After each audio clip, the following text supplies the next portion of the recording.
Welcome back to the channel. This is Trendy Storm and you are watching What If Naruto Kidnapped Vampire Hinata. If you enjoyed this video, please like, share and subscribe to this channel. Now wasting no time, let's start the story. Instead of checking a clock, a girl with raven hair looked up at the sky as she gazed out her window. She had to get ready for what people called school at 7 in the morning. Yes, she belonged to the Hyuga clan and was a vampire rather than a human. One of the strongest and most intelligent vampire clans in history is the Hyuga. The distinctive lavender eyes of the Hyuga clan vampires were what set them apart. The Byakugan, their clan's most valuable weapon, was stored in their eyes. The Byakugan gave the Hyuga three abilities. First, it made it possible for them to see through solid objects and use a degree of telescopic sight. Second, it gave them a field of vision that was nearly 360 degrees. And third, it made it possible for them to freeze their prey before they consumed them. The other vampires gave the Hyugas a lot of credit for their skills. They were particularly distinctive since they were the only vampires without red or black eyes as one of the top dogs. They then combined their skills with the typical vampire abilities, such as hearing far away, seeing in the dark, having an excellent sense of smell, and running faster than any car. The Uchiha clan is the only other vampire clan that can be compared. Another notable characteristic of Uchiha clan vampires was their renowned Sharingan ability. The black eyes of the Uchiha clan member are transformed into red, blazing eyes by the Sharingan for the members of the Uchiha clan. Sharingan enables them to induce a special type of hypnosis in which they slow the opponent's movements and suggest actions and thoughts to them simply by making eye contact. The Hyuga and Uchiha were the strongest vampire clans because no other clan could match their exceptional skills. As a result, many years ago, the vampires reached a consensus that gave one Hyuga and one Uchiha the authority to rule as their two khans. Fugaku Uchiha, Hiyashi Hyuga, and her father were currently in charge of the vampires. The Vampire Council, or Council Ruling, as vampires call it, was composed of vampires from various clans as well as a few Hyuga and Uchiha. The other vampires simply followed orders and lived their lives. Since it appeared that those vampires had more freedom, she wished she could follow in their footsteps. However, since she was the eldest child of the Hyuga clan, she would eventually have to serve as one of the vampires' leaders. She was aware, however, that her father and many other vampires believed she was too frail to be a leader. But since she was still young, she was only 1,800 years old, she didn't want to consider that right now she had spent a good 1,300 years of her childhood attending school. She was only 18 in human eyes, so she had repeated a few grades because vampires age slowly. No, she didn't exactly look 18 when people would be 18, not because she was stupid or anything. She still had the appearance of a baby at that time because she frequently switched schools and many vampire clan members served as higher-ranking officials. She was able to remove school records and make it appear as though she had never attended the grade she was retaking, so she didn't have to worry about people noticing that she wasn't getting older. Ultimately, only her own kind was aware that this raven-haired, white-eyed beauty was a vampire. She walked over to the shower, turned on the cold water, and took a quick bath before leaving. She then went to her drawers and took out a thin, light purple jacket with the Hyuga symbol on it, a pair of white coach shoes, a purple tank top, and white jeans. After brushing and combing her hair, she brushed her teeth and picked up her backpack. Neji, a member of her vampire clan and her cousin, called from behind her bedroom door, "Hinata kindred, are you ready to go?" Reaching her bedroom door, Hinata opened it and said, "Yes, Neji kindred." He simply gave a nod, and she trailed closely behind him as they exited the vampire chambers through a grand spiral staircase. More akin to a mansion or opulent home was the vampire chambers. There were 9 floors. The lobby was on the first floor. The second floor resembled a library. Council meetings were held on the third floor. Vampires slept in rooms on floors 4 through 8, and the vampire's attic was on the 9th floor. The vampire's most valuable possessions and weapons are kept in the attic. No one would ever know they lived there because the house was the only one in the neighborhood and surrounded by trees. Neji climbed into an all-black Mercedes, one of the many family vehicles. 3 cars could fit in each of the 10 garage spaces at the vampire chambers. Although the majority of vampires preferred to run or walk rather than drive, they occasionally drove to their destination in order to appear normal, such as when they were going to school or to work. Hinata saw her sister Hanabi was already in the car when she got in as well. Neji got the car started and sped out of the vampire chambers. They arrived at school quickly. Hinata, Neji, and Hanabi attended a school called Konoha High School. To meet her friends, Hinata exited the vehicle. Although they were from Croatia, the majority of her friends weren't vampires. Croatia is a term used to describe magical creatures, including vampires, werewolves, and wizards. Of her school, only about 10% belonged to the Croatian community. The remaining 90% were mortals naturally, Mortals were prohibited from learning about the Croatian people. That was the primary reason Hinata tried to avoid forming an unneeded bond with most people, as her father referred to it, because Croatians appeared completely human when they were not surrounded by other magical creatures. The mortals were unable to distinguish her from their own kind.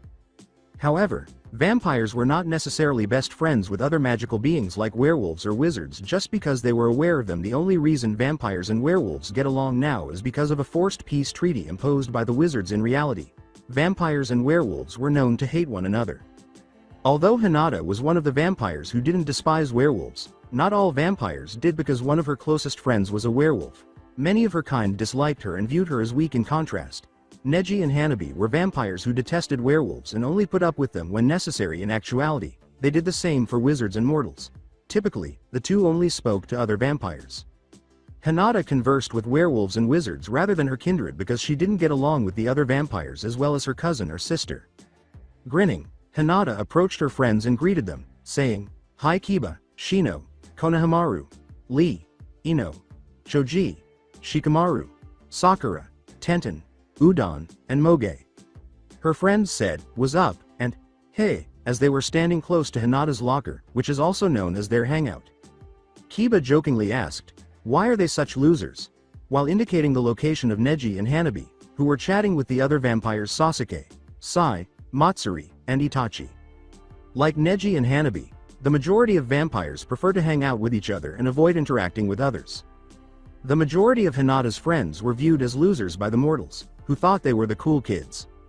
Only a handful of the people she hung out with were considered cool by mortals. One of them was not her. One of the vampires, Itachi, was about 2,400 years old, or 24 years old in human years, but he could pass for 18 and went to school as such. Although he and Hinata are slated to lead the vampires in the future, she is opposed to ruling, and he was fairly certain that he didn't want her to either. He was also the heir apparent to the Uchiha clan. She and the other Uchiha heir were of the same age as Sasuke. Even though other vampires fawned over him, he would never be the leader unless something happened to Itachi. Hinata didn't think he was attractive, even though he was a ladies' man. In addition, aside from her cousin Neji, he might have been the most impolite vampire. Sai and Matsuri were of the same age as Hinata and didn't belong to any notable clans aside from all the other vampires. They typically behaved like jerks.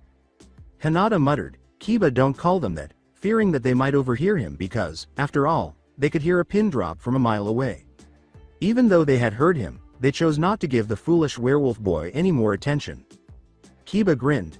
"I'm sorry Hinata, I forgot for a second that they're your kin." Sakura, the enraged wizard, hissed, "Not only that, you should know better than talking about Sasuke-kun."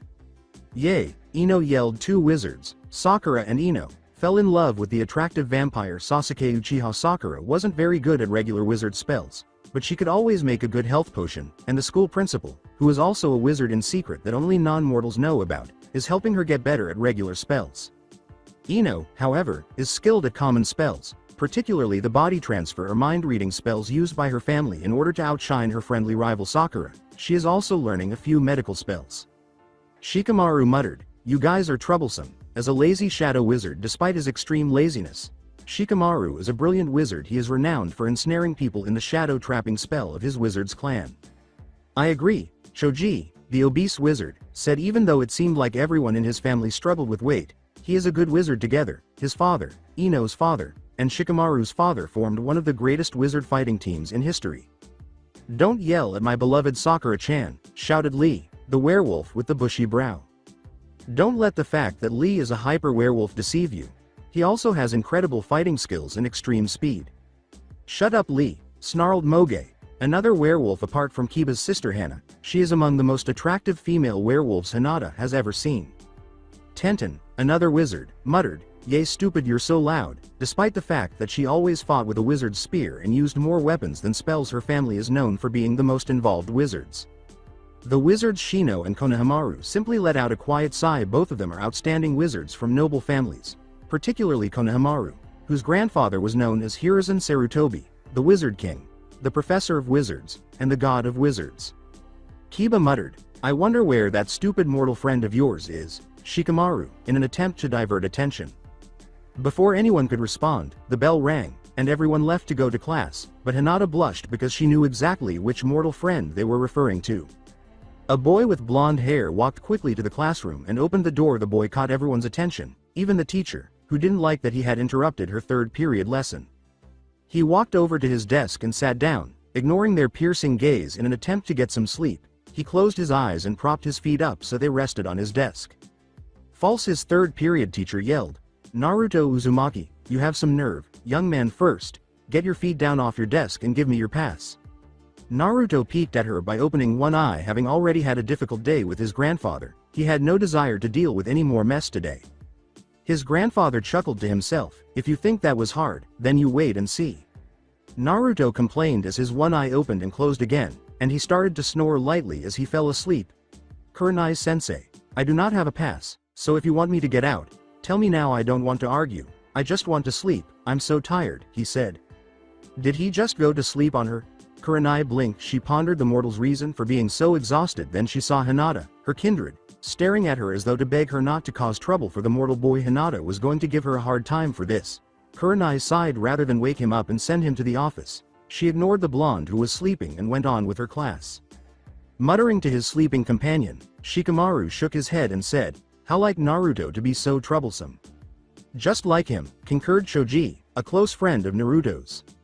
Sitting behind Naruto, Sasuke muttered, what a doby.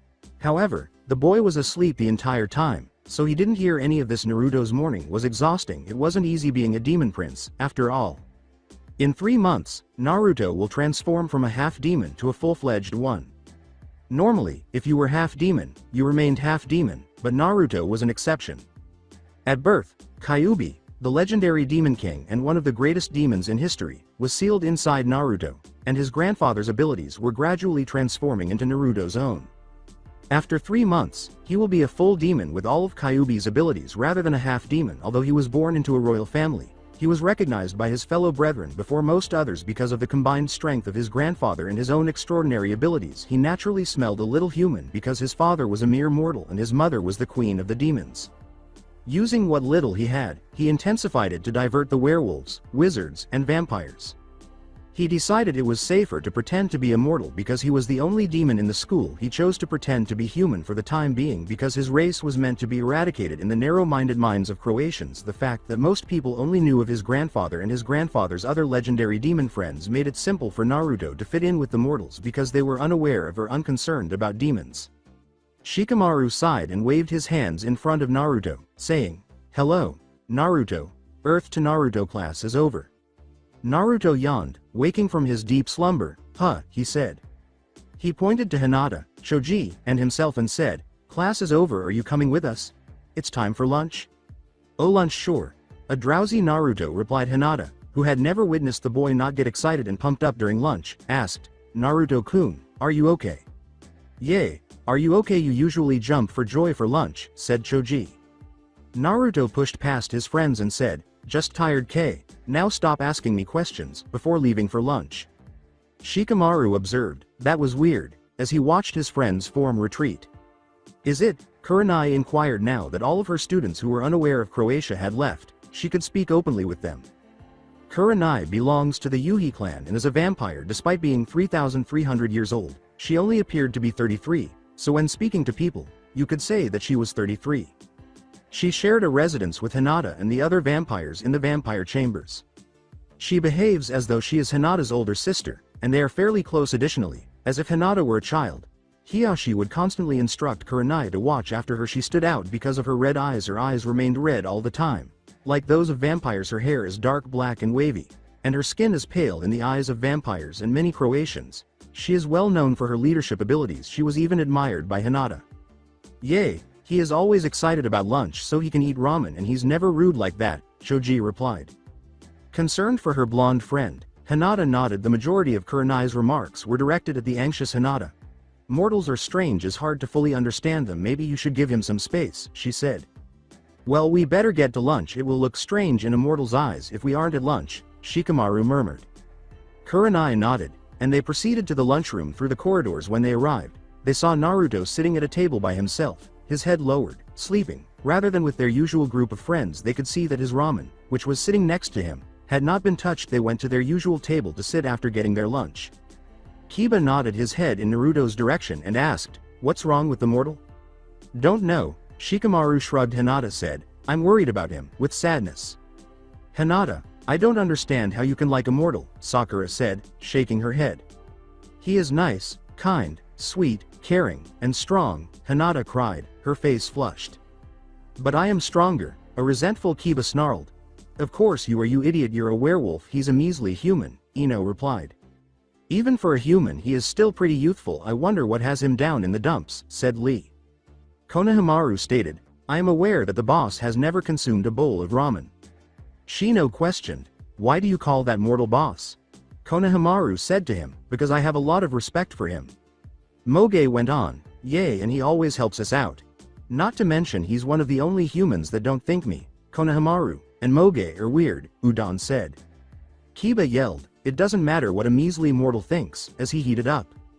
It might not, but you have to admit he is pretty nice, Tenten said. Kiba disagreed, saying, nice, the idiot is the biggest douchebag ever. Shino reminded him, only because you piss him off. What about his dumb antics?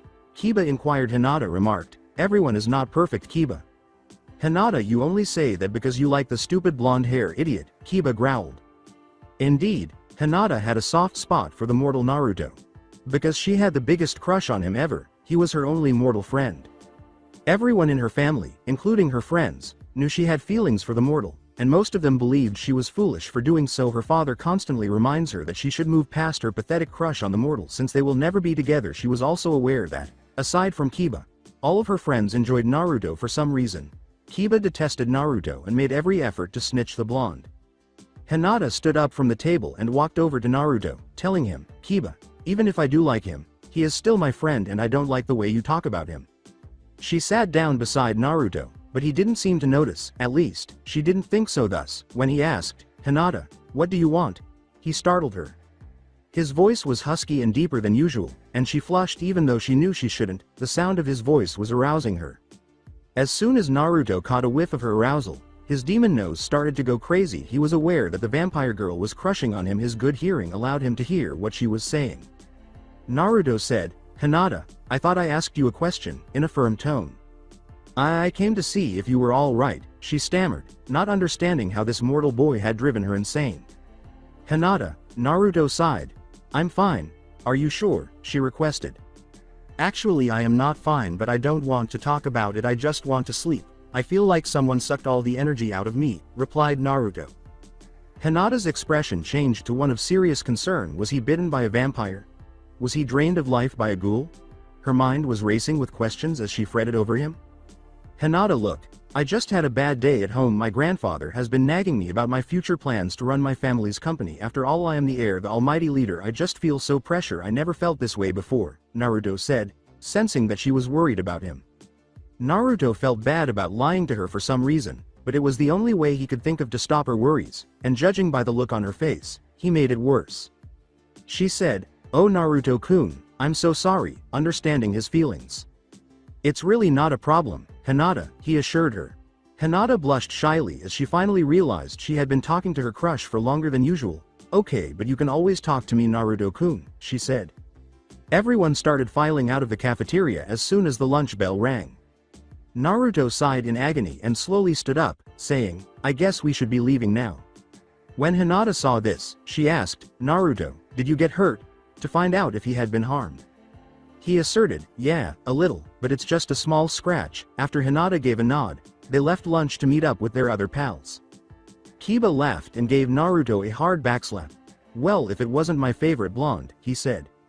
Naruto exclaimed, ah, before collapsing to the ground. Everyone could have sworn his eyes turned red as he gazed up at Kiba with murderous intentness. However, he took off without giving them another look.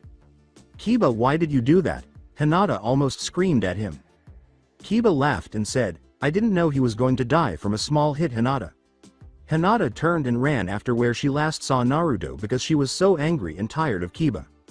Hinata became irritated after a while of searching because, oddly, she was unable to find his scent anywhere, despite the fact that people had very distinct scents. She should have been able to easily detect Naruto because she had grown accustomed to his human scent, but she was unable to do so. In addition, she looked through walls with her vampire clan eyes and didn't see him. It was as if he had left school. However, she didn't even notice his scent. This was quite strange. The two abilities that all vampires possessed were the ability to detect scent and hear far away. Once more, she was descended from the Byakugan, one of the most superior vampire bloodlines. It made everything visible to her clan's vampires. The Uchiha were able to hypnotize people because they possessed the Sharingan, their next strongest weapon. Despite everything, she was unable to locate Naruto. She started to walk to class, thinking that perhaps she would see him tomorrow. However, she discovered that she had missed 4 class periods because she was searching for Naruto, and the day was already over, with everyone preparing to head home. Naruto sat in the janitor closet, breathing heavily. He was certain that someone would come looking for him, so he had to cover his scent. Normally, he wouldn't have been harmed at all by a blow like the one Kiba gave him, but his body still hurt from his previous activities, and he had bruises all over. After removing his shirt, Naruto turned to face his body. He was covered in marks. Normally, these wounds would heal quickly, but his grandfather refused to do so. As his mind returned to earlier this morning, he closed his eyes in an attempt to get some rest. Rewind. Brothering, a half-demon with red hair, said, "Isn't it time for what those mortals call school?" Naruto assured Gaara, "School starts in 2 hours, so I am good." As they descended the demon layer's stairs and entered an ancient courtyard, Gaara questioned the demon prince, "Are you planning on training?" "Yes, I need to know how to control my grandfather's power," he replied. "Kyuubi's power is immense, so you have to be careful." Brothering, cautioned Gaara. "I know that, but I'm tired of being a half-demon prince who can't protect my brothering," Naruto replied. "If that is how you feel, it is ridiculous. Even as half-demon you are pretty strong, and as far as protecting us goes, in 3 months you will be Demon King anyways," said Gaara. Naruto closed his eyes and entered another mindscape after saying, "Yeah, I suppose." Naruto screamed, "Wake up, stupid, no good, lazy grandfather." His grandfather said, "If I would have knew Kushina would have bore a no-good half-demon grandson like you, I would have destroyed you myself." Naruto yelled, "Shut up and pump some of your demonic power in me, old man." "Is that how you talk to your grandfather, you runt?" "Oh, I will pump my demonic power in you, all right, and guess what, I am not going to heal you until I feel like you suffered enough," Kyuubi said. Naruto was covered in red demonic and started to change into his demon form. He asked himself, "I really shouldn't have pissed off my grandfather," as he attempted to apply some of the cream his mother had given him early to his grandfather's wounds. When his grandfather said, "So you agree you could have been more respectable?" he shouted in his mind, "Yes, I could have. Will you please heal me? This hurts so bad." Kyuubi said, "Okay, you damn brat," as he started to cure Naruto. Naruto recovered swiftly, and his scars vanished. "Grandson, listen up. I know you don't want to kill those bastard werewolf, vampires, and wizards like I asked you to, but don't you think you should at least make our race known again?" Kyuubi responded. Naruto remarked, "I will when the time comes, old man. This is why we are hiding like little fucking babies, because no one has balls to make the demon race know," said Kyuubi. Naruto said, "All in due time," after he made the decision to return home. The following day, Naruto arrived at school and walked to Hinata's locker, where all of his friends were congregating. "Hey," he said, nodding to his companions. Shikamaru asked, "Naruto, you took off yesterday, where did you go?" And the others nodded. "I went home," he stated candidly to them as he said the impossible. They all turned to watch him. He was laughing on the inside, but his face was expressionless, with the exception of the fact that he was half-demon and could conceal his scent from their noses or magic wands at any time. Wizards, werewolves, and vampires can all detect people by their scents, especially humans. "So you couldn't take a little hit and went running home like a little baby," Kiba chuckled. Naruto gave Kiba a scowl. "I will show you more than a little hit, you fucking dog." "Come on guys, calm down," Sakura politely inquired. Naruto snarled, "Only if dog breath here shuts his trap." When Kiba said, "The same goes for Blondie," Ino said, "Hey, what's the big deal about blondes?" Kiba said without hesitation, "Everyone knows blondes are idiots." Ino became enraged and struck Kiba across the face. Naruto chuckled, "Blondes are not so dumb now, are they?" They all agreed. "Sucks to be you, man," Konohamaru and Choji added with a laugh. Shikamaru said, "Really, are you an idiot?" "Of course he is," Sakura replied. Kiba repeated without hesitation, "What's the big deal, Ino? Why are you taking this blonde idiot's side?" Tenten sighed as Ino cocked her fist back and punched Kiba once more. "He will never learn," she said. None of the teachers attempted to assist the battered boy, suggesting that they were either unaware of the situation or didn't care. "Sorry, Ino," Kiba whimpered, at last understanding his mistake. "Shut up," she shot out. Sakura said, "OWW, why are you so loud, you pig?" "Whatever, forehead," yelled Ino in response, shouting, "If it wasn't one thing, it's another," Shino said. Lee yelled, "It's not good to yell at one another." Sakura and Ino yell, "Then why are you yelling?" Moge, Udon, and Hinata all sighed aloud. Naruto asked aloud, "Why can't I have normal friends?" "Normal? If you want normal, then maybe you shouldn't have been arguing with Kiba in the first place," Sakura yelled. "He started it," Naruto screamed. "Who cares?" said Sakura. "Hemp, do you always take up for your own kind?" he replied. Everyone's eyes were on Naruto. They wondered if he knew their secret. Neji, Hanabi, Sasuke, Itachi, Sai, and Matsuri all turned to face Naruto after hearing his words from the other side of the room. However, the bell ringing to signal everyone to report to class came before anyone could question him about it. Naruto said, "See ya," as he made his way to his first period class down the hall. Kakashi Sensei's math class was Naruto's first period. Naruto sat down between Itachi's desk and Sai's. In addition, Shino and Ino, who were seated in the front, attended Kakashi Sensei's first period math class, but it wasn't a conscious decision. This was how Kakashi had set up the seats. Although Naruto enjoyed this class, he didn't particularly enjoy the instructor. Kakashi consistently arrived late for class. He would arrive later, so even if you were late, he wouldn't notice. Naruto disliked this teacher for other reasons as well. Despite having a human ID of 33, Kakashi Sensei is a 3,300-year-old vampire. He also preferred vampires over other races. Just like the majority of vampires, if it weren't for school, he would assist the vampires before anyone else, something Naruto wouldn't do carelessly. Despite being a demon, Kakashi was aware that everyone should be treated equally in school, regardless of race. Nevertheless, he would assist vampires first, followed by wizards, werewolves, and mortals. No, Naruto wasn't a mortal, but he had to be ignored until the very last minute with the other mortals because Kakashi and all the other Croatians at this school believed that because he was never able to get assistance from Kakashi, his grades were extremely low. He would have been furious if he had had to use his grades for something significant, like college. Kakashi, who arrived at the last half hour of class and started teaching when Naruto wasn't paying attention, asked, "Uzumaki, are you paying attention?" Naruto questioned, "What were you saying again?" Kakashi remarked, "I said the principal wants to see you right now in the office, young man," while staring at a perverted book. "Humph," huffed Naruto. He rose from the chair and left the classroom. Why was the principal interested in seeing him? He wondered. He thought, "Oh well," and entered the main office. He approached the secretary's workstation. Naruto remarked, "Shizune, the principal wants to talk to me."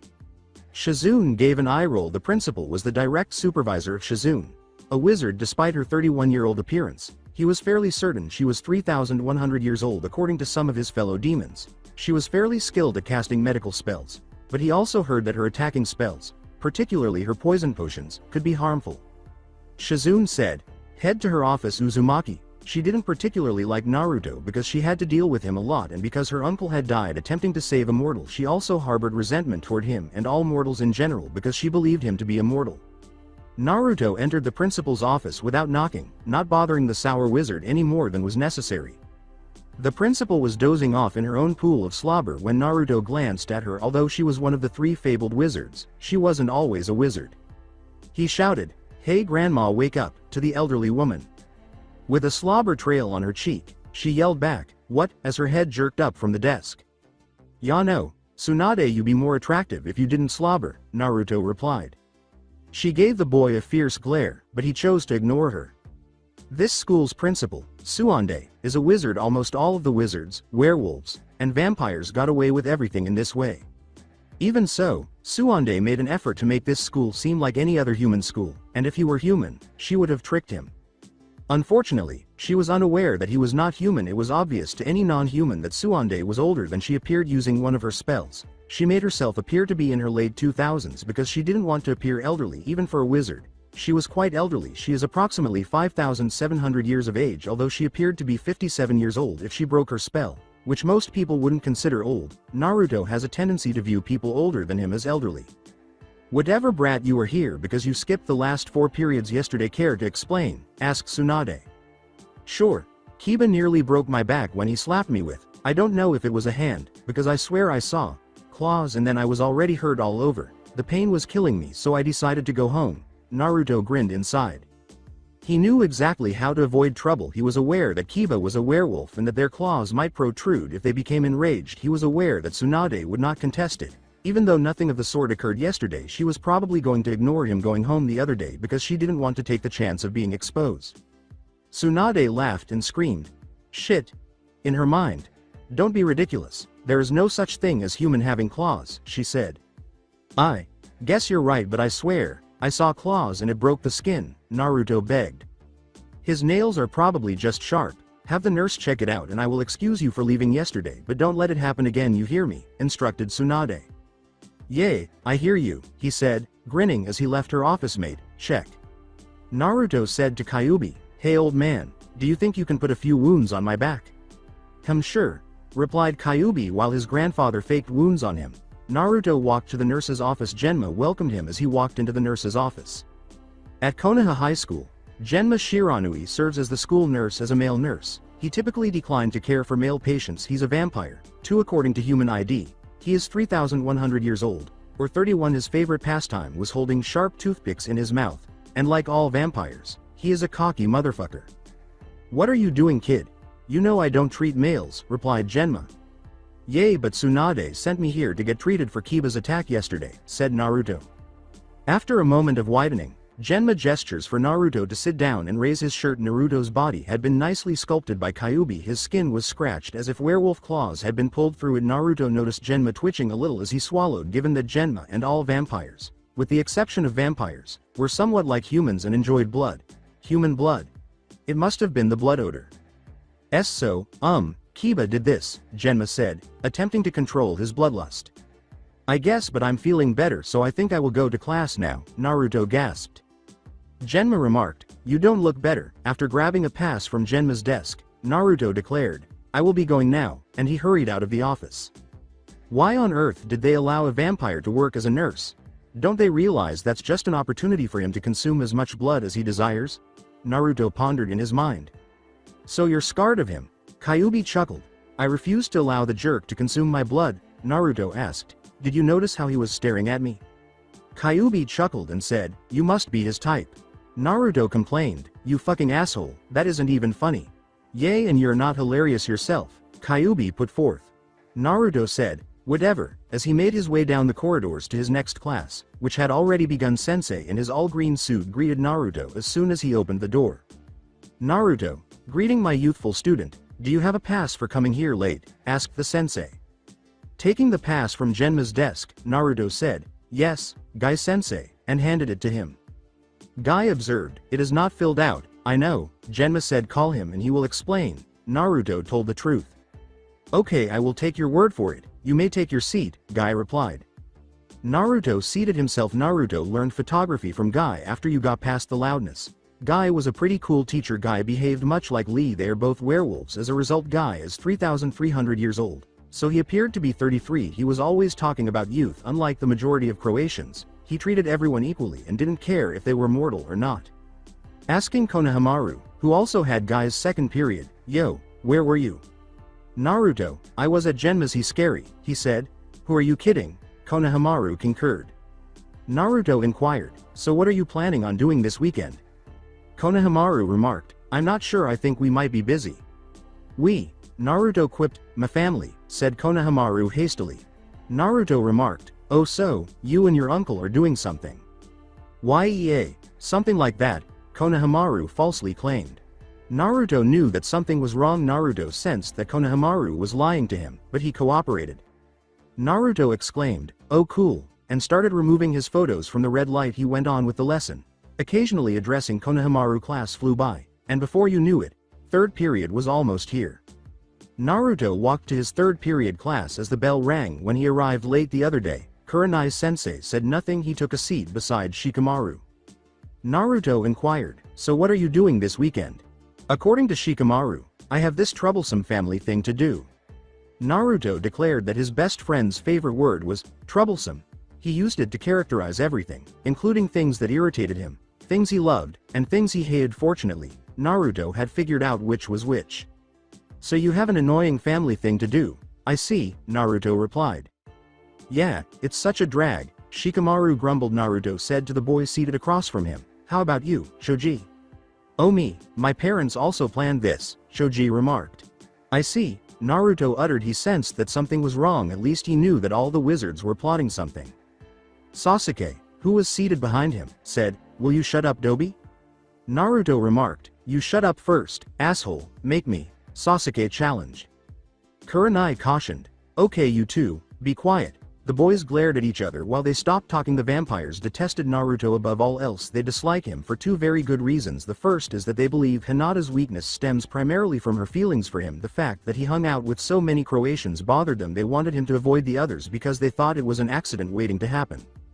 If the vampires didn't like Naruto, it didn't matter to him. He could crush them like the helpless fools they were if he so desired, but since Hinata wasn't mean to him at all, he made the decision to be less cruel. He felt sorry for her. In a way she believed he was a god, but he didn't like her the way she looked at him, as she did now, told him her intense gaze was palpable on the side of his face. Although he was aware of her desire, he chose to ignore her in the hopes that she would eventually leave him alone. Hinata, however, found Naruto's appearance to be breathtaking. She questioned how anyone could be so attractive. She wished she were human so she wouldn't have to follow her clan's foolish rules. Humans didn't have to worry about leading a vampire clan of hundreds of other vampires because they were so free and reckless. She was imprisoned in her position like a malevolent curse. But now they have greater freedom to choose their own paths. Life was awful, she sighed. Kurenai whispered in her ear, Hinata, if you're not going to pay attention, at least do me a favor and fake it, as she headed to her desk grinning.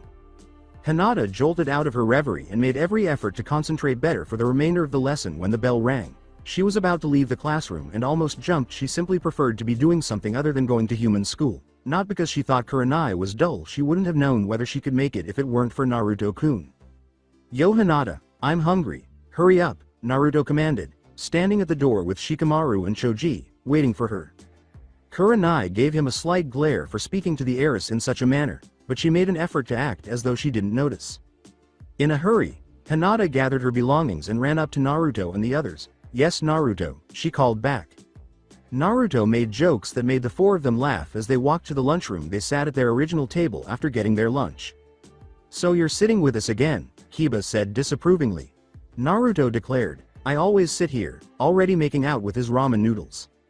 Not yesterday, Kiba remarked. Kiba don't, Sakura and Ino cautioned. Hey, sneered Kiba. Naruto shrugged as he finished his noodles.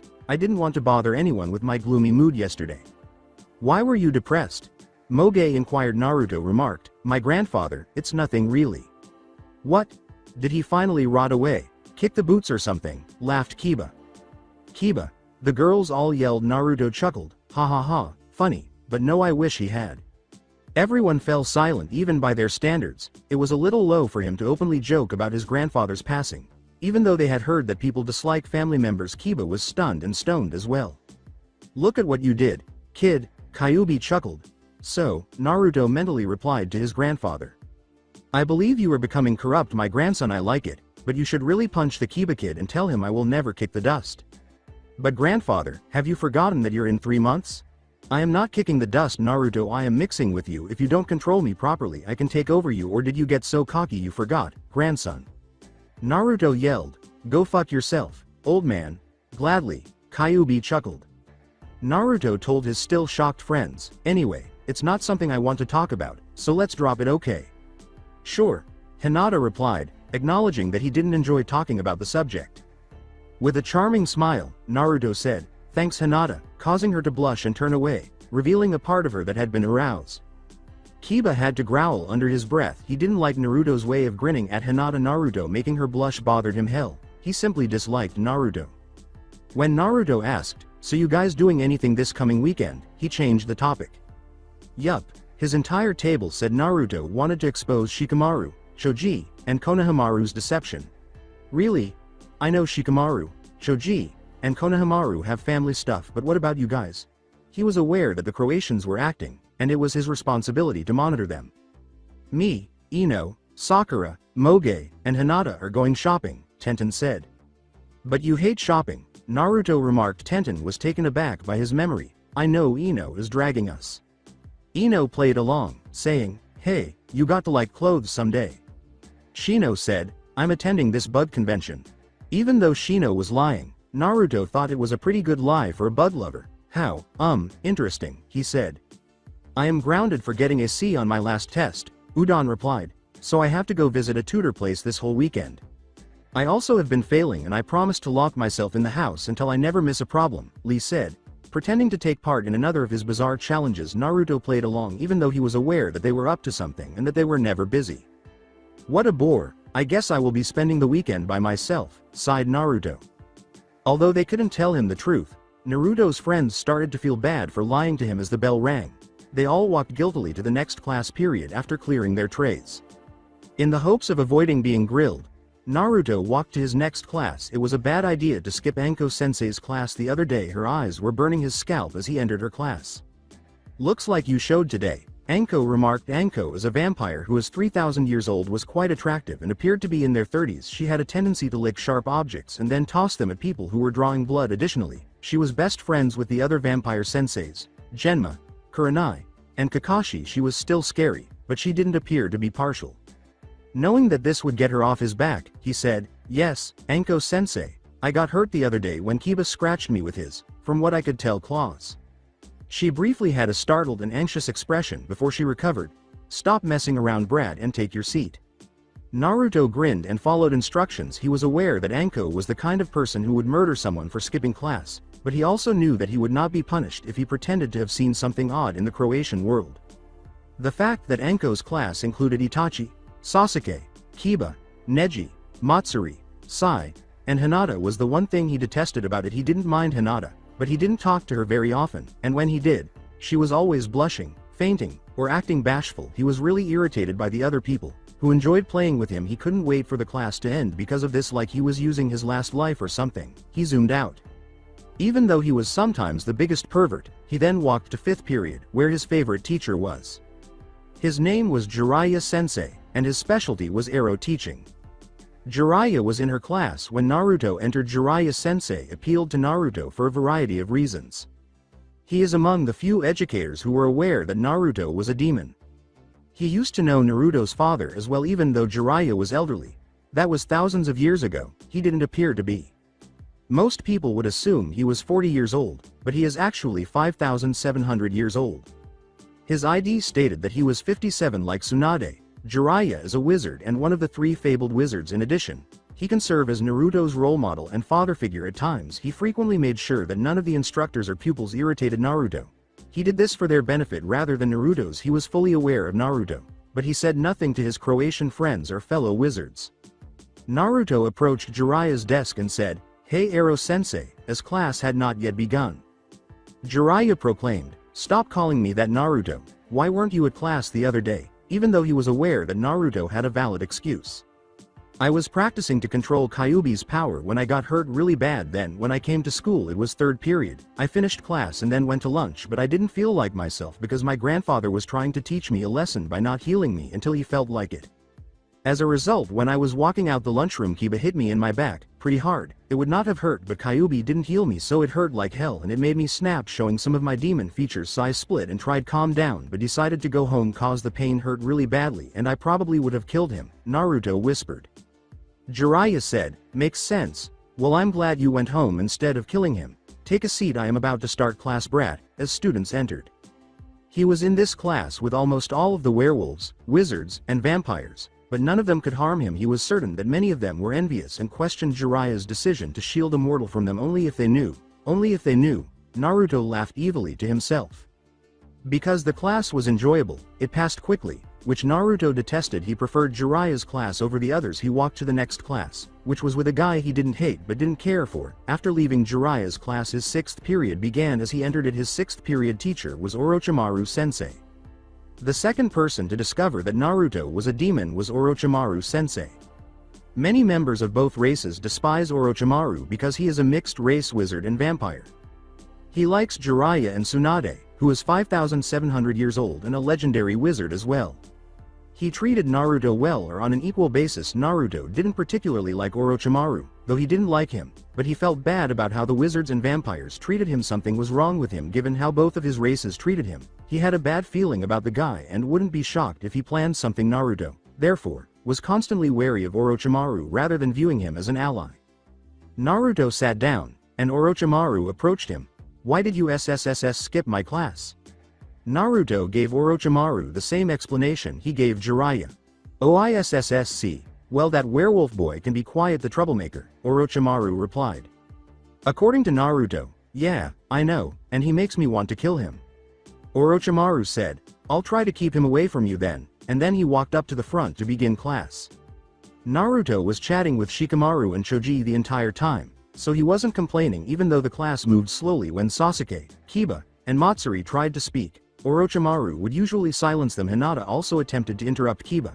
But Naruto didn't give a damn because he only had one more class period. He walked to his final class as the bell rang for this final period. He had Asuma Sensei. Despite his great wizardry, Asuma is nothing in comparison to his father according to his ID. He was 34 or 3,400 years old more than anything else. He preferred wizards and assisted them in the same way that Kakashi assisted vampires. Even though Naruto's class wasn't that difficult, Asuma thought he was immortal, so he hardly tried to help him with his work and frequently left him stuck on the things he wasn't very good at. Asuma said, "Why didn't you show up yesterday, Uzumaki?" as Naruto walked into his class.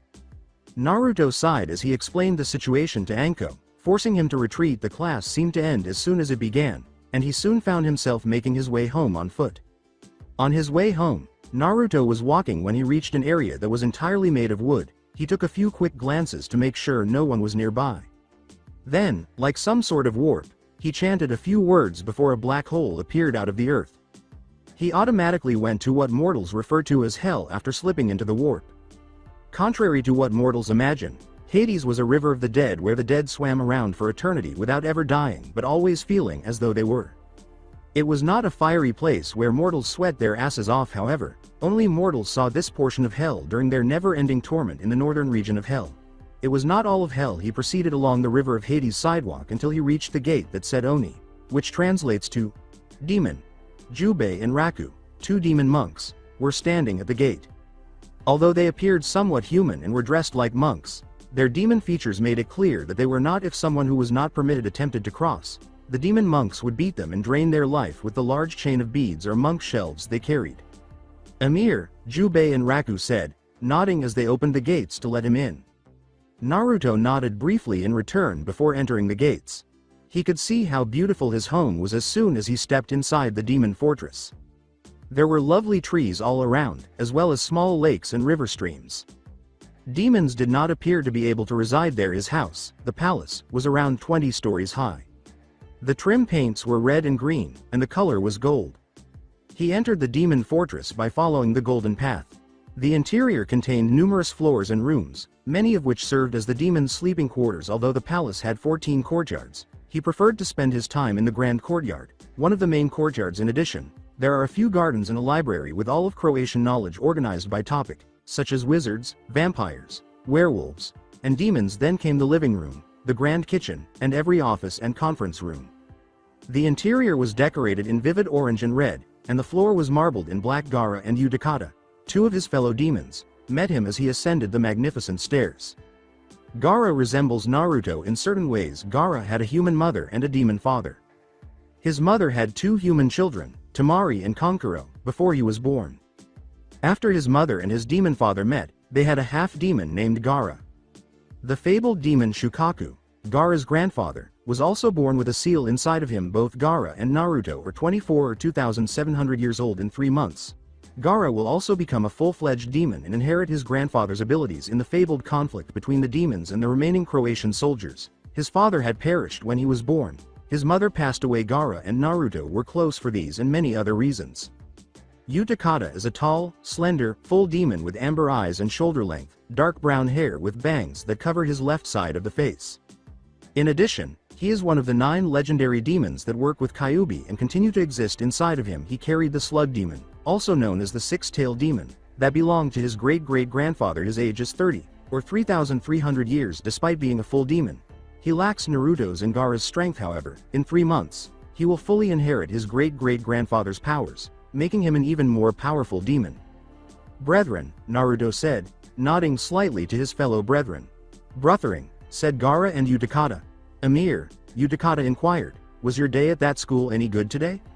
It was better than yesterday, but it still sucked. Those stupid vampires, wizards, and werewolves think they're better than everyone, especially the mortals, but I like mortals better than some of them, replied Naruto.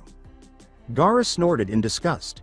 Who in their right mind would like werewolves? Werewolves smell like dog, she said. I agree, Naruto said. Well, Amir, this is your final year of high school, Uchiha said. So what? It feels like eternity and they are really boring, Naruto complained. After that, The three continued walking until Naruto stopped close to his room. He lets them in as well by opening his door. The color of his room was orange. He had a bed rail made of bones. His drawers and wardrobe closet were adjacent to one another. He also found a lot of other human items that he liked, such as television and video games, and he believed that the way that mortals lived was intruding. Naruto sat on his bed, and Gaara and Uchiha sat in the chairs in his room. 3 months and we 9 become full of power from our legendary ancestors, said Uchiha. Yeah, it's too long for me, Naruto grumbled. It's worth the wait bothering, Gaara responded. I wonder about that, but what I really wonder about is this Orochimaru, Naruto replied. What about him, Emir?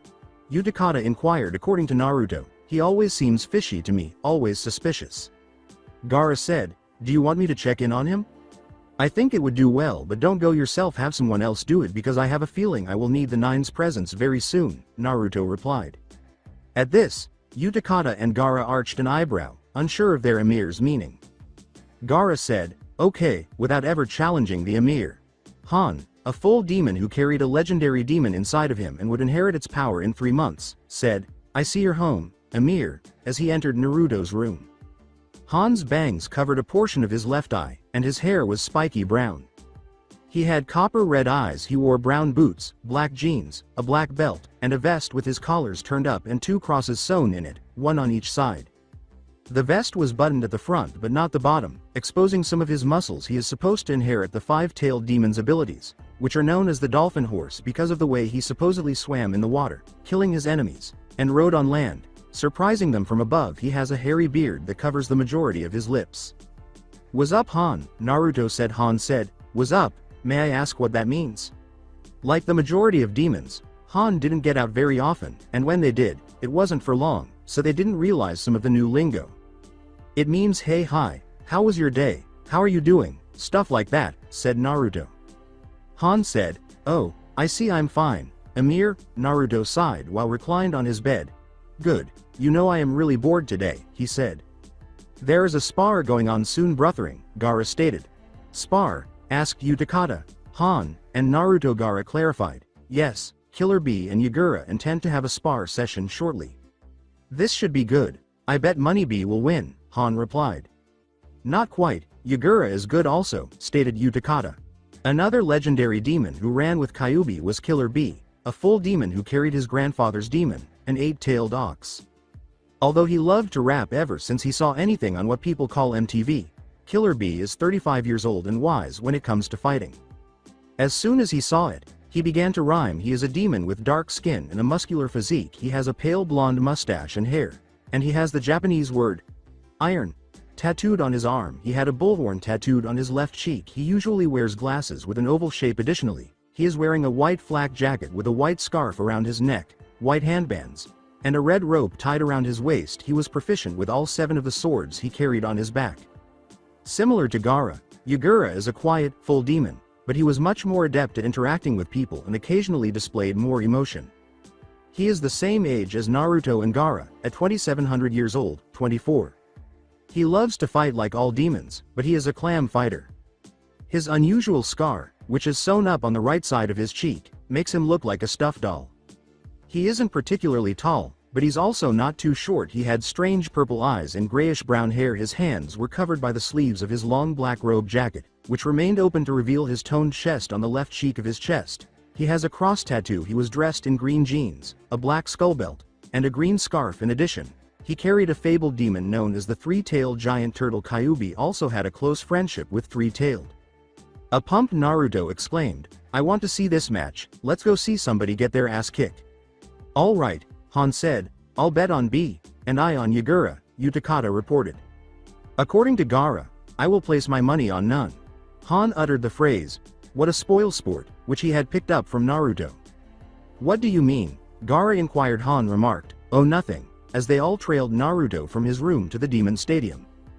Demons used to spar in the death cage or demon stadium, but occasionally if a demon did something that the leader of the demon clan didn't approve of, the demon and clan leader would fight to the death, with the victor becoming the new leader of that demon clan. Additionally, because demons were typically aggressive, novices would frequently challenge their clan leaders if they didn't respect them. However, they typically learned a lesson and lost their lives in the process.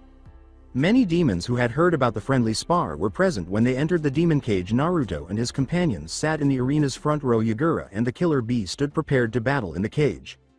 Leon, a demon monk, was serving as the referee. Everything and anything goes for you two. The only thing you must remember is not to kill one another. You can beat one another until they can't move, but do not kill your fellow brethren. Do you hear me? Said Leon.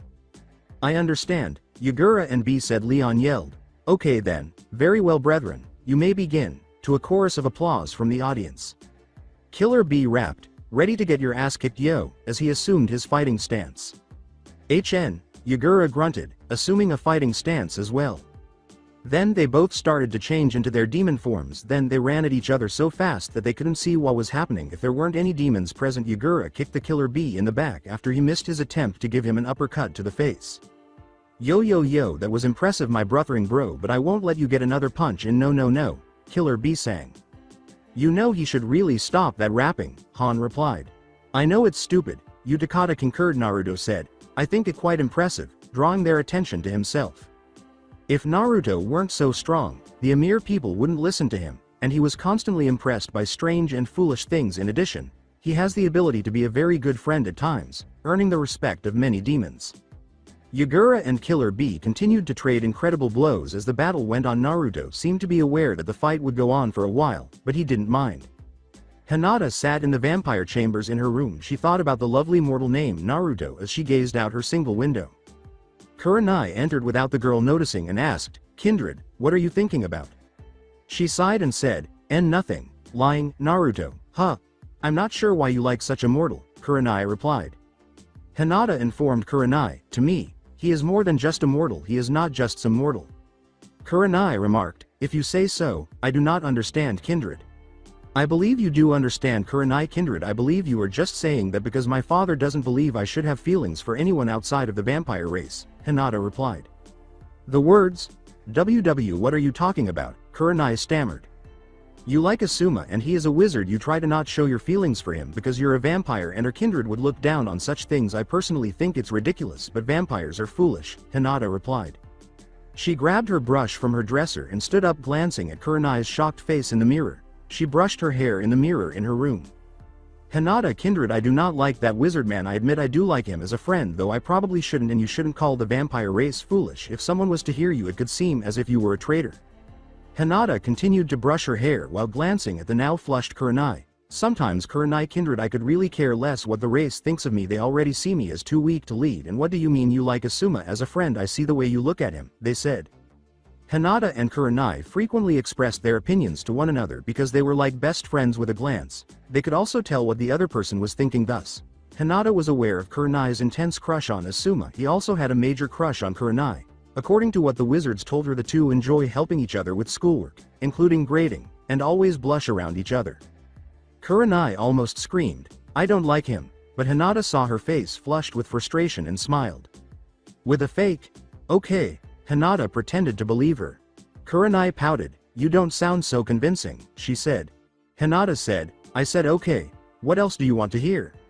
Kurenai remarked, you know you're not as nice as you act. Hinata said sweetly, I don't know what you're talking about.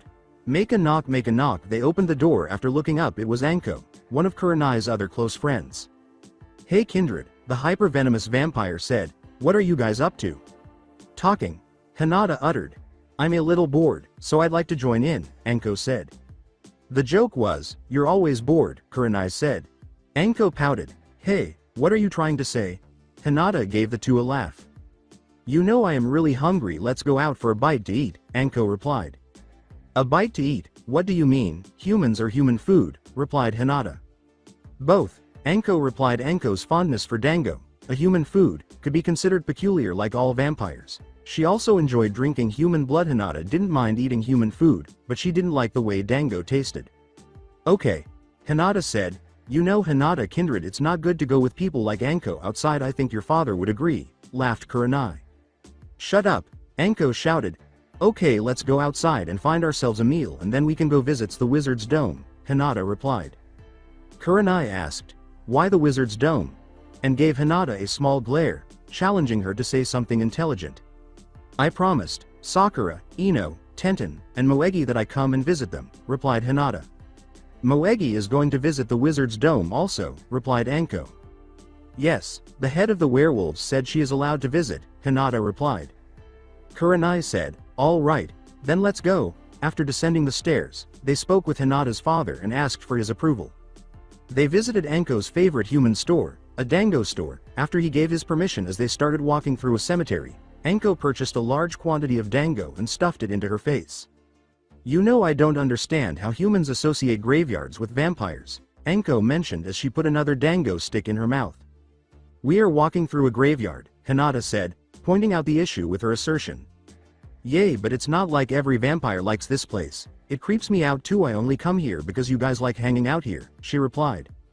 Yes, you are the strange one, Kurenai said before they heard a rustle in the leaves. They were laughing. Hinata quickly activated her vampire bloodline. The Byakugan, three small children's silhouettes caught her eye. Hinata questioned, why are children in the graveyard at this time? Children is it? Looks like we have our dinner, Anko replied. We can't kill them, Hinata disagreed. No wait, they're kids.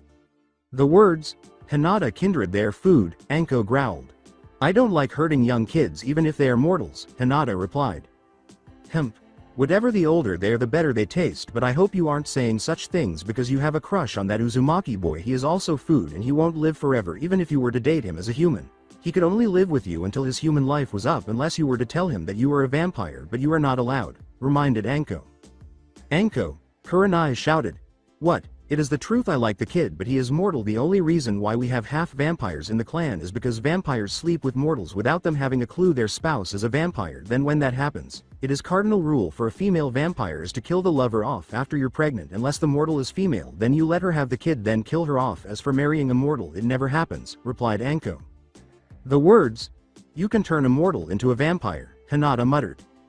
Yes, the rules and curses placed on the vampires have changed the way that works. We can't just bite them like in the fairy tales, making them into a vampire. That was when we were created in the early years. Nowadays, if you want to turn a mortal into a vampire, they have to be accepted by your clan. Otherwise, if you mark them as your mate, that just shows you slept with them, nothing more. It doesn't mean anything unless the clan recognizes it, said Kurenai.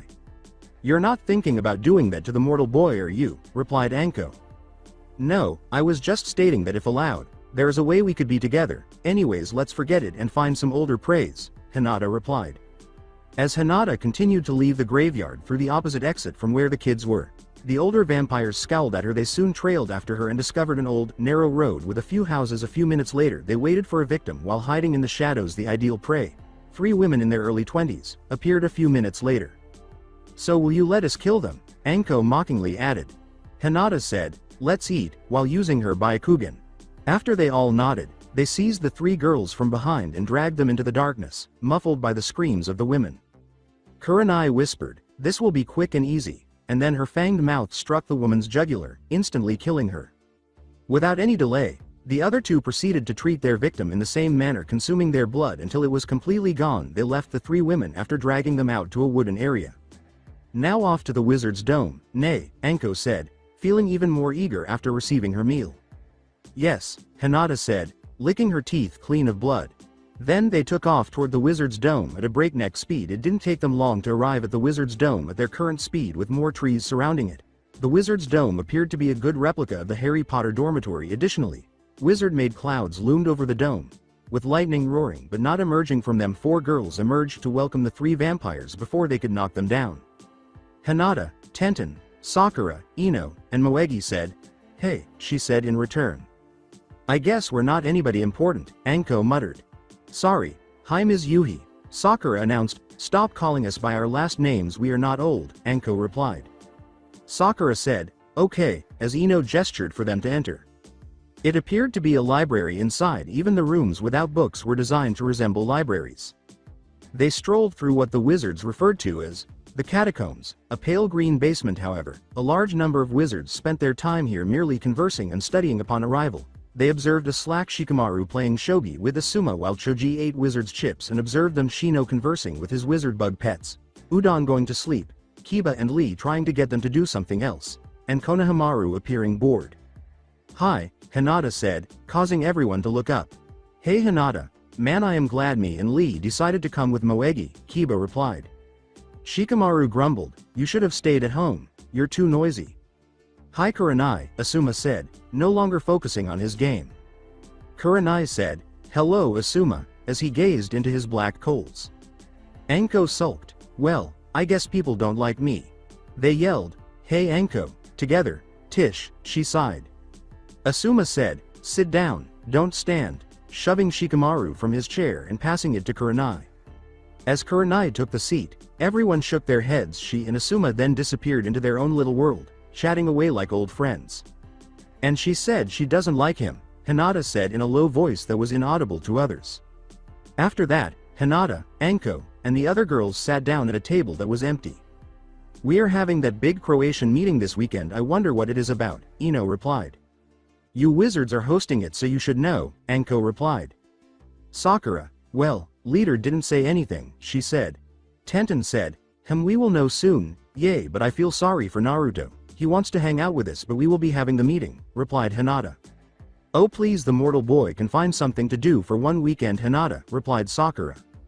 "Yeah, he's not going to go kill himself," Tenten said in jest.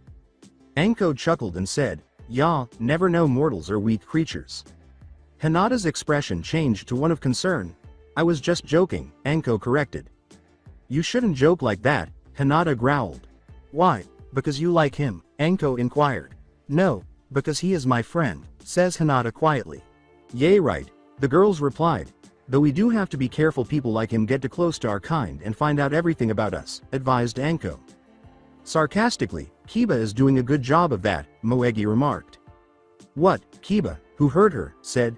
"You heard me. Naruto has been telling the teachers that he didn't come class the other day because when you hit him your claws dug into his skin," she stated. "Hey, I didn't use my claws," Kiba screamed. "How do you know? Us werewolves can get out control if too angry," said Lee. "But I didn't. I tell you," Kiba screamed. "You most likely didn't," Shikamaru stated. Tenten questioned, "What? Well, why would Naruto say that?" "Easy. Naruto likes to play around. He was probably joking about Kiba's nails as an insult to Kiba and something he thought was funny. He knew teachers wouldn't believe him, but if you get worked up over it and believe him, then he will get curious and maybe find us out," stated Shikamaru. Ino questioned, "Wait, why would he joke about that?" "Again, it's a thing humans do. For instance, if a person has sharp teeth and bites me or someone else and I was human, I probably make a joke like, man, I swear that Sheik or dude must be a vampire, the way her or his teeth bit into me. Or if someone does something so cool, humans often say that had to be magic, or are you a wizard or something. They don't expect you to take them seriously because it's just a joke in their minds, but it makes us uneasy," Shikamaru said. "With a, I see," Shino spoke. Sakura remarked, "Well, we still need to exercise caution." After nodding, they resumed their conversation for the remainder of the evening. Naruto proceeded through his school's hallways, but he stopped when he got to the corner that would lead to Hinata's locker, where he was hanging. He sensed that only the girls were present at the moment, even though they were whispering, which a normal being would not be able to detect. He could hear them conversing. Someone who sounded like Ino said, "I'm just saying you should give up on liking Naruto," to him. "I know, yesterday after thinking it through, I decided to give up on liking him. I still want to be his friend, but as far as liking the way I did before, I will try and harness my feelings for him and thinking about him," he overheard Hinata saying. "Why?" Tenten inquired. She was Hinata's closest friend, yet she had never heard of this until now. "Because I know we could never be together. I am just setting myself up for trouble. I'm a failure anyways. No one likes failures, nor would he be able to date me even if he liked me in the slightest bit, because I am a vampire. Who would like a vampire?" replied Hinata. They said, "Hinata, you're not a failure," and he heard them. Naruto wished to keep Hinata's affection for him. He considered her a friend, not because he liked her or anything. He understood, however, that he would miss her attempting to win his favor if she stopped liking him. He enjoyed Hinata asking him small questions about his feelings or talking to him about his day. Naruto didn't receive that treatment from the other girls. In his mind, the other girls weren't actually his friends. They only spoke to him because the guys did, and because they had grown accustomed to his presence. He didn't think the other girls considered him a true friend. He wished to keep Hinata. The guys were enjoyable, but they weren't Hinata, and they didn't discuss feelings with him. In fact, he enjoyed her being overly affectionate toward him. He didn't want her to stop, even though he might sometimes act as though he didn't. He made the decision to stop her from hating him. To the surprise of the girls, Naruto approached them. The fact that they hadn't felt his presence startled them. "Naruto," they twitch. "Yo," he said with ease. Hinata wasn't staring at him, he realized. "Hey Hinata, you look a little down. What's wrong?" he said, pretending not to be aware. Hinata was shy and turned her head away from him. I looked down. Well, I'm not. I feel fine, but thanks for asking, she said. Naruto pretended to pout and said, I think you're lying. Hinata, you're giving me the impression that we aren't friends. No, we are. Don't say that, Naruto. I just don't feel too good is all, Hinata said in an attempt to reassure Naruto that she was okay. His sly grin said, well, do you want me to kiss you better? Hinata's voice sounded unmotivated, and she appeared on the verge of fainting. Sakura noticed Hinata's faint expression and said, Naruto, leave her alone, you idiot. She wouldn't be able to forget him if he continued talking to her. Hinata didn't understand. He decided to speak with her on the day she attempted to put him out of her mind. Naruto said, I was talking to Hinata and she didn't tell me to stop talking to her, so why should I, as he approached her very closely. Naruto, Hinata muttered, feeling like a defenseless victim. After giving her a quick peck on the cheek and grinning, he threw his arm languidly around her shoulders. His words, feel better now, Hinata, because Kiba magically materialized in front of them with the other boys and shoved Naruto, forcing him to release Hinata. Hinata was unable to speak. What are you doing with your hands on Hinata, you fucking pervert, said Kiba. I will show you a pervert, you ugly ass dog boy, Naruto retorted. Kiba was enraged and about to strike Naruto when he felt someone grab his arm in the middle of his swing. When he looked up, he saw Jiraiya gripping his arm while glaring menacingly. When Jiraiya said, you two stop arguing and yelling. Jiraiya never intervened in a fight, so everyone except Naruto was shocked that he was actually stepping in. They were unsure of the reason behind his intervention, but they assumed it was to keep Naruto safe for some reason. Jiraiya was always taking up or shielding Naruto. Tsunade asked, what is going on here, as she and a few other Croatian teachers arrived to observe the situation. Jiraiya declared, Kiba is starting trouble with Naruto, without needing to hear the details because he had already witnessed everything.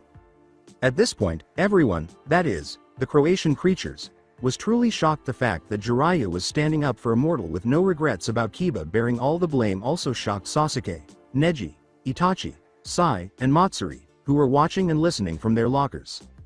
Tsunade shouted, you two can never get along, both of you in my office now, ignoring Jiraiya's earlier explanation that Kiba had fought over this. For Naruto, enough was enough. He started to move down the hallway in the direction of the school exit because he didn't feel like dealing with them today. Tsunade asked, where are you going, Naruto? Not realizing the child was leaving her. Naruto shouted, home, I am fucking tired of him, you, and this fucking school, as he continued to move. Tsunade took care of him without saying anything else. She simply turned to face Jiraiya and asked, so why are you taking up for him? I am not, I'm just trying to protect Kiba from getting hurt, Jiraiya replied. Do you really think I could get hurt by such a mortal? Kiba asked with a harsh laugh. Orochimaru laughed as he pivoted on his heel to return to class. Foo. Jiraiya is protecting you from him because mortal or not the boy is fighting strong, and I say you could get hurt if you don't watch yourself, he said. They turned to Jiraiya after casting doubtful glances at Orochimaru. Kiba's arm was dropped by Jiraiya, who then said, Orochimaru is right. Kiba, you should watch what you say, otherwise you might end up hurt. Then he also began to walk back to his class. Tsunade said, Tish, get to class all of you, as she made her way to the location where Naruto vanished. Shizune asked, where are you going, Lady Tsunade? To catch up with the brat and bring him back. I'm sure he couldn't have gotten far yet, Tsunade responded. Naruto was walking slowly, which was fortunate for her because he would have arrived home by now. She observed him preparing to leave the school premises. Tsunade said, Uzumaki, come back here. Do you want detention? Naruto gave a sly laugh. Naruto said, like I care, you old hag, as he kept moving forward. Then he sensed a hand resting on his shoulders. He glanced over and saw Tsunade staring at him fiercely. Tsunade screamed at the blonde, don't you dare call me an old hag again. Get back into the school before I call your parents. Naruto could sense his rage growing until it reached a boiling point. Controlling the demonic urges that were at work was becoming difficult. He could no longer afford to remain near Tsunade. A part of him didn't care, but he would probably transform if she made him any angrier. Look, Tsunade, my parents wouldn't care if I left or not. The most they would do is take me out of this school. That would only look bad on you, not really me. So don't you ever try to threaten me again or you will be sure to feel real pain, you old hag, Naruto said with a demonic tone. Tsunade trembled. Normally, she wouldn't mind being threatened, but for some reason, the tone he was using with her alarmed her. She nevertheless made every effort to project the image of a strong, self-assured principal. Tsunade grabbed Naruto's collar and pulled him toward the school doors, saying, young man, stop talking nonsense and enter the building. Naruto became even more irate, pulling himself away from Tsunade. He did so. Naruto screamed, "Don't you ever put your fifthly old hands on me or I swear I will kill you. I'm going home, so if you want to call the police, do that. But don't you dare touch me, you stupid old bitch," and swung his fist past Tsunade's face into the brick wall, causing much of it to crumble and fracture into dust. Then he ran away, leaving Tsunade behind. Officially, Tsunade was taken aback. She had no idea that a person could frighten her so much. She also didn't know anyone who could punch through a brick wall. Something about him had to be different, she knew. Every word Naruto spoke was heard by every Croatian in the school building. While the Croatians stopped, the regular teachers and students continued to work as if nothing had happened. Naruto sounded really frightening right now, and Hinata was surprised that he could get so angry. In addition to Jiraiya and Orochimaru, the other Croatian teachers were in disbelief because the child appeared to have the potential to kill Tsunade. Jiraiya was only concerned about Naruto making it home safely and hoped that no one stood in his way because, given how furious Naruto can be, they might meet a bloody end. Since he could smell Tsunade's fear throughout his class, Orochimaru actually found it amusing. Naruto was quite the spectacle, he thought, laughing to himself. Right now, Naruto was moving swiftly across the Hades sidewalk in order to get to the Demon Fortress gate. Jubei and Raku swiftly opened it and moved aside from the irate Emir because they could tell he was upset. Naruto hurried into the house and into the Demon Fortress. He slammed the door of his room after running straight there after seeing one of his brothers nod to him. "Emir," a voice called as it passed his door. When he didn't answer, his brothering asked, "Emir, what is wrong?" Naruto yelled, "Just go away, I want to sleep for a while," in a fit. He said, "Yes, Emir, I understand," to his brother. To keep his rage from overwhelming him, Naruto lay in bed with his eyes closed and his eyes too exhausted to concentrate. "This why I hate the Croatians. This would never happen if they were human," Naruto replied. Hinata felt sorry for Naruto at school. He hadn't returned by the end of the day's period. She feared that Tsunade might retaliate against him for yelling at her and other things by using some of her wizard abilities. As soon as the bell rang, she started gathering her belongings. Hinata made her way over to her locker. With a, "Hey, you ready?" Tenten said. Hinata gave a nod. Hinata had to go shopping today with her friends and her vampire kindred, which consists of Hanabi, Neji, Matsuri, Itachi, Sai, and Sasuke. Each of their parents advised them to go shopping for special items at the human store because the Croatians were holding a meeting. They were all going to the local store. As a result, Neji drove with Hanabi and Sasuke, Itachi, Sai, and Matsuri together, while Hinata rode with Tenten and the other girls. They arrived at Walmart in no time at all. They all entered the store after arriving and looked around for items that might be useful for casting spells or, in the case of the vampire, for drinking blood. After deciding he was sick of lying in bed, Naruto ventured out into the world of humans and eventually found the welcoming local store known as Walmart. He entered with the intention of getting some candy or perhaps some ramen. He bumped into someone while cutting through the meat section. Even though he knew who it was before the evening, he chose to act as though he didn't. "Hey, Shikamaru," Naruto said, looking startled. "Naruto?" Shikamaru asked. The entire group that accompanied Hinata and the crew on their shopping excursion turned to gaze at Naruto. He had approached them without their knowledge for the second time. Naruto asked, glancing at the group, "What are you guys doing?" "As you can see, we had to visit the store to pick up our parents, and..." Sakura was interrupted by Naruto, who said, "I know what's going on, you don't have to explain. You guys don't like hanging out with me anymore. You even became friends with the people you said you guys disliked. I should have known you never invite me over any of your houses anyways." Naruto claimed to be hurt. This was actually a lot of fun for Naruto, who knew that the Croatians probably sent their kids shopping for some kind of get-together or something, and he was almost positive that he was going to find out what they were up to. He also knew that the real reason they didn't invite him over to his house was because they believed he was a normal human and they couldn't risk exposure, though he doubted they let him come over if they knew he was a demon.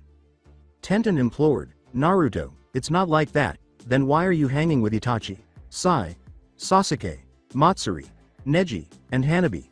You guys claim not to like them and you guys are even shopping with them. I bet they're going over your house. You would never let me do that," shouted Naruto.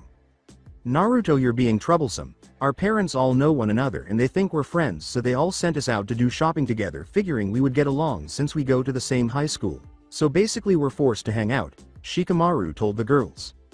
"Yay, whatever," Naruto said as he turned to go. "Naruto, if you want to hang out so bad, how about you come over today," replied Choji. "Are you stupid?" Kiba muttered. "Sure," Naruto replied, curious to see how Choji would manage to take him to the wizard's dome without him revealing his wizard status. Choji, Ino muttered as he considered his next course of action. But first let me call my mom and tell her you're coming over, okay, said Choji. As Choji went down an aisle to gain privacy, Naruto said, sure, not realizing that Naruto could still hear him. Tsunade asked, what is it? As she picked up her phone after Choji took out his cell phone and dialed her number. Got an emergency, you know Naruto, Choji began. Tsunade questioned, what about the brat of a human? Well, you see, he is going to need to come over and I don't want to look suspicious, so I was wondering if you could do a spell on the wizard's dome so it looks like a regular house and only allow selective few wizards like my dad and mom to walk around the upper part since we will only be in the main hall, nervously replied Choji. Tsunade said, that would give me a chance to get revenge. Okay, but I'm not hiding, instead tell him I'm your grandmother, before hanging up. Choji smiled as he walked back to everyone, certain that everyone except Naruto had heard him, but unaware that he had heard the entire conversation as well. Looks like you can come over today, Naruto, Choji remarked. Kiba started things off again by saying, why are you letting this idiot come? He flipped out at school, how do we know he wants to flip at your house? As they approached the checkout lanes, Naruto hissed, why would I do that, asshole? And threw his arm around Choji. Because Choji's grandmother is Principal Tsunade, said Kiba. What? Naruto yelled, behaving as if he had been expected to. Yay, and she lives with me, Naruto, so please don't start anything with her. I heard that you and her got into an argument, replied Choji. Yay. Sorry about this morning, I just had a big headache this morning and I was trying to cheer up Hinata-chan and then Kiba started acting like an asshole and well, y'all know how it is, stated Naruto. When Naruto called her name, Hinata turned to face him and blushed, recalling the incident from the morning. As they put their items on the checkout line, Kiba yelled, cheer her up, more like stick your tongue down her throat, which made the cashier jump. Ino rolled her eyes at her werewolf friend and said, shut up Kiba, he barely even touch her. The smirking Naruto winked at Hinata, saying, yay, I barely got to lick her cheek, nay, Hinata. Hinata became very red, swayed a little, and then passed out. Oh my gosh, the cashier said in horror as she saw Hinata faint. It's okay, it always happens, Neji said, ensuring that the cashier went on. Sasuke hissed, glaring at Naruto, how can you make her pass out, Dobi? Shut up Teme, Naruto snarled. 600 is your total, the cashier said in an attempt to disperse the crazed group. Neji picked up the fainted Hinata as they walked back to the cars after Shikamaru forked over the cash and the others grabbed grocery bags. When Shikamaru said, yo Naruto, you're riding with us. Kiba attempted to make Shikamaru appear foolish by saying, he must have brought his own car, I mean, how could he have gotten here walking? Naruto said, actually I was just walking and I wasn't paying attention to where I was going. So yay, I will be riding with you Shikamaru, before further urinating on Kiba. Everyone sighed, got into their cars, and drove to the Wizard's Dome, or what was supposed to be Choji's house at the time. The 30-minute drive was filled with arguments between Kiba and Naruto, and they eventually arrived at a typical two-story house with red bricks. Naruto grinned, realizing that this was a spell, and the real Wizard Dome didn't look anything like this, but he did as he was told because he wasn't supposed to know. Naruto exclaimed, wow, cool house Choji, as he and the others exited the vehicle and entered. The inside of the house appeared normal due to the spell, but Naruto knew that this would not be the case if the spell were broken. Thanks Naruto, Choji said. Naruto said, let's check out your room, and started to head upstairs, but Choji stopped him by tugging at his t-shirt. Choji pulled Naruto to the living room and said, Naruto, let's just relax in the living room since my rooms are a mess and my mom doesn't like a bunch of people upstairs. After taking the majority of the bags, Shikamaru said, well, I'm going to put up the groceries, and proceeded to the kitchen. Neji, who had numerous bags as well, came after. I see is over, Tsunade said as she entered the living room. Naruto said, look, I'm sorry about earlier, and he meant it. Whatever kid, Tsunade said as she left. Gosh, your grandmother can be a pain, but hey, where is your bathroom? I got to take a leak, replied Naruto. With disgust, Itachi questioned, do you really have to say it like that? Choji said, oh, the bathroom, I will show you, as she rose from the couch and gestured for Naruto to follow. You think you know how to get back on your own, Choji said, as Naruto followed him to the restroom. According to Naruto, I'm not kid Choji, so yes, as he entered the bathroom and closed the door.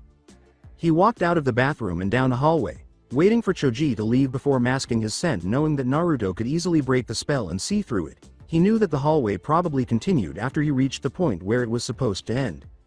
Placing his hand on the wall, He used some of his demonic power to push through and enter a room filled with wizard scrolls and books. "We will examine what I discovered," Naruto told himself. While everyone in the living room was wondering why it was taking so long, he started searching the entire room for something interesting. Tsunade entered the living room and took a look around. "Where is the human boy?" she inquired, using the bathroom, but he is taking a long time, Sakura replied. Hinata remarked, "I hope didn't get lost. This place is not big." "Well, not with the spell it isn't," Shino replied. "Well, we better look for him. We can't have him finding anything he isn't supposed to, though I doubt he can with my spell," Tsunade replied. They all nodded as they followed Tsunade to find Naruto. Naruto felt two people he knew well enter the room while he was still sitting there, looking through items he thought were pretty insertional. Naruto, Orochimaru and Jiraiya's voices said. "Yo," Naruto said, turning to face the two. "What are you doing in here? You're supposed to be acting human," Jiraiya replied. "I know, but I decided to see what you wizards had in stock." "Ya no," he replied. Orochimaru said, Well, you should leave," when they noticed that the restroom was empty and heard Orochimaru's voice say, Well, you should leave." Tsunade and the others moved to the end of the hall. They listened to three voices conversing. Naruto smiled, sensing that the others could hear him. "Orochimaru, I would rather stay in here and look at these inserting books, and you know what, I was wondering how come I could walk through that wall," he said. They were also detected by Jiraiya and Orochimaru, who gave Naruto a scowl. "Naruto, unless you want me to tell Tsunade and the others why and what you were doing in this room, I suggest you leave this room and leave this house because you're pushing the limit," said Jiraiya. "Call down Ero-sensei. I know that this room is probably just Principal Tsunade's room that holds secrets files of high school students, and I'm not supposed to see them. Plus I didn't really walk through that wall, it must be one of those new camouflage doors, right?" said Naruto in his usual dense voice. "Yay, now go." Jiraiya cautioned Naruto walked through the wall once more to confront his friends and Tsunade's shocked expressions.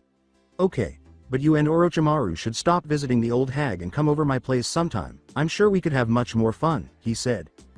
Naruto said, "I guess I got to leave now, see ya," and he quickly left the house. In order to confront Tsunade, Jiraiya and Orochimaru also passed through the wall. Tsunade shouted, "How come you guys were talking to him in there?"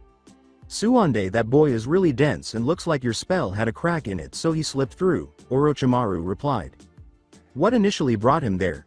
After using the restroom, he ought to return to the living room," Tsunade said.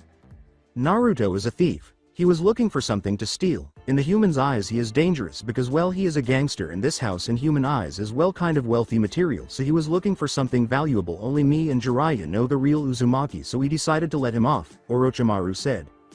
Jiraiya scowled at Orochimaru and simply walked away, not liking the lie he was telling to keep Tsunade off their back. Due to a headache, Tsunade forced everyone who wasn't a wizard to leave, but she also turned the house back into the wizard's dome. Tsunade said, "That human boy is trouble, and I fear he is going to be the start of something bad," as she made her way to her wizard living quarters. Naruto decided to train before school since it was quite early when he woke up. He tried to exercise caution because using his grandfather's demonic abilities put a lot of strain on his body, but in the end, he pissed Kyuubi off.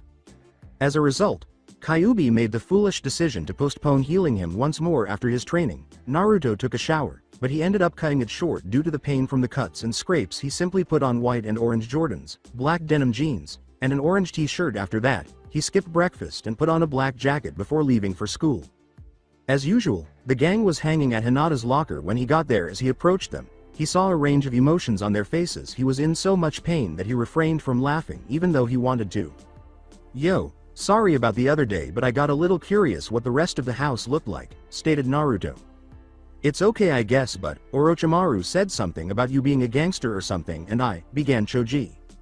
Naruto interrupted Choji, saying, "Sorry, but I don't feel good, I'm going to the nurse's office." "Why are you hurt, Naruto?" Kiba asked, mockingly prodding him lightly.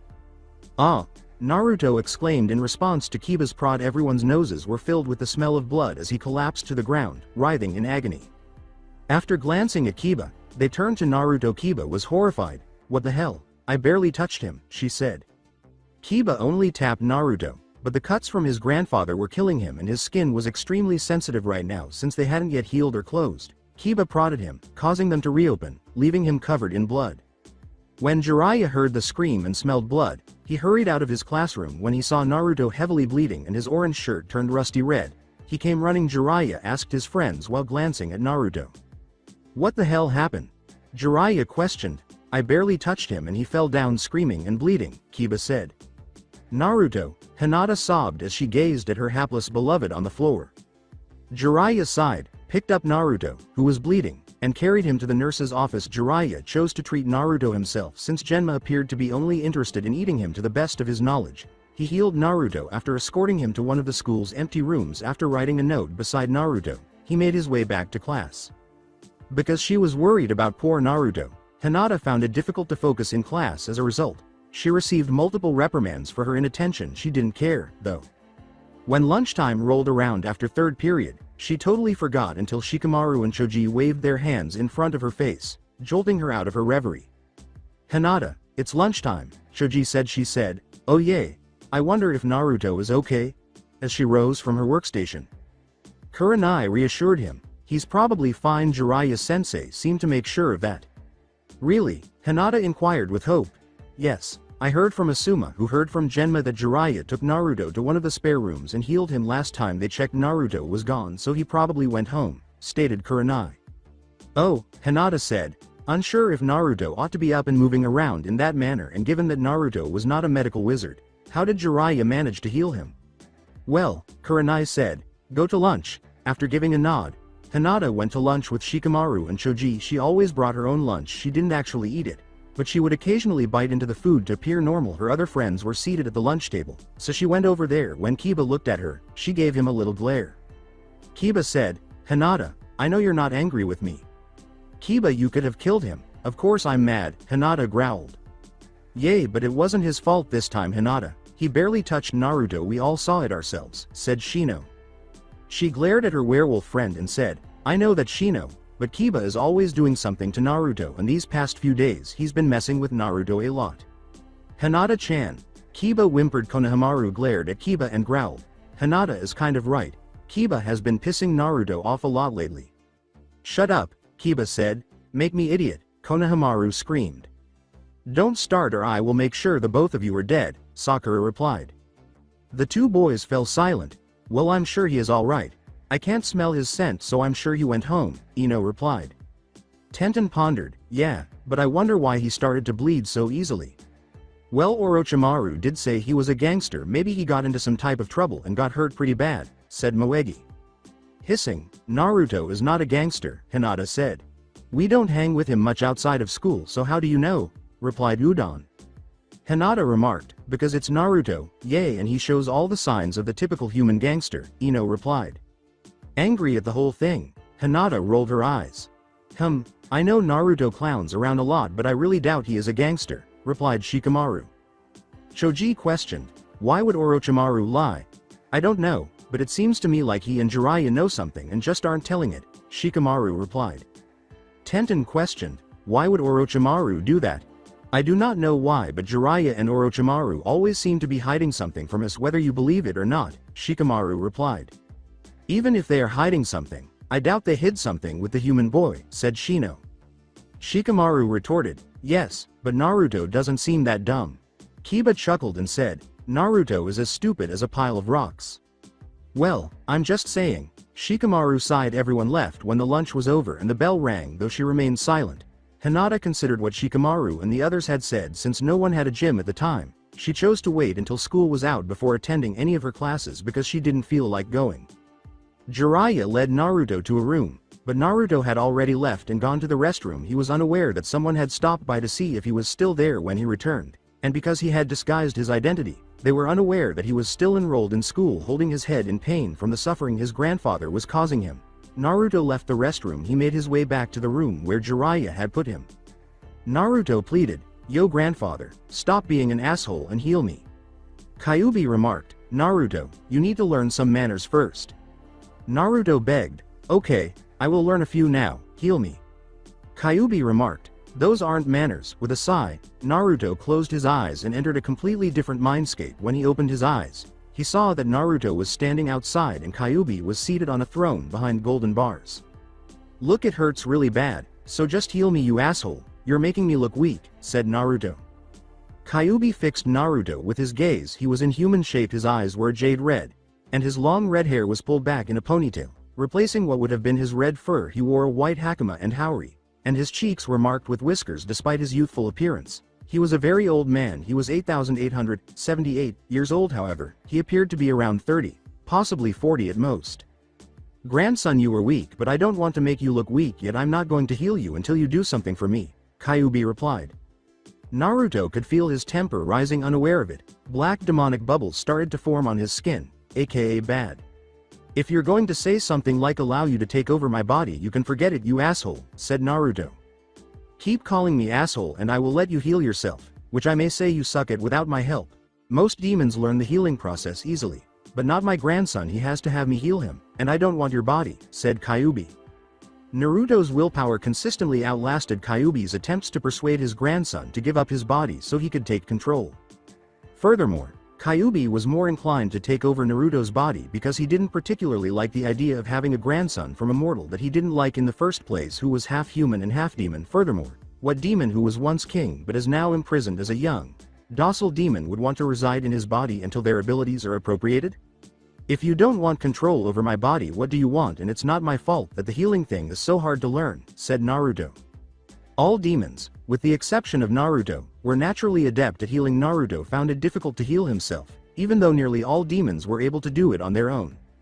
"Whatever, I just want you to renounce our demon kind, our brothering to all the Croatians again, and I want you to do it quickly," Kyuubi replied. "Why do you want that? Even though I can't say the idea hasn't crossed my mind before," Naruto replied. "I don't want everything me and my brethren work so hard for to fall and for us to be mimicked and laughed at all throughout history by the stupid vampires, werewolves, and wizards," said Kyuubi. Naruto burst out laughing. He had no idea what was going on with his body. Actually, he was unaware of any changes to his body, but the black demonic bubbles ceased. However, Naruto had changed. "You know, grandfather, you're right. I agree with you for once. Now heal me and I promise I will start right away," Naruto replied. "Right away?" Kyuubi inquired. "Yes, you see, I finally put together what the other Croatians are doing. At least I'm sure of what they are up to, and I think they are starting right now, so I want to have a little fun with them right now," Naruto replied. As he read what Naruto was thinking, Kyuubi chuckled. "I see, grandson, sometimes I do see my kind in you. Okay, I will heal you."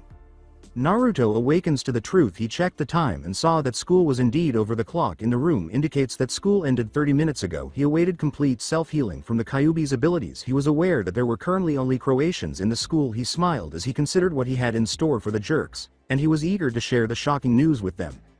Hinata dashed to Kurenai's chamber. She arrived late right now. A meeting was scheduled for all of the Croatian students, and there would be all the senseis from Croatia. She sighed as she entered, receiving glares from her vampire kindred and a few glances from her friends. Unaware of what was about to happen, she sat down to listen to whatever Suande had to say. Along with the other Croatian teachers and students, Hinata was seated in Kurenai's room. In other words, Choji, Ino, Matsuri, herself, Sasuke, Neji, Itachi, Sai, Hanabi, Shikamaru, Shino, Sakura, Lee, Tenten, Konohamaru, Udon, Moegi, Kiba, and Shikamaru. Tsunade, Shizune, Jiraiya, Anko, Kakashi, Guy, Asuma, Orochimaru, Genma, and Kurenai were among the principal and teachers who were also Croatian. The vampire teachers Kurenai, Genma, Kakashi, and Anko were seated close to the door. Guy, a werewolf, sat between the wizards Jiraiya, Tsunade, and Shizune, who were seated on the other side of the door due to his mixed breed. Orochimaru was the only lone wolf. He sat near Guy but not too close. He was half wizard and half vampire. Despite the fact that most of them didn't get along, they were all seated in Kurenai's room. "So the Croatian meeting this weekend is that important? Well, don't worry, even though I don't want to come, I'll be there," Kiba purred. "That's the drift," Tsunade stated. "I still don't." Naruto Uzumaki, a blonde knucklehead, is shown when the classroom door opens. They all wondered why he was here and why I was unable to sense or feel his presence. Now that his grandfather had healed him, he felt better and grinned as he asked, "Yo, what are you all doing in here?" Nearly everyone gave him a scowl after glancing at him. Tsunade remarked, "The same could be said to you." "Oh, me, I dozed off in a strange room, and when I came here to inquire about the time of day, I discovered that it was the end of the day. Then I heard sounds coming from inside, so I came here." However, He added, that still doesn't explain why you guys are here. Naruto stared at the vampire girl and waited for her to break since he knew she liked him. Nothing is going on that considers the likes of you, Neji growled. After adding the Chan for good effects, Naruto asked, to me it looks like you guys are planning something. Are you Hinata-chan? Before looking directly into her eyes. Naruto had the ability to force anyone to tell him the truth. If he looked someone in the eye and they were weaker than him, he could easily force them to do so strong people could resist him and stop themselves, but he could dissect the rest as long as he knew enough. He knew he had made the deal when he looked at her. As Hinata said, "Nah Naruto, we were just planning a party," everyone turned to glare at her. Did she just share their plans with the mortal? Something seemed to be controlling Hinata's speech, and she struggled to resist it but was unable. What kind of party needs teachers? Smirked Naruto. It's nothing at all. Hinata tried to resist the urge to tell Naruto the truth and quickly made up a lie to save their asses. You know, all the kids in this room are on the student council and we all agreed to throw a fall party, but we can only plan after school because we need the teachers and the principal present so they can agree to everything, Hinata said. Everyone, except Naruto, who was obviously upset that Hinata had broken his ice spell and was able to fabricate a lie, thought the lie sounded so good that they began to believe it themselves. However, he had to acknowledge that if he were human, he would have believed her. No Hinata, you're lying, Naruto uttered with confidence. Whatever Dobi, no one is lying here, so get lost so we can plan the autumn party, said Sasuke. By party you mean meeting where the Croatians get together to discuss big news, Naruto replied. Except for Jiraiya and Orochimaru, who were the only ones who knew that Naruto was half demon and who also knew what he had done to Hinata, he could see shocked expressions on everyone's faces. They were the only ones who did not appear alarmed or scarred that he was aware of this.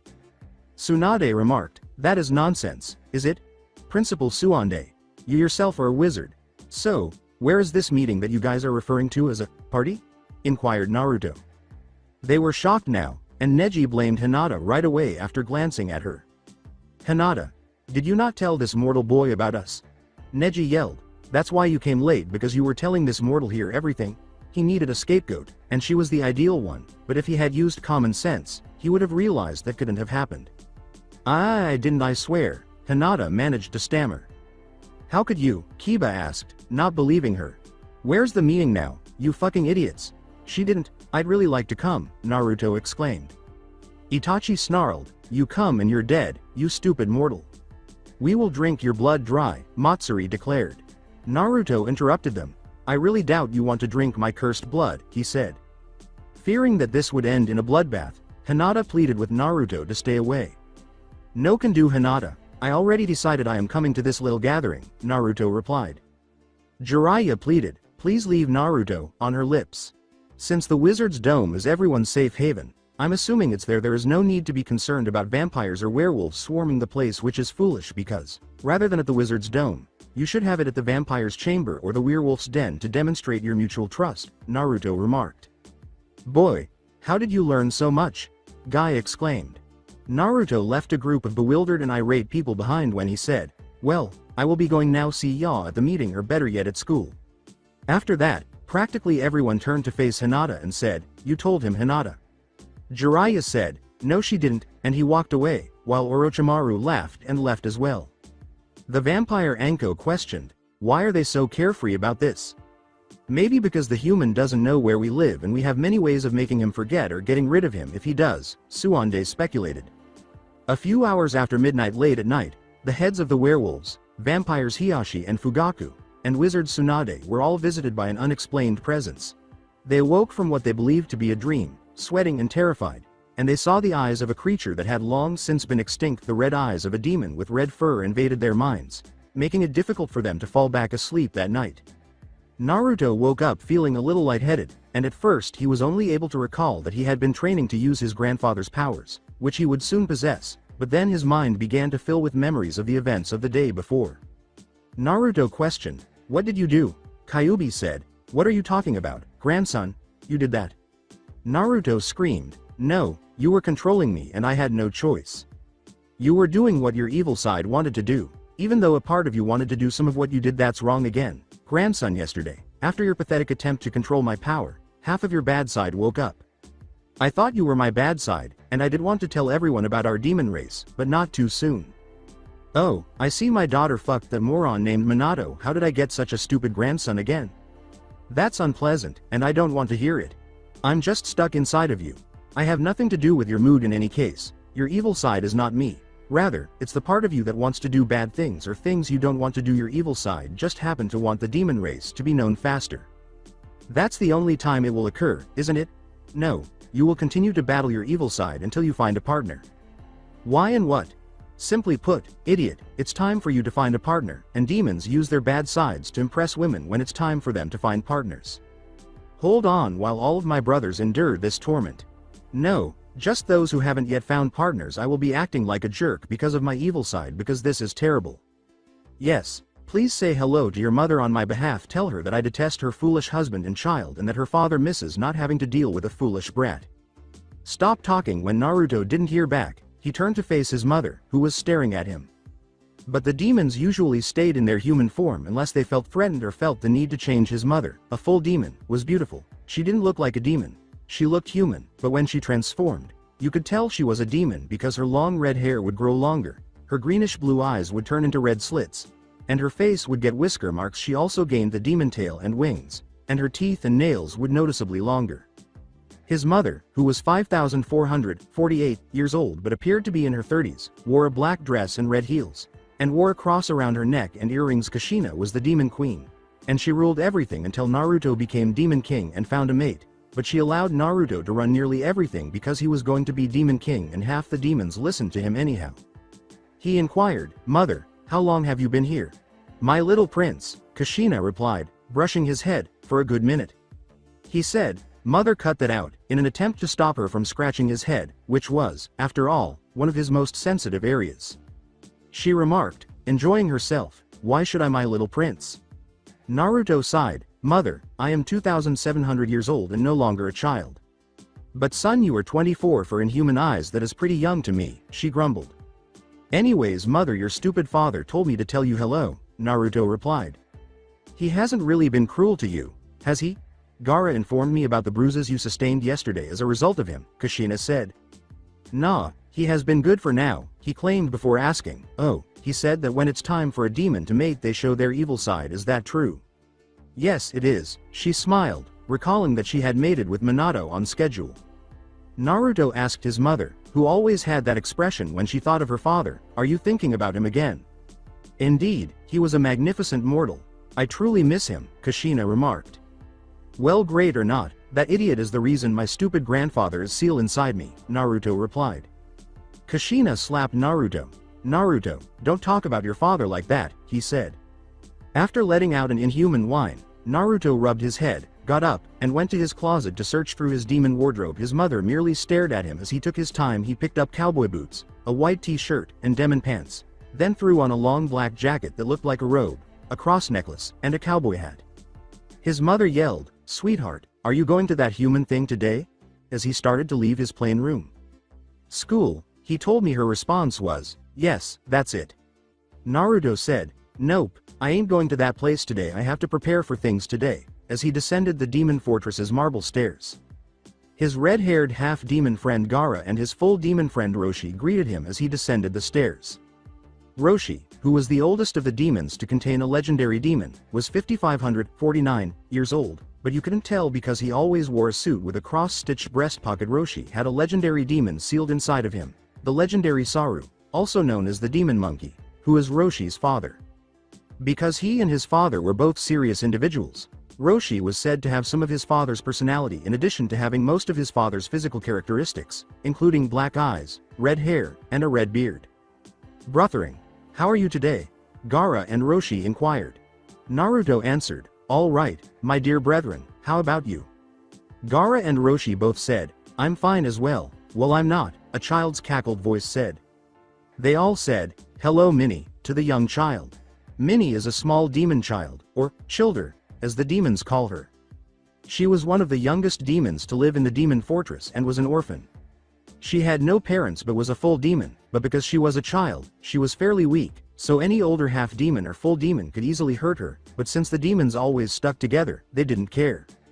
If you were to estimate Minnie's age in human years, she would be around 6, but she detested school like most demons, So after her first day of kindergarten, she begged Kushina, who served as her guardian, to take her out of school since all demons generally detested school. None of them went. Naruto assumed he would push through it because he claimed it was a good way to keep an eye on Croatian creatures, but he ended up enjoying it. "Hi brethren," Minnie said as she rode a small scooter past them and down the hall to the demon bar, also known as the demon's kitchen. As they followed Minnie's route to the demon's bar, Gaara inquired, "What is that contraption Minnie was riding bruthering?" Naruto remarked, "That was what humans call scooters." "Are they fun?" Gaara inquired. Naruto remarked, "I never tried one," as they walked into the bar. Every demon greeted Naruto as he sat at the head of the long wooden table. "Morning Amir," they all said. The table was quite long. It could have accommodated 2,000 demons, in fact, and the majority of them were Naruto's age or older. Very few were younger than him. Two of the people seated at the table were not demons at all. They were Temari and Kankuro, Gaara's human siblings, despite the fact that it might seem like it would trouble the demons. Having two humans in a house full of demons did not bother them in the least. The only reason Temari and Kankuro didn't appear dead or extremely old by now was because the demons had cast numerous spells on them to ensure that they aged very slowly so they could grow up with their brother. Even though they both outlived their human lifespan, Temari looked about 24 and Kankuro looked 19. Temari, the oldest, didn't mind the demons either. In fact, she read so much in the demon library that she fell in love with the Croatian world, but she was more interested in witches than anything else. She pleaded with Naruto and Gaara to introduce her to one of the few surviving witches, and once they did, she started learning from them. She was on her way to becoming a witch now. All she needed to do was pass the witch's code test and the broomstick, and she would no longer be human but a witch. This was one of the main reasons the demon chicks got along with Temari. But don't confuse witches with wizards. Witches and wizards are cousins to one another's race, but as Temari and other witches beat into everyone, they were different. Many other races tend to think that witches were female wizards. But according to the origin of witches and wizards, that is not true. The origin states that Lilith, the first mage ever, had 3 daughters and 3 sons. They all learned how to use magic, spells, and potions, but they all disagreed on how it should be used. The 3 daughters took on the name witches and did magic, spells, and potions the way they wanted. They didn't read prophecies or anything of that sort, and from then on their descendants became known as witches, whether female or male. The 3 sons took the name wizards, and from then on their descendant became known as wizards, whether female or male. Witches began taking in many humans, making them into witches, and same with wizards. They soon began to start fights with each other, making them become rivals. The witches sided with the demons during the fabled Demon versus the rest of Croatia war, and while the majority of them were wiped out, the few that survived were secretly trying to repopulate. So Temari's training as a witch was warmly received. However, Naruto was not surprised when he heard Kankuro yell at the end of the table because he didn't trust many demons, didn't like his sister training to be a witch, and would be the only human in the demon fortress. The demons also didn't like him, Minnie in particular. "What's wrong, Kankuro?" Gaara inquired, her face irritated. Fu was one of the 9 individuals who had a legendary demon sealed inside of them. "He a pussy, that is what's wrong," Fu said. Fu, like Naruto and Gaara, and everyone who had legendary demons sealed inside them, would gain the full powers of Kabutomushi in 3 months. However, Fu was already a full demon. Though she was going to get much stronger, she liked to use a lot of foul language, which is why many demons thought of her as one of the guys. Fu had the legendary demon Kabutomushi, 7-tailed Hanrei beetle, sealed in her. She wasn't her father or grandfather. To prove her point, Fu, who was perceived as one of the guys, wore a white short shirt and tank top. Her short green hair was styled very attractively, and her eyes were orange-red. She also loved the color white. "I'm not a pussy. Minnie keeps on kicking me," Kankuro complained. "That means she likes you," said Han, the full demon who looked after the fabled 5-tailed dolphin horse demon, also known as Gobi. Kankuro glared at the small demon and yelled, "How does that mean she likes me?" Minnie said, "I don't like you, Baka," protruding her tongue at Kankuro. Temari said, "Minnie, don't be mean to the Baka." After laughing when Temari called Kankuro a baka, Minnie went to sit on Temari's lap and left him alone. "Temari," Kankuro complained. "Shut up," Yugito said, growing weary of Kankuro, who was also carrying one of the legendary demons, Nibi, Yugito's grandmother, who was said to share the same attitude with her. That is, to snap at people easily and suffer from severe anger management issues. Yugito had her name tattooed on her arm and was wearing a schoolgirl shirt and skirt with crosses all over them. She also loves to wear crosses everywhere. Kushina approached with a large tray of food balanced on her head and 2 more on each hand. "Okay everyone, settle down, I got the food," she said. Since this was a demon's fortress, they had no lack of respect or manners, so they picked up large pieces of chicken and turkey and whatever else was there. In a flurry she put them down on the table and returned to bring out more food and drinks.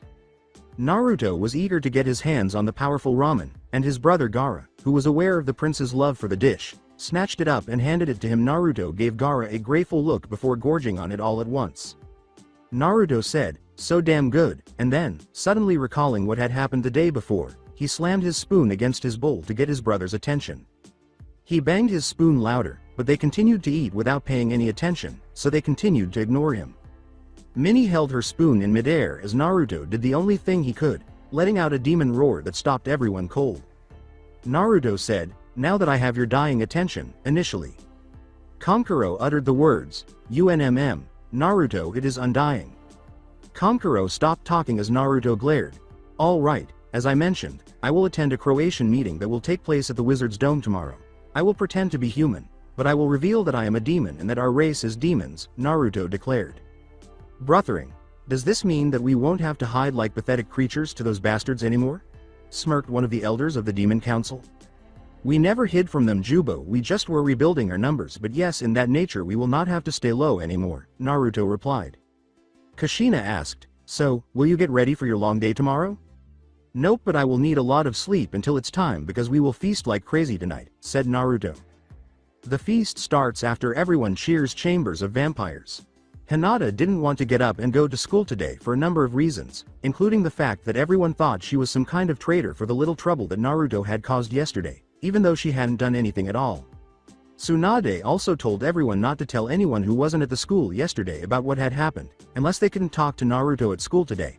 Tomorrow was the Croatian meeting, so they had all day to make sure they talked to Naruto and got him to forget what he knew, or else they would have to tell everyone in the Wizard's Dome, Werewolf Den, and Vampire Chambers about it. Finally, Hinata didn't want to go to school today because she simply didn't enjoy going to school. Still, Hinata rolled over and groggily got out of bed, quickly showered, put on a white summer dress, put on some lavender lotion, slipped on sandals, opened the door, and left her room. When she got downstairs, she realized she was up early, so she went into the kitchen, opened the refrigerator, and took out a jar of cold blood, pouring herself a glass, and then she left the house and got into the car Neji usually drives, waiting for him and Hanabi to wake up and get in. Neji started the car and drove off to school without bothering to say good morning to Hinata. Shortly after, she got out of the car and walked slowly into the school, feeling alone because no one was there. When she reached her locker after waiting for a while, Hinata fell asleep in the car, so she jumped when she heard the door slam and woke up to find Neji and Hanabi inside. Since her friends were nowhere to be found, Hinata sighed and gathered her belongings from her locker before deciding to go to first period. With a serious expression on her face, Kurenai said, "Hinata, could we talk for a moment?" Without giving Hinata a chance to respond, Kurenai started to leave, clearly intending for Hinata to follow. Hinata followed Kurenai to her room, where she saw the majority of her friends were also in Kurenai's classroom.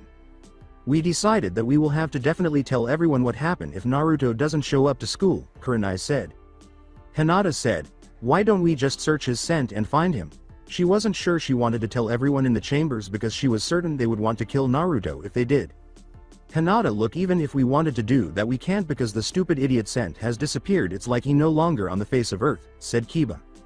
Kiba would never scream at Hinata, but he was angry that she was worried about that human, especially since he believed she had told him everything about their kind. He didn't want to witness any more of her trivial concerns about a human, and he believed that if anyone deserved to be shot at Hinata, it was him, as he was at least from the Croatian world.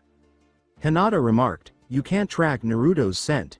"No, we can't," Kiba said sourly, though she knew that was impossible because he was human. Hinata remained silent and hoped they would never be able to follow his scent. "So if he shows up at the Croatian meeting tomorrow, what will happen?" Hinata responded. Kurenai remarked, "That will be if he doesn't come to school today." "Oh," Hinata said, aware that they would undoubtedly hit Naruto if he didn't show up for class today. "Well, everyone, at the end of the day, we will formally discuss this with Tsunade head to class, as first period is about to begin," Kurenai said.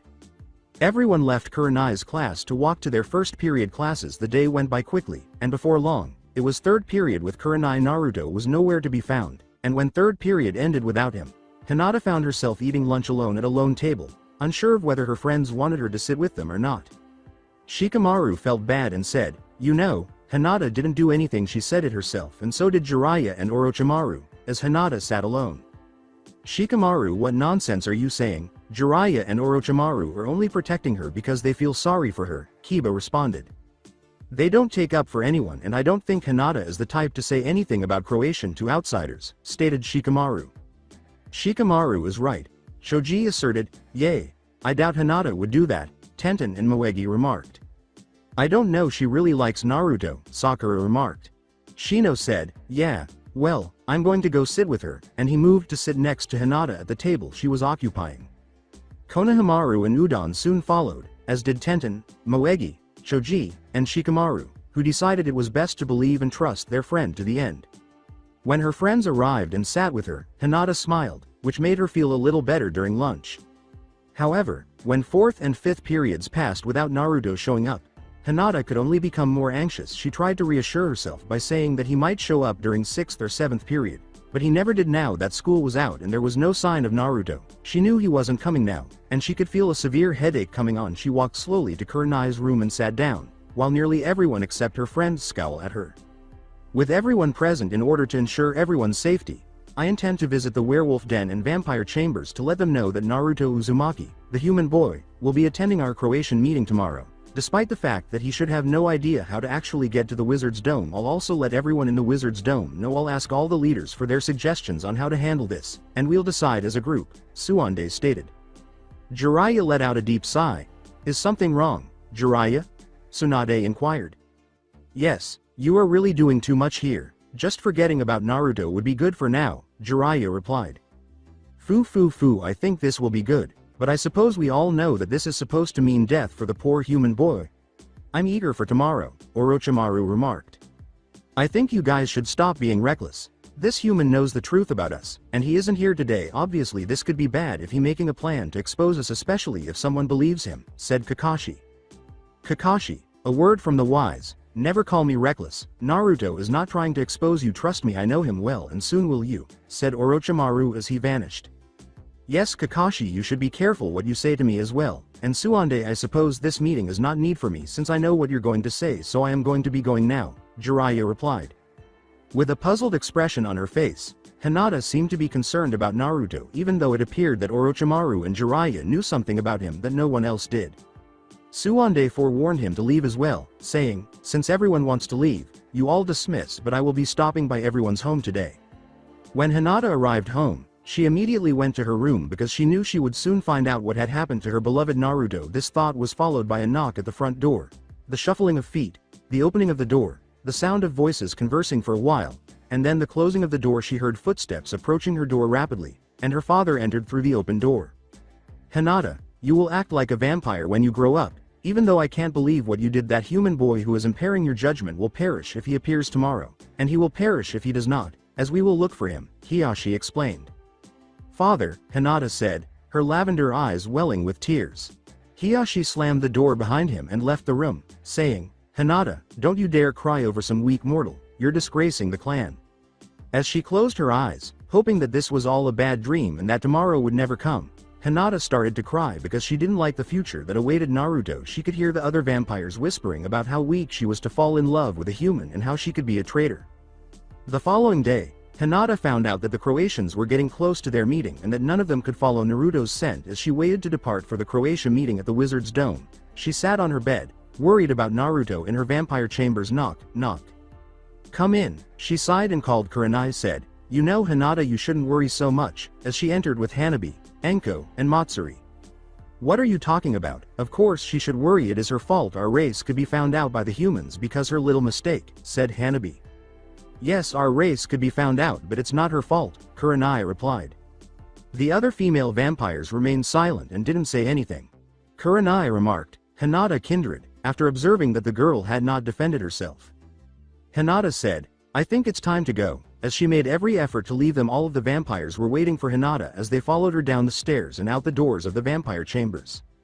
Let's go, Hiyashi and Fugaku said as they bounded through the forest on their way to the Wizard's Dome. Hinata felt liberated as she dashed through the forest. Her nose was tickled by the air, and her hair was blowing in the wind. She cherished the sensation of floating. When Hinata stopped to look to her side on the way there, she noticed that the werewolves were running at the same incredible speed along the same path while on all fours. In no time at all, they arrived at the wizard's home. Tsunade led them to the back, Where a large grassy field the size of 6 football fields was located, there were hard, dark clouds riding the sky above the 650-yard-long backyard of the wizards. Even though it didn't fall from the sky, you could hear thunder cracking. The wizard's leader, Suande, had arranged a seating area with werewolves and vampires seated on either side of the wizards, who were seated in the center of the field. As she took the podium, Suande said, "I have called this meeting because we wizards have foreseen a prophecy. The demon fortress, Brothering. Today we will let the rest of the Croatia know that we demons exist and will take back a part of our lives," said Naruto. All of his Brothering was gathered around him as he stood atop a table in the demon's office. He wore a long black trench coat that was torn where the buttons should be, exposing his well-defined chest, black pants, and black boots. Additionally, it was torn at the ends and sleeves, giving it the appearance of a cape. He was also wearing torn gloves and a black cowboy hat. A cross was worn around his neck. As he spoke, many joyful demons roared. Following his departure from the table, Naruto approached his mother and said, "Mother, I feel good about today." Kissing his forehead, Kushina said, "Of course you do, my prince." With his fellow Brothering looking on, he flushed with shame. "Gaara, Han, Yugito, Fu, Yagura, Roshi, Utakata and Killer Bee, you're coming with me," instructed Naruto. One of the fabled demons, known as the Lucky Nine, as the majority of the other demons like to refer to them, was sealed inside each of the following demons that he summoned. With a, "I want to go too," Kushina said. "Okay, then you can go." Naruto sighed. She was, after all, queen, so he couldn't say no even if he didn't want her to go there.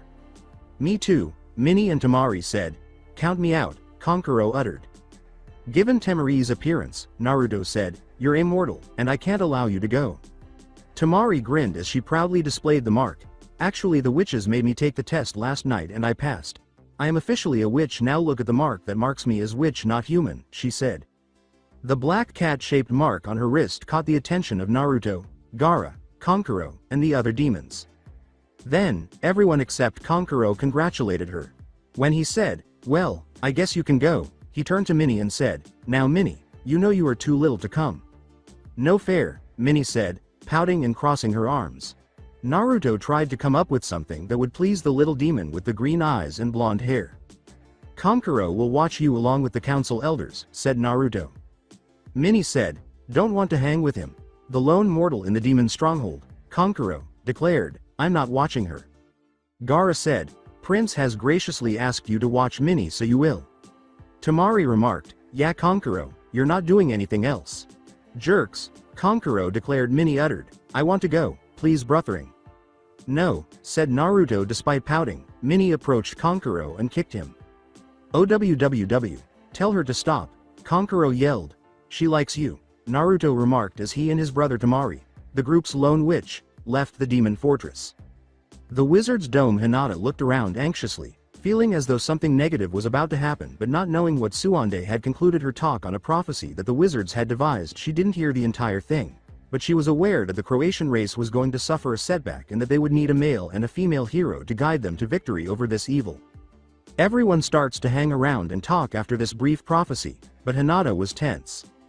"He came," Kiba said, and she heard it. Hinata's eyes widened. 11 of Naruto Uzumaki's friends were standing at the end of the wizard's backyard.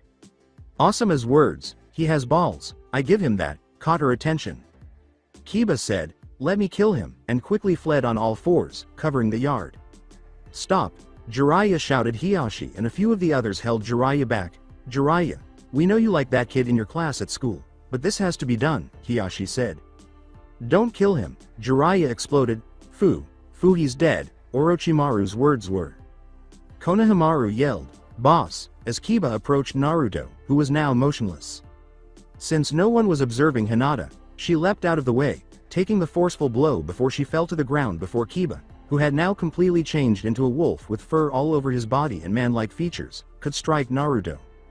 After observing Hinata's anguished face as she gasped for air, Kiba stared incredulously at his paw, which was red from Hinata's blood. The sight of Hinata's bleeding body caused everyone to gasp in horror. Naruto sighed as he turned to face Hinata, saying, "This is the very reason why I dislike vampires, werewolves, and wizards, because you're all stupid."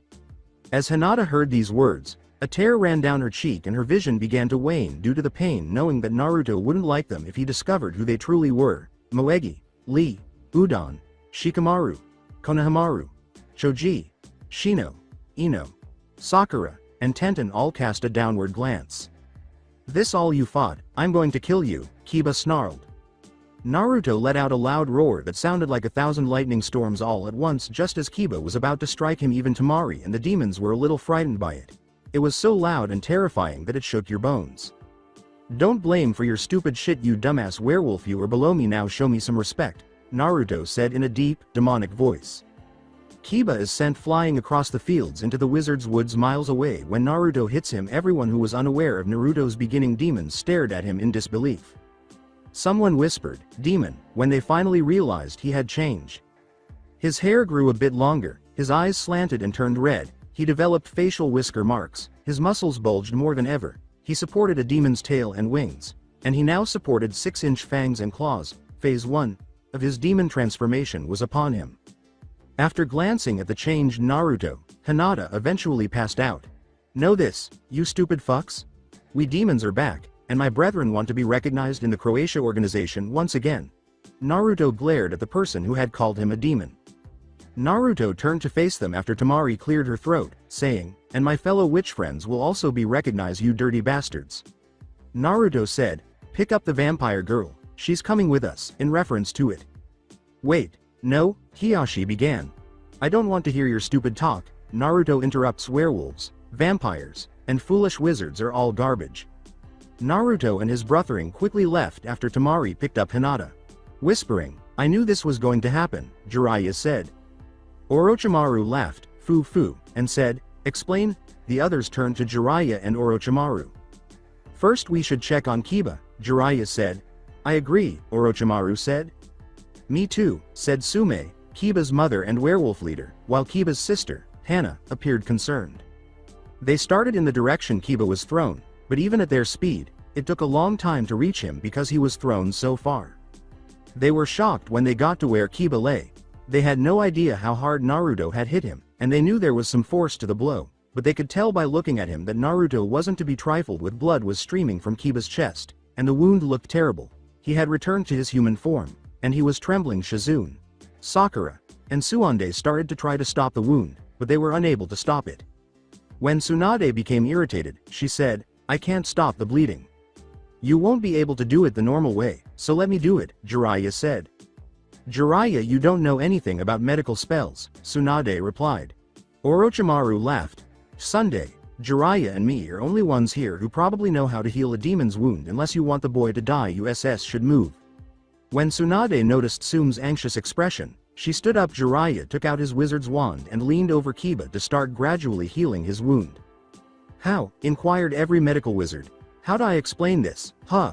It's like this," Jiraiya explained while tending to Kiba. "You all know the tale of the 9 legendary demons and their race's battle against werewolves, wizards, and vampires, but many of you are too young to truly understand what happened or were present but played a minor role. Well, what the hell happened, and what's this have to with you knowing how to heal demon wounds in Naruto Uzumaki?" demanded a furious Hiyashi. Orochimaru said, "Fufu, calm down Hiyashi, the boy won't hurt your daughter." "How do you know that?" Hiyashi inquired. Simple. Naruto didn't mean a good number of the things he said. "It's, well, just mating season," Jiraiya replied. "What?" Hiyashi shouted. "All right, let me begin at the beginning. Kyuubi, Naruto's grandfather and the Demon King at the time, desired complete control over all Croatian creatures, one of the most powerful demons in existence. Kyuubi had friends who were nearly as strong as him, the legendary demons. According to Jiraiya, they also concurred with Kyuubi that they ought to have complete authority and pledged to distribute it to the witches who sided with the demons during the conflict. Shikamaru remarked, "Then we destroyed them, yada yada yada." "Wrong. They were certain to prevail in the battle. It was only a pure miracle that caused them to lose," Jiraiya said. "How?" Shikaku Nara inquired. "First of all, we were essentially created by the demons. We were losing, so there was no way we could defeat them because they were unquestionably stronger. However, my good friend Minato Namikaze, a mortal man, fell in love with Kushina Uzumaki, a demon woman who was the mother of Naruto Uzumaki and the daughter of Kyuubi Uzumaki. Before the war started, Minato fell in love with Kushina, and she became pregnant through his creation of Naruto," Jiraiya said, pausing. Orochimaru chose this moment to speak. This mortal was also good friends with Hiruzen Sarutobi, the brilliant wizard who taught Tsunade, Jiraiya, and me. Thus, Hiruzen, Jiraiya, and I devised a strategy to win the war. When we began to notice the significant losing streak, if it worked, it would be all chance. However, it was our only chance. What was that? Fugaku inquired. We requested that Minato try to persuade his father-in-law to consent to a treaty that would end the war. Kyuubi wanted to be sealed in Minato's firstborn Naruto, but Minato asked and was turned down. We agreed, but added that he would also need to have a family member sealed with his other legendary demons. They naturally agreed, following their leader. And we created some spells and seals and sealed them inside the 9 legendary demons' closest demon or half-demon relatives, Jiraiya said. Tsunade asked, why would they want to be sealed? Kyuubi probably believed he could take over Naruto and control him, as did the other 9, but we developed a seal that gradually extracts their powers and transfers them to the host. In about 3 months, Naruto and his fellow demon should be able to use all of their ancestors' abilities. Naruto is currently a demon prince, but once he gains his grandfather's abilities, he will become a full demon and demon king. Jiraiya stated Naruto is also a relative of the demon king, and all those related to the king inherit royalty. And that's advantageous because Hiyashi and others yelled, why would you guys do something so stupid? First of all, if we hadn't, you would all be dead right now, and second, that boy doesn't share his grandfather's bloodlust. Numerous demons were not even interested in participating in that conflict. Their loyalty to their king, or brothering, as demons refer to one another, was the only reason they fought in the war. However, many demons joined our forces to assist in eliminating other demons who still desired to fight. As soon as Kyuubi passed away or was sealed away, the few remaining demons were then killed by a large number of vampires, werewolves, and wizards who turned on them, according to Orochimaru. Sume asked, so why are they still alive? Are you certain you can vanquish every demon? Nevertheless, many were still able to escape and went into hiding. Since Naruto and the majority of demons without mates are currently in mating season, they frequently act cruelly and say hurtful things until they find a mate who can soothe them. He may be a little more cruel than usual, but I could have prevented him from attacking Kiba if you had all listened to me and not stopped me, Jiraiya said. So when you said, don't kill him, you weren't talking about Naruto, replied Hana. Orochimaru laughed and said, Fufufu, who else would he be talking about? I was certain Kiba was goner. Sume said, watch your mouth, that's my kin, as the werewolves started to growl. I apologize for upsetting you, Lady Sume, but I only tell the truth. If that demon had gotten really angry, your kin would not be alive anymore, Orochimaru emphasized. Well, that's the story. Besides the fact that the demons saved a few of witches who got taken out easily after the destruction of the 9 legendary demons, Jiraiya replied. According to the prophecy Suande read, there will be conflict among the Croatian people. I think it's the demons, Hiyashi remarked. No, I'm sure it's most likely not, and now that a few witches are on their side, we have to ask witches to read us their prophecy. Also, they can add more detail, Jiraiya replied. Witches do not prophesy, Tsunade asserted as he finished healing Kiba, who had woken up and listened to the entire story. Jiraiya said, no they don't, they have something called witch readings. So we need the demons and witches on our side, for this prophecy tells me without them Croatia world will no longer exist. What about Hinata? Kiba said feebly. They all yelled, Kiba, werewolves. Hinata is with Naruto, but I'm sure they will be fine. They also have witches on their side and the demons theirself are good at healing, Jiraiya said. Hiyashi said, I hope she is alright, as he peered up at the now dark sky. His brothering Gaara and the few demons who took the time to practice in medical practices were also in a state of shock, as it was known that a witch after passing her test only knew little or non-medical things, so he really was taking a risk by allowing Temari to heal the girl, but he also knew that if she couldn't heal Hinata, then some other demon could. Naruto's eyes glazed as he stared at the vampire girl, who lay on her back in a deep slumber on the soft bed, and he pondered, wondering how she could appear so calm when she was in such pain from a friend of her own. Even though he felt he could use the girl to get what he wanted from Croatia, he also felt that she didn't really matter and that he could get what he wanted without using her. However, for some strange reason, he felt that she was in danger there, which is why he felt the need to bring her back to his fortress. Just before he left to go interrupt the Croatia meeting, he felt himself slipping away to his evil side, even though he knew he would have to apologize to her along with his wizard and werewolf friends.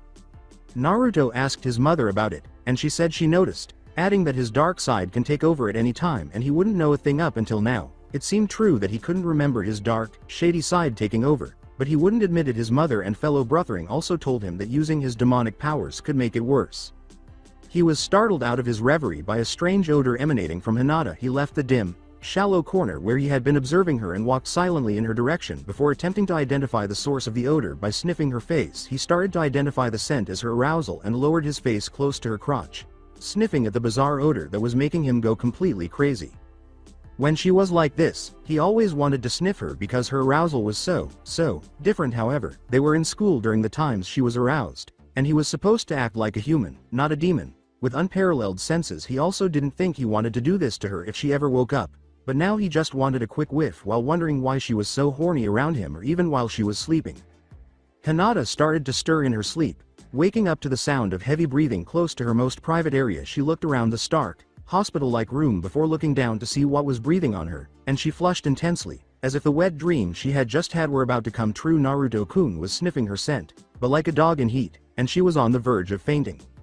Even though this was his territory, he felt like she was going to beat him cold for what he had done, but the hit never came. Naruto stopped sniffing Hinata when he felt her awake, so he looked up at her and their eyes met. Hinata quickly turned away, blushed, and her arousal increased, making Naruto jump away. She was too ashamed to ask him why he was sniffing her crotch. Naruto, what were she wanted to say? When Hinata remembered yesterday, she became even more depressed because Naruto was a demon and he didn't like her or her kind. She was afraid to look into his blue eyes, so she could only look away. Why are you so aroused, and what do you want, woman? Naruto questioned. Are all vampire women this horny? Hinata's eyes widened in surprise, and she tried to think of a response, but all she could do was faint. Naruto had forgotten that Hinata had a tendency to faint at school when he overexcited her, so he jumped up and hopped onto the bed she was lying on, hovering over her with one hand on her forehead to check her temperature and the other on the side of her face. His legs were on either side of her waist. She woke up shortly after, and she almost passed out again when she realized the position she and Naruto were in. Look, you better not faint again, he said, observing her on the verge of fainting once more. Naruto, what are you going to do to me? Hinata asked, using all of her willpower to keep from fainting. He might kill her or do something incomprehensible to her, so she assumed that wherever she was, it was not the wizard's dome or the vampire chambers.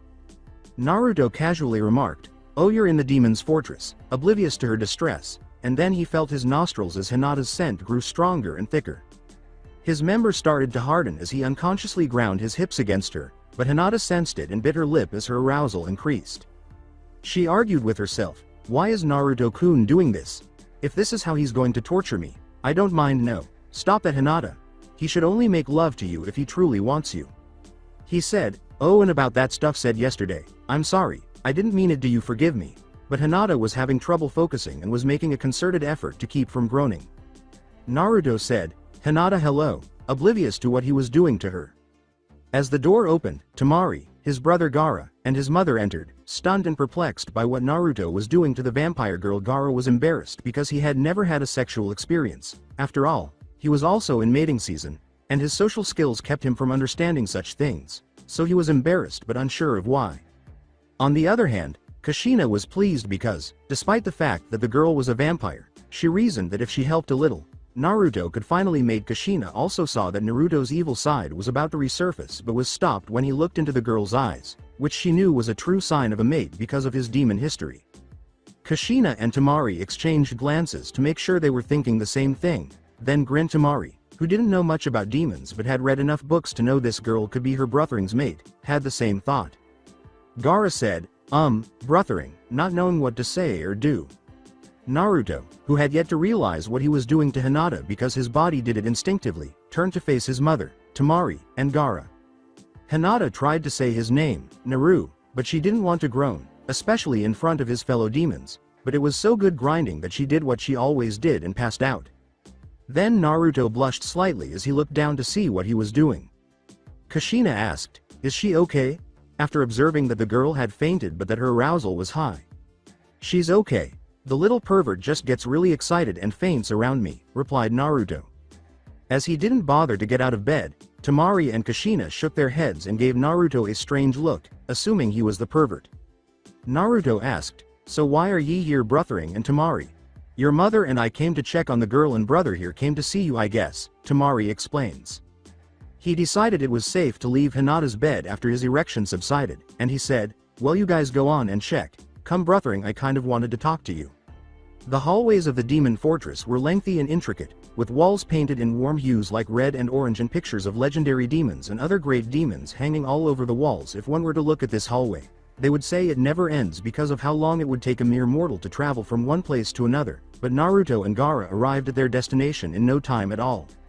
They came to a wooden door that appeared to lead to an office. It was Naruto's own office room, and since the prince would soon be king, he owned the wooden door with the words, "King," printed on it. Naruto entered the room and sat on a golden throne. The room was large and open, with the walls lined with all of the previous demon kings and their right-hand men. His throne was at the end of the room, and there were 4 more thrones on the left and right of his throne, but they appeared to get smaller and lower. The walls were red and black. Gaara sat down from Naruto at the right side of his throne, and as if at the same moment, 7 more demons entered and took their designated seats after Naruto blew a little whistle. "Brothering, I can only speculate as to what this meeting is about," Roshi, the demon, said. "There are just a few things I want to run by you guys, my loyal demon troops," Naruto said with a sly smile. The Hinata. The third time that day, Hinata woke up to discover 2 women standing over her, mumbling something. One of them had fire-red hair that fell to her lower back, and her eyes were slanted like a fox. Her lips were ruby red, and her eyes looked violet, and she seemed happy. The other woman had sandy blonde hair in 4 short, spiky pigtails, and her eyes were blue and her lips were pink. She was dressed in black, which made Hinata think of a witch she had read about in the Croatian library at home. The red-haired woman said, "You're awoke, minion," and she gave Hinata a fierce look that caused her to turn her face. Hinata timidly said, "Yes, may I ask who are you?" She didn't like being called a minion, but she assumed she had no business being here, and she still wanted to know who she was speaking to. The red-haired woman Kushina declared, "I am Kushina Uzumaki, the queen of the demons." Hinata looked at the woman, blushing when she realized she was speaking to her crush's mother. Although she didn't see many of Naruto's features in her, it was clear they were related if you looked closely. The sandy blonde named Tamari said, "I am Tamari Sabuka, a witch, but neither a white witch nor a black witch." "You're a witch," exclaimed Hinata, who had no idea why a witch was in the demon fortress or that witches still existed. "Yes, I am. I checked your wounds now, and they should be okay, the queen, and I made sure you would experience the least amount of pain possible, so as long as you don't reopen them, there shouldn't be any issues," Tamari said. Then Hinata realized they were correct. She hadn't experienced any pain since waking up this morning. Hinata said, "Thank you," to the woman. Kushina grinned and said, "Thank my son the prince instead of us." Hinata nodded, unsure of how to express her gratitude to him. Hinata inquired, "Will I be returning to the vampire chambers soon?" Kushina said, "Want to get away from us so soon, nay?" No," said Hinata, shaking her head. "That isn't it. I simply wanted to be honest." "I know that, girl, and I don't know when you will leave. It will be whenever the prince decides since he brought you," Kushina said with a small laugh. "But do you want to walk around until he makes a decision?" Eager to stretch her legs, Hinata nodded. "Well then, Tamari, if you are not too busy, you can show her to the demon's bar to get something to eat, and then you gals can hang in the garden," Kushina replied. Tamari remarked, "Queen Kushina is the only one I mind." Kushina grinned before heading out of the medical room to complete her task. Tamari beckoned Hinata to follow her, saying, "Come on, I'll get you some more rags to walk around in before we go to get something to eat." Prior to following Tamari, however, Hinata looked down to see what was wrong with her attire and saw that she still had a large rip in her shirt that exposed her cleavage. She wondered if Naruto had noticed this as well and blushed, but he still got up and followed Tamari. Hinata started to wonder how large this place was as they passed through the hallway Naruto had previously traversed. It seemed even larger than the vampire's chambers, which were enormous, but to her, the vampire chambers were uninteresting in comparison to the demon fortress. From the door leading all the way up the spiral stairs to the main chambers, the interior of the vampire chambers was draped in a long red carpet. It was mostly dark and smelled stale and old. The pictures on the wall depicted vampires feasting or some of the most impressive vampires. This all seemed dull to her, but the vampire chambers looked like an old medieval castle with many bats hanging around it. The walls of the castle were very eerie. The acid rain and the castle's age made it look very scary.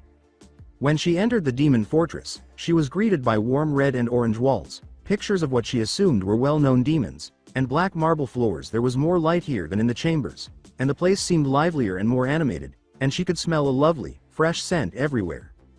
"Hinata, here, put this on," Tamari said, passing Hinata a purple tank top.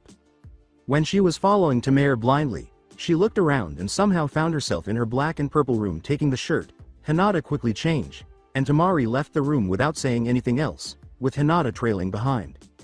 Hinata noticed that they had started down a set of stairs and entered a red and white room with a large table in the center that appeared to be able to accommodate hundreds of people. Despite this, the room was stunning. "What do you eat?" Tamari inquired. Hinata said, unsure if she should admit what she had eaten to the girl.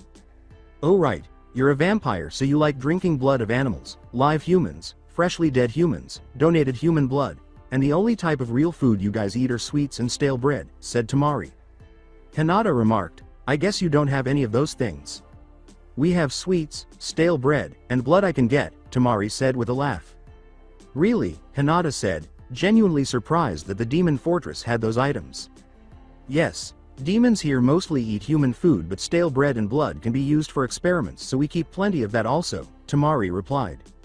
"Oh," Hinata uttered. Tamari asked, "So what do you want to eat?" "A glass of blood would be nice," Hinata remarked. Tamari laughed as she walked to a cabinet, grabbed a cup, and opened the refrigerator, spilling fresh blood into a cup. "Back when I was a human, I would have thought that to be strange," she said. Hinata remarked, "You used to be a human. Yes, as you can see, I have two brothers. A human and a half-demon. The demons took us in after my youngest brother's father passed away, and my mother passed away after giving birth to my youngest brother. Rather than allowing us to age and pass away, which ought to have happened many years ago, we started aging at the same rate as demons because they used potions on us to slow down our aging," Tamari said. Hinata remarked, "But that doesn't make you non-human." "I know, so I've always wanted to learn. In the demon library I discovered witches, and Naruto and my brother Gaara helped me meet one before they decided it was time for me to take the test. I started learning and practicing under the witches," Tamari exclaims. "I passed and completed the ceremony that would change me from human to witch, so I'm a witch now." Hinata drank the blood in nearly one gulp, saying, "Wow, and the demons didn't mind you living with, since she was hungry." "Nope, they are really friendly people, unless it's mating season, which Naruto and my brother Gaara and a few others are in at the moment," Tamari replied. She then opened the refrigerator once more and gave Hinata an odd, round food that had frosting on it. Hinata looked at the food and asked, "What's this and what's bad about mating season?" "I promise you will enjoy that cinnamon bun. And the dark side of the demon show is enhanced during mating season. Their dark side is the only reason they act rudely and meanly. Even though they don't usually act that way, they also do things they don't mean to do. It only ends when they find a mate, so it's likely that Naruto and Gaara will continue to act cruelly and unfriendly until they do," Tamari said. After absorbing the information, Hinata bit into the cinnamon bun, and her eyes glowed as if she had just stepped into heaven. "So good," Hinata groaned. Tamari said, "Told you, want more." After Hinata gave a nod, Tamari took out some cinnamon buns, which the girls all shared to eat. Hinata asked, "Will Naruto and the others eat?" "They already ate this morning. You were asleep." "Well, everyone besides Naruto. He was by your bed the whole time," Tamari replied. "Maybe we should cook him something," Hinata said, her eyes turning worried. Tamari smirked at the young vampire, clearly caring about Naruto. "Don't worry, we brought the prince's food upstairs and he ate it," she said. "Oh, that's good," Hinata said with a relieved expression. "Isn't it? Now do you want to take a walk in the garden?" Tamari responded. After Hinata gave a nod, they left the kitchen and entered what appeared to be a garden-like room. "This is beautiful. We don't have anything like this at the chambers," Hinata exclaimed with delight. "This is unlike anything you have in the chambers. Really, the French garden, the Japanese garden, which is this one, the Greek garden, the American garden, the Italian garden, and the Mexican garden are among the many gardens that are arranged throughout the place to resemble the gardens of various nations," Tamari stated. "That is so cool," noted Hinata. According to Tamari, "I know, it's hard to get used to it." After a pause, Hinata said, "May I ask you something?" "Sure, go ahead," Tamari replied. "Earlier you said the demons act rude, mean, and show their dark side when in mating. From my knowledge, aren't they already like that?" replied Hinata. "Well, in a way, but you and Naruto attend the same school. Demons aren't actually mean. They're just arrogant and self-centered," Tamari said. "I'm sure you know how he used to be. He may have been rude and mean, but that wasn't how he acts now." Though she still didn't believe he was truly mean in the first place, Hinata considered it prior to acting strange. Naruto used to act a little cocky, mean, and rude, but he wasn't a jerk or an asshole. A husky voice came up behind the girls and said, "What are you girls doing out here?" Both of them spun around to confront Naruto and every demon that had appeared at the Croatian gathering, with the exception of Naruto's mother. Amir, your mom requested that I take Hinata out to stretch her legs, Tamari replied. Hinata blushed as she looked at Naruto's attractive face and said, "May I ask how long do you plan to keep me here?" He only permitted a select few to simply call him Naruto, and those were his mother, Tamari, and the lucky 9 demons. Everyone paled at the formal speech Hinata was using with their Amir, expecting Naruto to yell at her or something. "Why, Hinata-chan, do you want to leave here so quickly?" Naruto sang. She looked down at the ground as though it were the most amazing thing ever, blushing even more. "No, I just wanted to know," she said. Naruto smiled as the bashful vampire's face flushed more deeply. "Hinata, look at me when you're speaking, otherwise I can't see your lavender eyes," Naruto said. Everyone assumed that Amir and the vampire girl must be very close after being shocked by their conversation and chose to remain silent and observe the scene. "If you need to stretch your legs, then let me give you a tour of the demon fortress," Naruto replied. "She's not even a friend or comrade, Amir. She's a vampire. How are we going to let her tour our fortress?" Uchiha expressed his worry.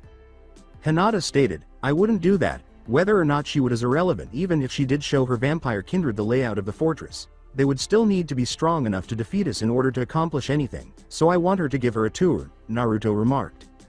Uchiha remarked, "I understand, Amir. By the way, Hinata, this is Gaara, my right-hand man. Uchiha, my other right-hand man. Yugito, my loyal female right-hand man.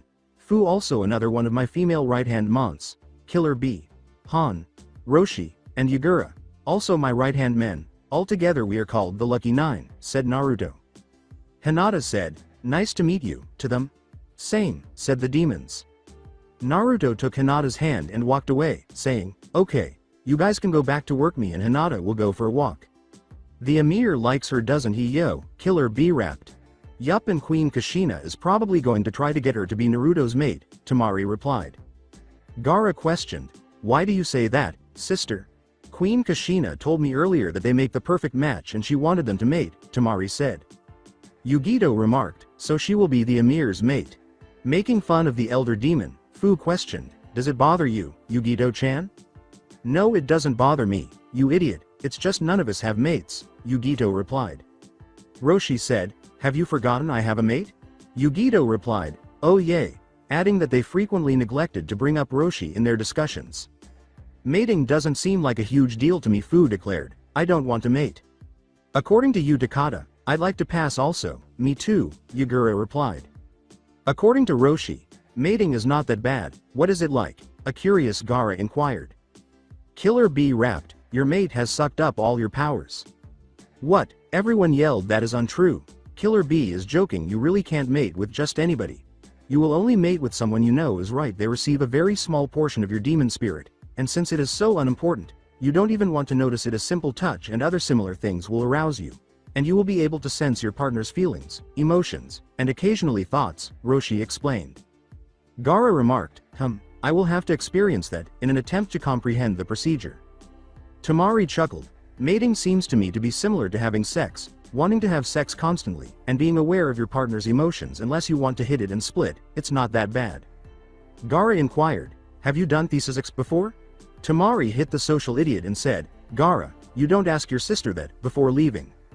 "I don't get what I did wrong," Gaara commented. "Who knows, but let's go check into the thing Amir asked of us," Uchiha responded.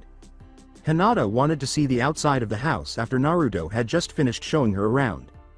"Naruto, how come even though you are demon you carry the scent of a mortal?" replied Hinata.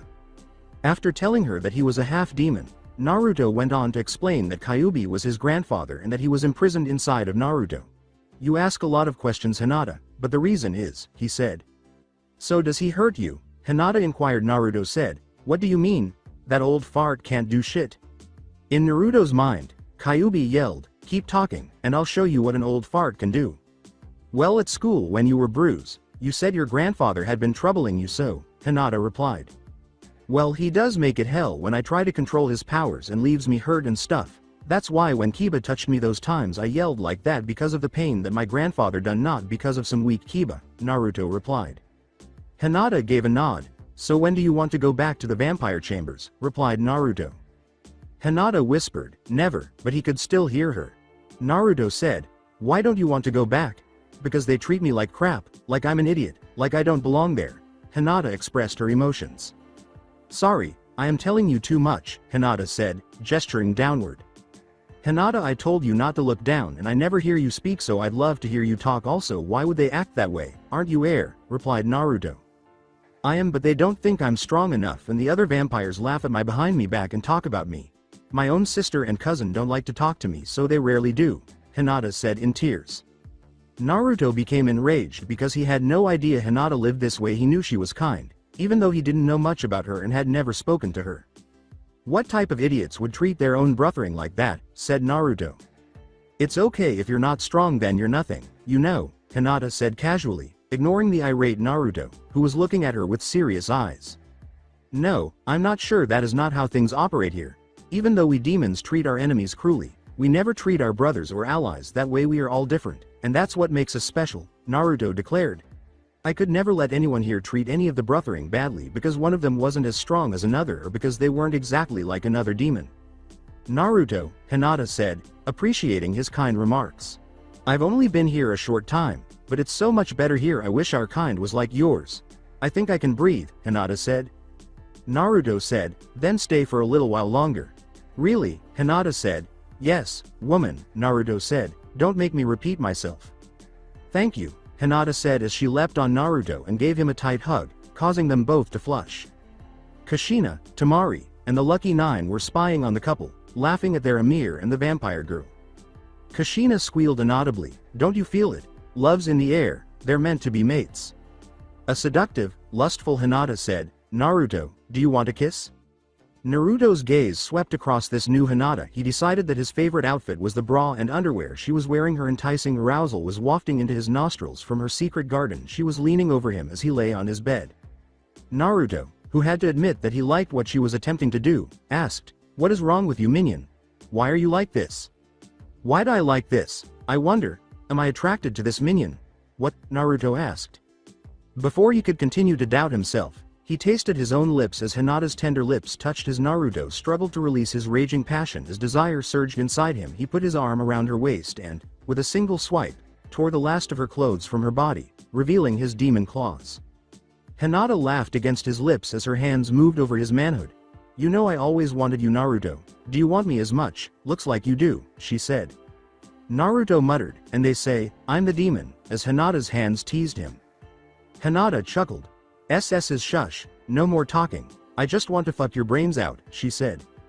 Naruto groans, anticipating more. Naruto woke up writhing and moaning, only to discover that it had all been a dream. After wiping perspiration from his brow, he blushed in shame at the crazy dream he had just had. He jumped out of bed and pushed his sheets back. He was in urgent need of a cold shower. He walked to his shower room, which resembled a manufactured waterfall. However, he had the ability to regulate the waterfall's temperature. So when he stepped into the water, he made sure it was icy cold. Other than his natural shampoo, Naruto could only use the natural soaps that the witches made and gave him. He shampooed his hair with an all-orange scent. After lathering it with a mixture of orange soap and forest scent, he hurriedly got out of the shower or waterfall. After rinsing off, wrapped a towel around himself, and went to his closet to find something to wear that day. Since Naruto has lived for a long time, his wardrobe included items from many different eras, but his favorite are the cowboy and ninja eras. He therefore preferred to dress as a cowboy or ninja when he wasn't attending school or interacting with people. He selected a thin brown trench coat with no sleeves, black jeans, brown cowboy boots, and a black wife beater. He enjoys wearing his cross necklace as well. After that, he left his room and went to the one where he had given Hinata a bed for the night. He tried very hard not to jump on her as he gazed at her sleeping form. Her hair was all over the pillow as she lay in a fetal position. He questioned how vampires could have progressed from caverns and boxes to beds. Then, without warning, Naruto chose to trick Hinata. Pretending to be asleep, he jumped into Hinata's bed and put his arm around her. Hinata's awakening didn't take him long. She felt his arm around her as her lovely little eyes opened and fell upon the blonde-haired demon dozing next to her. She began to turn on and blushed horribly. Hinata nudged him and called softly, Naruto, Naruto, are you awake? To give the impression that he had just woken up, Naruto yawned and opened his eyes slowly. What is it, Hinata-chan? She questioned. What are you doing in here? Naruto looked at her gravely and said, are you telling me you don't remember? I would have least thought you would have remembered the way you were moaning and screaming last night.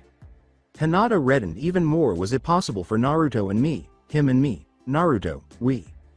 Naruto, are you saying we had? Hinata said, but she passed out before she could finish the sentence. Naruto chuckled uncontrollably. He mumbled, "Hinata-chan is such a pervert," after shaking his head.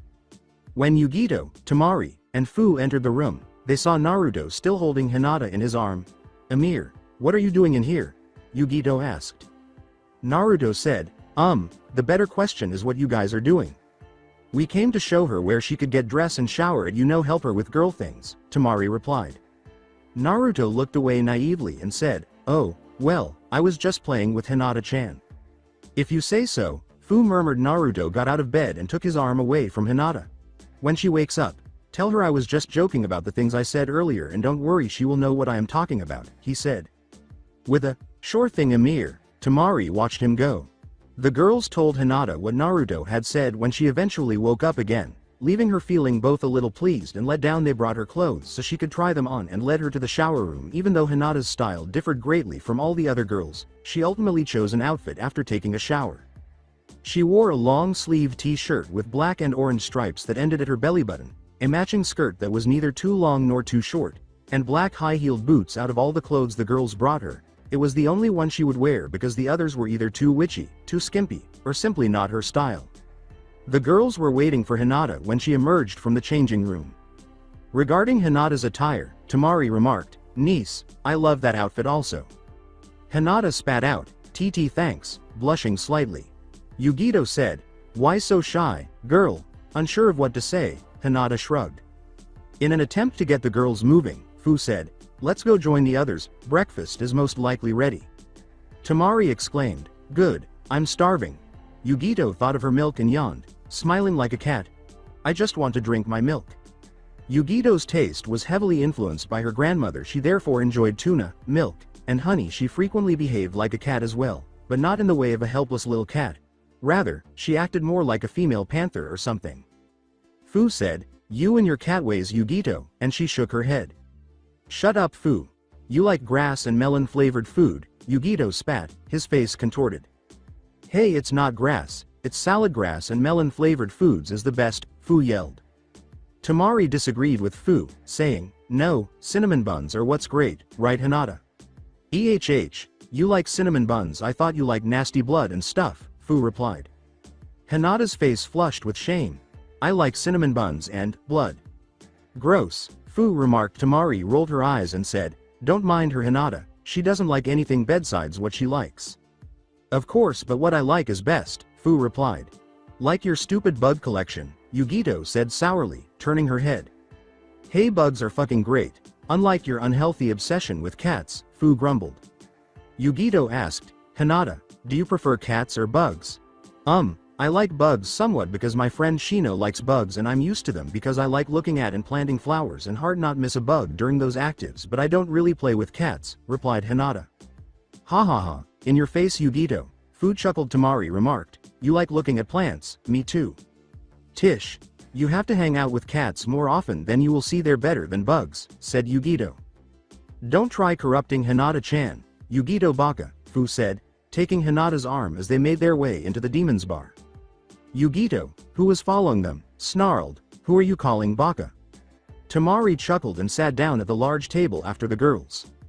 Looking up, Naruto, who was already seated, saw Hinata enter with the others. He almost took her there when he saw her wearing a brand new outfit that sexily embraced her body and featured all of his favorite colors. Naruto pointed to Hinata and said, "What are you doing wearing that outfit? Are you trying to seduce me?" They all glanced at Naruto and then Hinata, and they didn't see anything wrong with her attire. Some of the other female demons were dressed much more skimpily than she was. "No, Naruto, I needed something to wear and Temari lent me this," spoke Hinata said, pale with the attention she was receiving from the other demons' gazes. Naruto yelled, "Well, you shouldn't wear that, Temari. What is wrong with you? Hinata-chan can't wear that kind of clothing." He expected her to try to mate with him if she kept wearing such things. "Shut up, Naruto, she doesn't have to change because she looks hot in this outfit," Temari yelled. Naruto exclaimed, "Yes she does, because her looking hot affects me."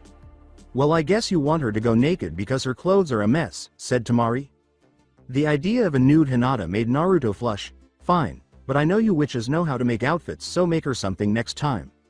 Saying, "Naruto, you can't do that, my little prince," Kushina pushed a tray of food into the kitchen and placed it on the table. Naruto pouted like a 5-year-old, asking, why not? Kushina whispered into Naruto's ears, causing him to blush once more. Because you like her, gives you no right to make her dress like a hippie just because you think it will make you stop liking her, because it won't, she said. When Naruto publicly acknowledged that he thought Hinata looked attractive, Hinata was frozen in time. She thus failed to notice the cinnamon buns that were sitting there or the glass of blood that Kushina had placed in front of her. She was more worried about trying not to pass out. After all, Naruto's comment about her being attractive was something. Hinata-chan, eat your food or else you going to get sick and I ain't taking care of you again, Naruto said, attracting the vampire woman's care. Sorry, Naruto, Hinata said, blushing her face as they watched the action between their Amir and the vampire girl. The entire kitchen fell silent. Stop apologizing, you don't have to apologize to me, Naruto replied. Sorry, Hinata said again. By mistake, Naruto screamed. I told you to not say sorry. Okay, Hinata said, halting herself before she could apologize. Then she drank the blood from the cup before her. Kankuro snorted, that's too gross, man, as he saw her consuming the blood. Neither Tamari nor the demons appeared to be bothered. Fu found it somewhat strange, but not as repulsive as she had anticipated. Naruto glared. Kick Kankuro out, he is so annoying, he growled. Get out, Kankuro, you know, you're the most annoying human I ever met, Fu replied. I know, Tamari concurred, but Tamari, you were human, not too long ago, Kankuro said. Didn't I say get out? Yelled Naruto. Kankuro took his food with him when he left, saying, fine, but Minnie tripped him and caused him to drop it. Dumbass, pick it up. Naruto sighed after rushing to retrieve the food. Kankuro fled the room. Hinata sighed, refusing to eat at the moment. I guess, I would be freaked out too, she said. Don't worry about Kankuro, he is a dumb ass but he means no harm, Naruto said. Chambers of vampires. You searched all over and you couldn't find her or even detect her scent at all? Said Hiyashi. Sorry Khan, we failed you, Kakashi said, bowing his head to his irate leader. Hiyashi dispatched a team of vampires to search for his daughter in order to return her to them, but they were unable to locate her. Anko, Kurenai, Genma, Neji, Matsuri, Hanabi, Sasuke, Itachi, and Sai made up the search team, which was headed by Kakashi. Despite being regarded as some of the most powerful vampires in the chambers, none of them were able to locate Hinata. They even conduct statewide searches. Hiyashi clenched his teeth and asked, how could we have been so blind not to know the demon race still live among us? Hiyashi looked at Fugaku. The demons have always been better at surprising us with sneak attacks, and you should know that the team you sent out will never be able to track the demons. Hiyashi questioned, what are you saying, Fugaku? I didn't fight with the demons much during the Great War, but what I know is when they don't want to be found, they can't be found. We will need the wizards and werewolves' help for this. They were the only people in war that could even possibly notice that the demons was nearby, Fugaku said. But we could sense him so perfectly at school, Neji said. That's because he wanted you to sense him. He didn't want to stand out from regular humans, so he blended in, got to know you guys, and used that against us. He probably already knew about the meeting. He just used Hinata Kindred as the scapegoat so you wouldn't focus on how he really knew, Fugaku said. That's impossible. How could he hide from us?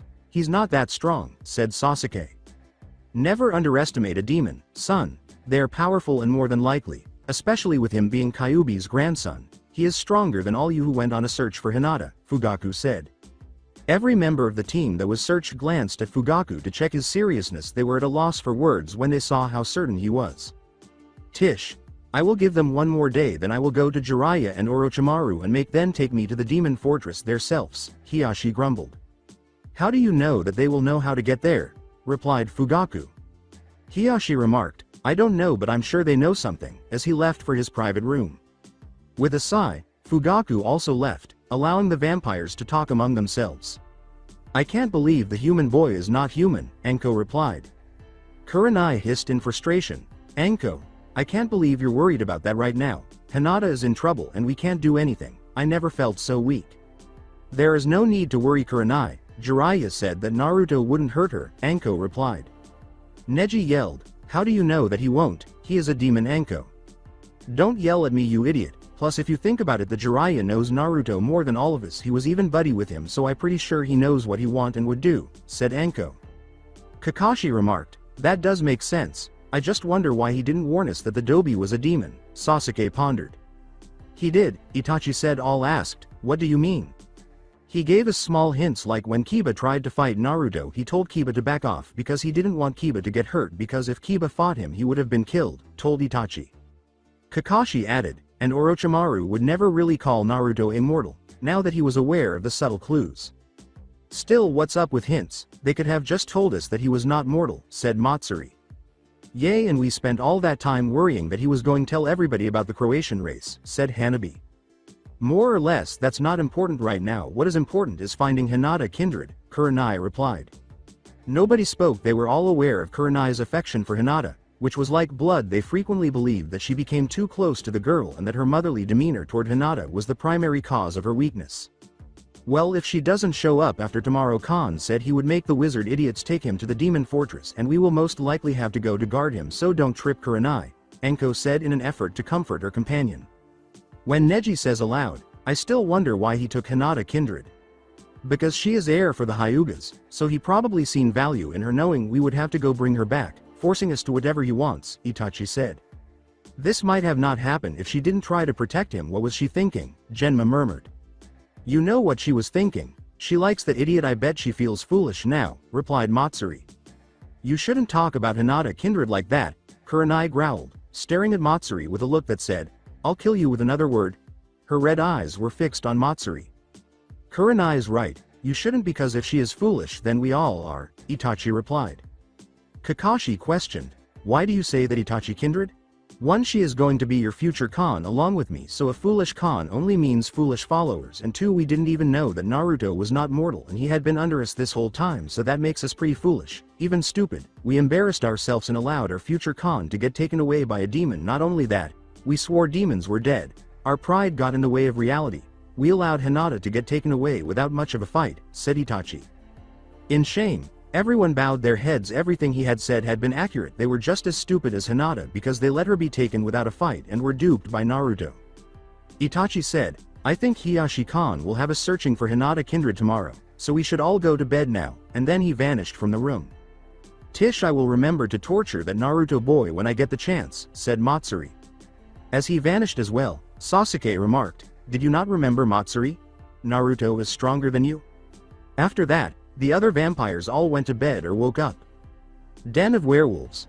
I feel so horrible, it's my entire fault that Hinata got hurt, Kiba was crying.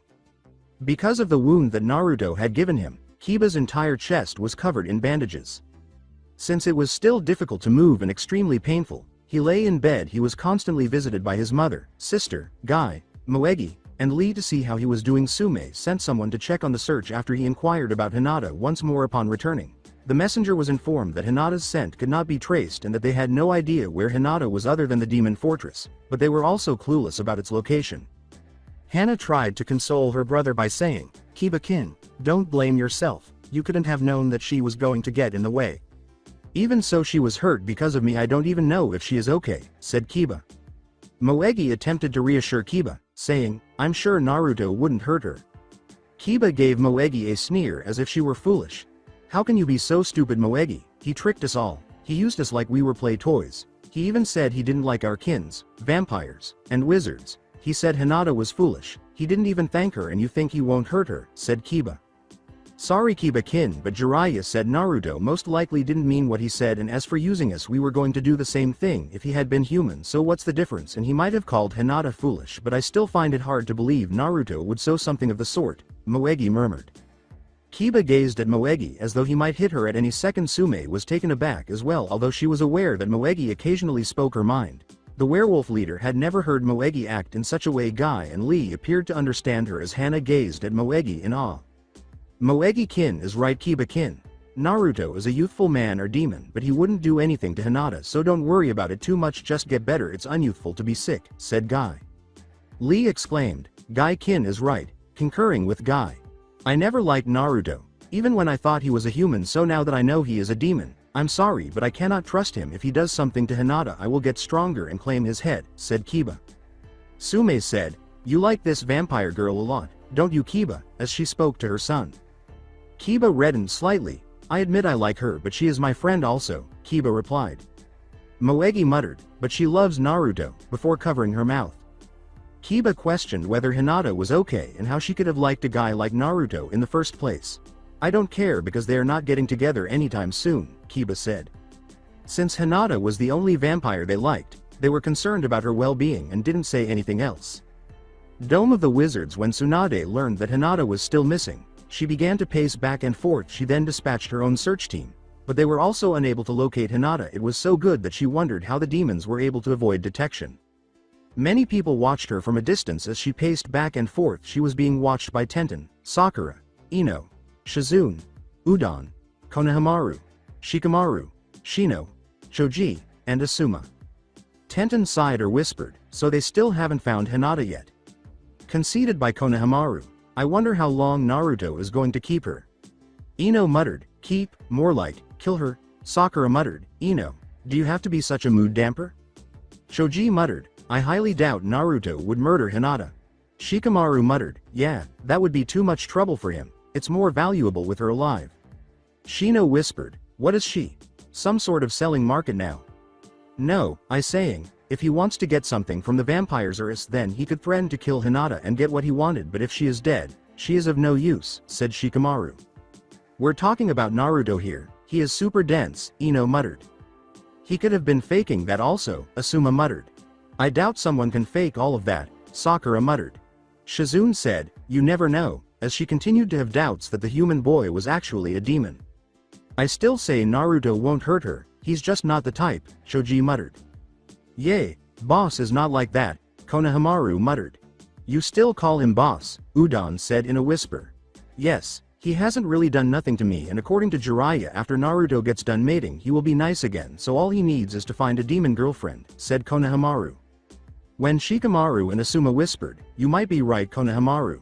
Tsunade was staring at them when the spies slowly looked up from behind the bookcase after sensing a presence close by that wasn't theirs. Starting with, Tsunade, we can explain, Shizune began.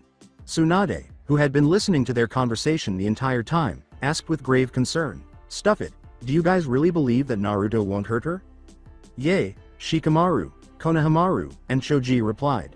Given that this was not really Tsunade's fault, Shizune inquired, may I ask why you are so worried for? Tsuande sighed as she leaned against a wall, because I am at fault here, so I have to help fix this, she said. Not really, Ino replied. No it is, I should have known something, after all he went to the school and came into my offices many times, Tsunade replied. The only thing we can do is to keep looking for Hinata or hope Naruto brings her back unharmed soon, said Shikamaru. The demon fortress Hinata was first exposed to many of the other demons by Naruto. She also described to him her terrible experience living in the vampire's quarters. Then he would tell her what a jerk Kyubi was, but he knew that Kyubi was nothing compared to the treatment she received if he had no friends. He wasn't sure how he would behave after that. The two decided to walk along the Hades River walkway. It's so weird, Hinata remarked. What is weird? Naruto asked, attempting to concentrate on his gait rather than Hinata's breast movements or the smell that wafted from her thighs and filled his nostrils. As the dead swam to their seemingly endless internal death, Hinata gazed into the river of Hades and remarked, that it is more peaceful down here in hell than it is up there in earth. At least for the demons. I don't think the humans enjoy it much down here.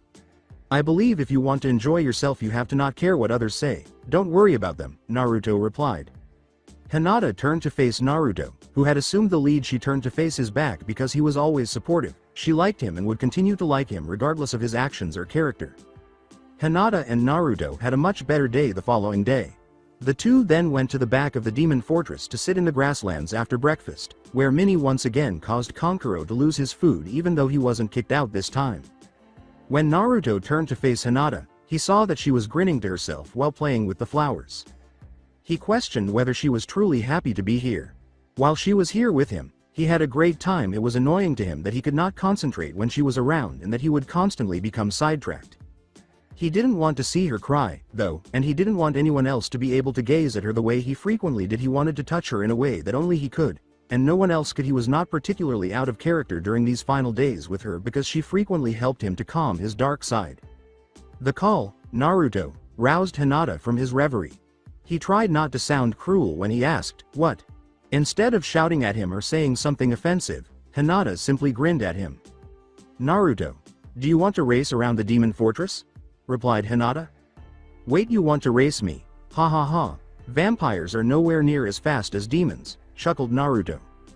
She picked this up from him and the other demons. We never know until we see, Hinata said with a sly smile.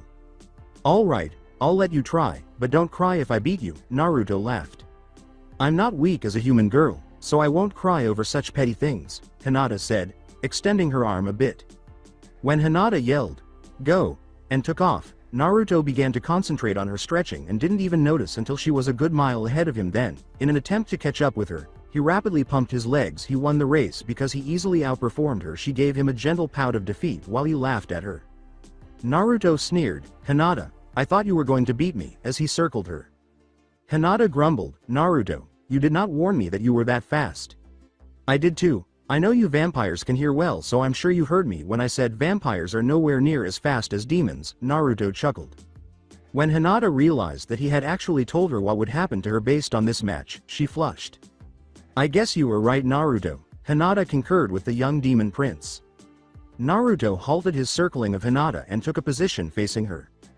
Given that Hinata's raven hair was blowing in the wind must have gotten stronger. Time seemed to stop for the two as her heady aroma filled his nostrils. He stood there in awe as he gazed into her enigmatic lavender eyes. He questioned why he wanted to put everyone who had anything negative to say about her on a platter and allow her to eat them all. He questioned his desire for her. What was the reason behind his nightly dream about her? It seemed to him that there was only one way to solve it. Reaching out, Naruto pushed a strand of Hinata's hair behind her ear. He bent down to give her a kiss. The voice of the one and only Minnie called out, "Amir, look what I can do." As she appeared, Minnie was attempting to show Naruto by riding a small bike without hands. Naruto let out a loud sigh. "Minnie, that is nice, but what are you doing out here?" "Queen Kushina told me to spy on you and Hinata." "Wait, I don't think I was supposed to tell you that," Minnie exclaimed. "She told you to do what?" "Sigh, look Minnie, I will give you all the cotton candy you want if you get lost," Naruto agreed to. Minnie exclaimed, "Add gushers and we have a deal." Naruto shouted, "Sure Minnie, now get lost." Minnie said, "Yes, Amir," and rode off. Naruto turned to face Hinata, who was motionless and had a large flush of cherry red. He gave her a smile before closing the distance between them. He brought his lips to hers and muttered, "Where was I?" In addition to his own heart pounding, he could hear Hinata's heart pounding wildly and her breathing becoming irregular. He took a deep breath, licked his warm lips, and then kissed Hinata. With a small moan, Hinata put her arms around his neck. She was shocked by what was happening. Naruto's hair fell on her face and he leaned into the kiss further, giving her a strong orange scent. As he pulled on her lips, she ran her hands through his blonde, coarse hair. To allow him to slide his tongue inside her mouth, she parted her lips. He tasted of strawberries, orange juice, and ramen. Strangely enough, it made her want to take him on the demon fortress's grassy fields right now. She opened her eyes to see Naruto's face. After somehow closing them during the kiss, she felt like she was on fire. When she opened her eyes to see that he was staring at her with unspoken desire, the kiss seemed even more romantic than it actually was because she could hear the wind howling. Naruto lowered his hands close to Hinata's ass while holding her by the waist. He growled silently as he fought the urge to tear every last piece of clothing off her. The intensity of the kiss was evident from the trail of saliva that fell from their lips as he pulled back to catch his breath. Naruto, panting, rested his head on Hinata's collar before slowly sucking her neck with his lips as they moved to her neckline.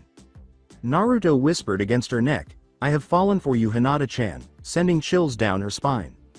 "I fell for you a long time ago, Naruto-kun," Hinata said, despite feeling as though she could hardly speak. He mumbled, "Then maybe I should make up for the lost time," as he gazed lustfully into her eyes while raising his head off her shoulder. Slowly, their lips touched each other. Naruto mentally noted that Hinata's lips tasted like yogurt as he tasted them.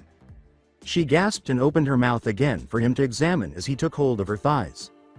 His mind started spinning with erotic images from his head. Blood started to flow directly to his developing manhood when Hinata felt him press his protruding member against her thighs. She whimpered softly and he growled as he lifted her. She encircled his waist with her legs. Then, feeling herself slightly change into her vampire form from the heat of passion, she ground herself against him now, her nails raked down Naruto's neck like claws. Naruto was unable to control his desire to mate with Hinata. Observing that Hinata must have been extremely aroused to change into her vampire form, he withdrew from her. He made up his mind that he wanted her all to himself and that this was the ideal moment to mate with her. Naruto did not recognize the seductive voice that whistled, "What do we have here?" With embarrassment, Hinata withdrew from Naruto, putting some distance between them and transforming back into her normal form. Naruto turned around to see who had ruined his plans to mate with his Hina-chan, and he gave a fierce growl. He whirled around and scowled at a slim, Attractive woman who looked to be in her 30s, 3400. Her auburn hair reaches her ankles, and she has numerous bangs, one of which covers her right eye. She had pale green eyes. She was dressed in a blue dress with long sleeves that hung just below her knees. Mei Terumi is her name. A demon named Mei Terumi was Naruto's mother's most reliable right-hand man. Mei Terumi, a busty demon, was followed by Kisame and Zabuza, two of Naruto's mother's other right-hand men. Zabuza resembled a mother, and Kisame resembled a blue fish, but they were not to be trifled with. Additionally, they were both 4500, or 42. Naruto, who was furious at the time, yelled, "What are you three doing here? Don't you have better things to do than annoy me?" "Sorry to interrupt, Amir, but we just got back from a quest the queen sent us on," Zabuza apologized. Naruto questioned, "My mom sent you on a quest? Of what nature?" "Sorry, Amir, but we're to report back to the queen as soon as we get back and not to tell a soul about what we found out until the queen knows first," Mei said. "But I am going to be king soon," Naruto exclaimed enthusiastically. "Yes, soon, not now. Also, we are the queen's right-hand men. We follow the queen's orders no matter what, so you won't be able to slyly talk us into telling you anything," Kisame replied, being aware of the number of other demons who would comply with Naruto's requests due to their admiration for him or the fact that he would soon become king. However, by Amir and his future mate, the three demons cried as they departed to inform the queen of their arrival. "Naruto-kun, well, what will we do next?" Hinata questioned, who was still blushing from their past encounters and the fact that she had just been referred to as Naruto's mate by the demons. Before Hinata could react, Naruto grabbed her hand and dragged her along until they were once more inside the demon fortress. "I'm hungry, so how about we go inside to eat some ramen," he said.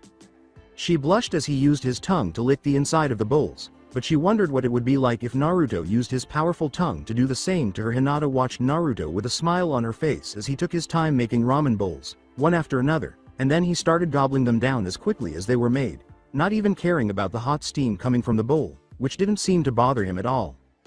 "Are you hungry, Hinata?" Naruto asked, jolting Hinata out of her reverie. "No, I am still full from the breakfast this morning, Naruto-kun," said Hinata. "All right, how about we take a stroll together?" With a hint of shyness, Naruto asked. With a nod and a smile, Hinata said, "Sure, Naruto-kun." "All right, let's leave," ordered Naruto, who quickly grabbed her hand and dragged her back outside. As Naruto took her hand for the second time today and led her to a section of the demon fortress that resembled a forest, Hinata blushed and tried to remain calm, wondering where he was taking her until they reached a single location in the forest. "When I need to think or am under stress, this is my favorite place to do so. I'm not sure why, but I felt I should show you this place," Naruto said, trying to hide a slight flush from appearing on his cheeks. "What makes this place your favorite?" It was a typical forest area with lots of trees, so Hinata asked. "I don't think it's a bad spot, but I still don't understand why he would make this place his favorite spot." "Because the demon sky becomes transparent with the human sky at night. You can see the moon from the human world very clearly if you climb the trees. That's why this is my favorite place. In addition to the soothing scent of pine and oak, you can hear all the nighttime animals, such as demon owls and demonic crickets. You can see the lovely outline of the human city when you are in the trees, whether it is night or morning," Naruto clarified. "Plus is just so much more peaceful here." "I agree, Naruto-kun." Hinata paused to take in what Naruto had said. She could smell the pine and oak, and although it wasn't night, she could hear some creatures and the sound of water nearby. Since she hadn't climbed the trees, she wasn't sure if she would be able to see the moon or the city outline at night, but she could only assume that it was a lovely sight.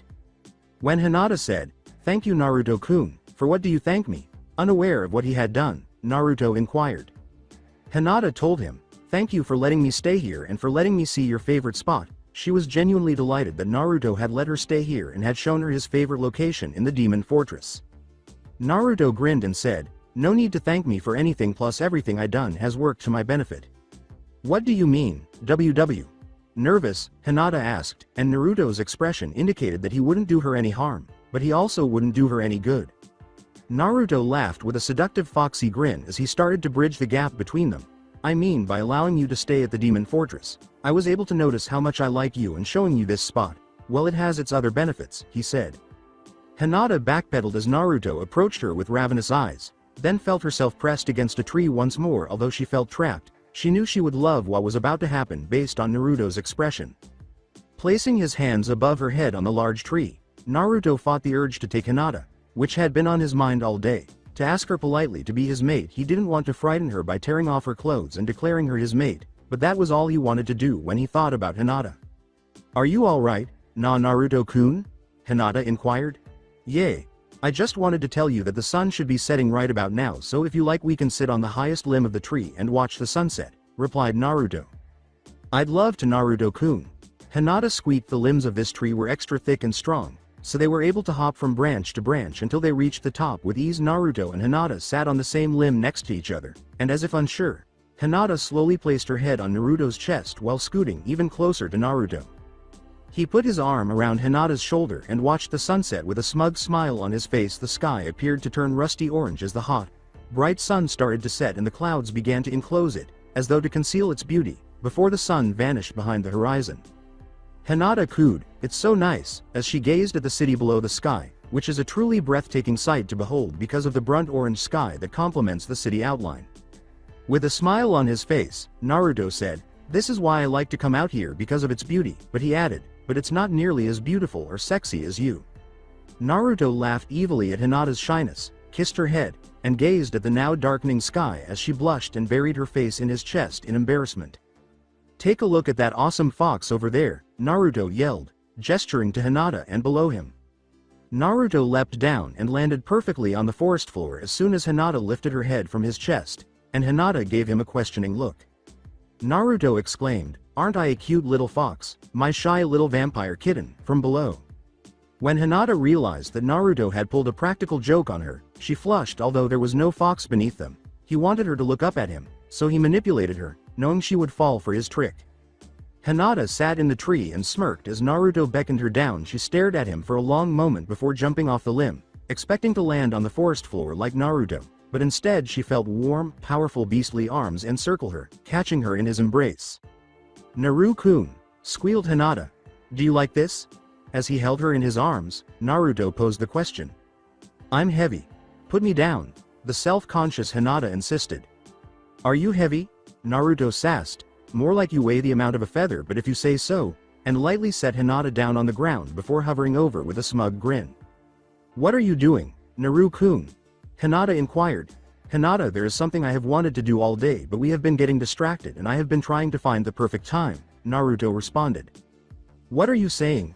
Hinata inquired. Naruto purred, "I want to make you my mate, Hina-chan," pressing his cool lips to her ear, causing her to tremble a little. "Naruto, do you want me to be your mate?" Hinata inquired. "Yes, Hina, I long for your body. Are you going to let me have you?"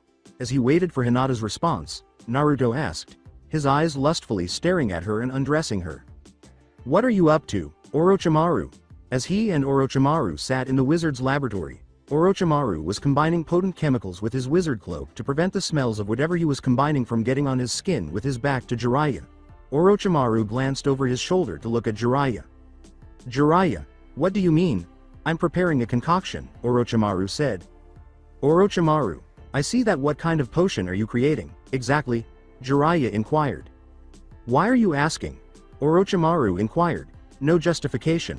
I'm merely attempting to strike up a conversation with my close friend. Is that against the law?" Jiraiya sassed.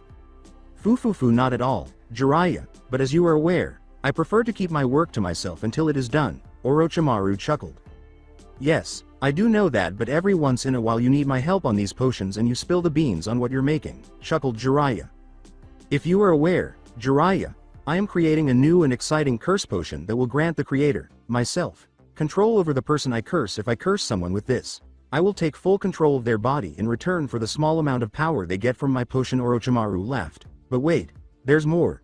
This curse mark will shorten their life." Orochimaru, "That is crazy, but even though I would like to use that on my opponents, I still think you shouldn't make something like that," told Jiraiya. "Jiraiya, stop worrying so much," Orochimaru laughed and said, "I want to use it on you." "Yay, that's what you say, but I still won't help you with that because I don't like those types of potion," Jiraiya replied. "I know you make potions like the Rasengan," Orochimaru snorted mockingly. "To be honest, I didn't really think of that potion. Minato used to watch me make potions when he was alive, and one day he gave me the formula for the Rasengan and the Hiraishin, two of the most incredible potions I've ever seen." Even though he claimed that the Rasengan was not finished, Jiraiya corrected him, saying, "Too bad Naruto isn't a wizard, maybe he would have the skill to complete." "Well, I'm sure the demon boy can make a potion if a mortal can find the recipe," Orochimaru proposed. "I mean, The demons have used potions, but they don't do it very often usually. The weaker demons use potions on their enemies. But perhaps Naruto still has the ability to finish it. Orochimaru, Jiraiya remarked reflectively, you might be right about that. But Jiraiya, there is something that I always wanted to ask you about Minato, Orochimaru replied. Orochimaru, what is it? Jiraiya inquired. Why did that mortal spend so much time with you and the professor? It raises the possibility that Minato was actually your son and that the mortal was a hybrid of a wizard and a human. Orochimaru accused him. Now, Orochimaru, just because I practically raised the boy doesn't mean he is my seed, Jiraiya said, laughing without perspiring. You were already familiar with Minato's story when he was 8 years old. His parents abandoned him in the woods since then. I have been raising him, but it seems to have gone by too quickly because he ages like a mortal. After that, he met Kushina and fell in love with her, and well, you know the rest. I love women too much to make the mistake of having a child with one, as you are also aware. How could I have forgotten? Orochimaru rolled his eyes in disgust and snorted, you even write books about your love for women, and that one vampire who irritates me, Kakashi, likes to buy your books through Asuma, who gets them at the wizard store. Don't act as though you haven't read my amazing books, which are brimming with love and passion on every page, Orochimaru, Jiraiya boasted. That is porn. My work creating potions is a passionate and loving endeavor, and Orochimaru disagreed. You're always talking madness, Orochimaru, Jiraiya remarked, rolling his eyes. Who's talking crazy? As she entered with her devoted apprentice Shizune, Tsunade's voice asked. Nobody. Tsunade, could you please tell me what you're doing here? That's so beautiful. As Orochimaru bit his cheek to contain his laughter at the rage in Tsunade's eyes, Jiraiya asked. Jiraiya, stop flirting with me. I'm not feeling it, Tsunade shouted. Fine, said Jiraiya. But really, what do we owe you, our wonderful leader, for being here? Jiraiya inquired. Can't I visit the lab? Tsunade inquired. You can do anything you want, Tsunade, but Jiraiya and I are the main users of this lab. Additionally, you have your own lab, so we wanted to know if there was a particular reason you were here, Orochimaru said. Tsunade was furious because she felt that Jiraiya and Orochimaru had been keeping her in the dark about everything for the past few weeks, in fact, for the past few months. And she didn't understand why they would rather keep her in the dark about everything since she was supposed to be close to them. Why are you people withholding information from me? I am the wizard's leader, am I not? Tsunade's voice cracked as she asked, expressing how deeply their actions had hurt her. Tsunade, we. Jiraiya was interrupted by Orochimaru. Tsunade. Yes, you are the leader of the wizards and nothing should be kept from you. The times when things are kept from you, it's because I don't want to hurt you. So what you are saying is you don't trust me with your secrets, aren't we friends? Replied Tsunade. Tsunade, we are friends, we are family, but you have the freedom to do whatever you want to us to get the knowledge you seek from us. Although we have told you and the others all there is to really know, if you doubt that you can have us thrown in a cellar and have us examined by the Yamanakas with their wizard mind reading spells, but I think you are just stressed and need some sleep, replied Orochimaru. With Shizune right behind her, Tsuande simply turned on her heels and left without saying anything more. Orochimaru and Jiraiya both sighed as they exchanged glances. Orochimaru questioned, so are you sure you don't want to help me with this potion? Jiraiya replied, no, I should be taking care of my own potions. Yes, I crave your body, Hina, will you allow me to have you? Replied Naruto. He was staring at Hinata with lust in his eyes as he awaited her response. His gaze undressed her. He asked a question that seemed to linger. Yes, she breathed shakily, trying to convince herself that she was going to do what she was about to do, until the words rolled off her tongue like butter. He gently laid Hinata on the ground, then he smirked smugly as he hovered over her. Hinata said, Naru-kun, what are you doing? Hinata, there is something I have been wanting to do all day, but we have been getting distracted and I have been trying to find the perfect time, Naruto replied. Hinata questioned, what do you mean? Naruto purred, I want to make you my mate, Hina-chan, pressing his cool lips to her ear, causing her to shiver a little. Hinata questioned, you want me as your mate, Naruto? Yes, I crave your body, Hina, will you allow me to have you? Replied Naruto. He was staring at Hinata with lust in his eyes as he awaited her response. His gaze undressed her. Until the words flowed from her lips like butter, his question seemed to linger in the air. Yes, she uttered tremblingly, trying to convince herself of what she was going to do. When Naruto heard her say that one word, he grinned. After gently biting her ear, he kissed her swollen lips, which were still sore from all of their previous kissing. As he kissed her neck, she instinctively put her arms around him. As her hands moved up and down his back and then gently squeezed his ass, he found it difficult to control his sexual craving. Both creatures were overcome by lust as the moon shone down on them. Naruto explored her cavern and planted another kiss on her thin lips while inserting his tongue inside her mouth. The arousal that overcame Hinata revealed her vampire fangs. She moaned softly as she felt his tongue tracing her teeth. However, she drew away from him and looked away from his probing eyes. With a low growl, Naruto questioned, "What is wrong, Hina?" He didn't want to play any games right now because he wanted her. If a vampire becomes too aroused, or during the act of lovemaking, their fangs can appear and their nails become longer, said Hinata. And? Naruto asked impatiently and with great annoyance.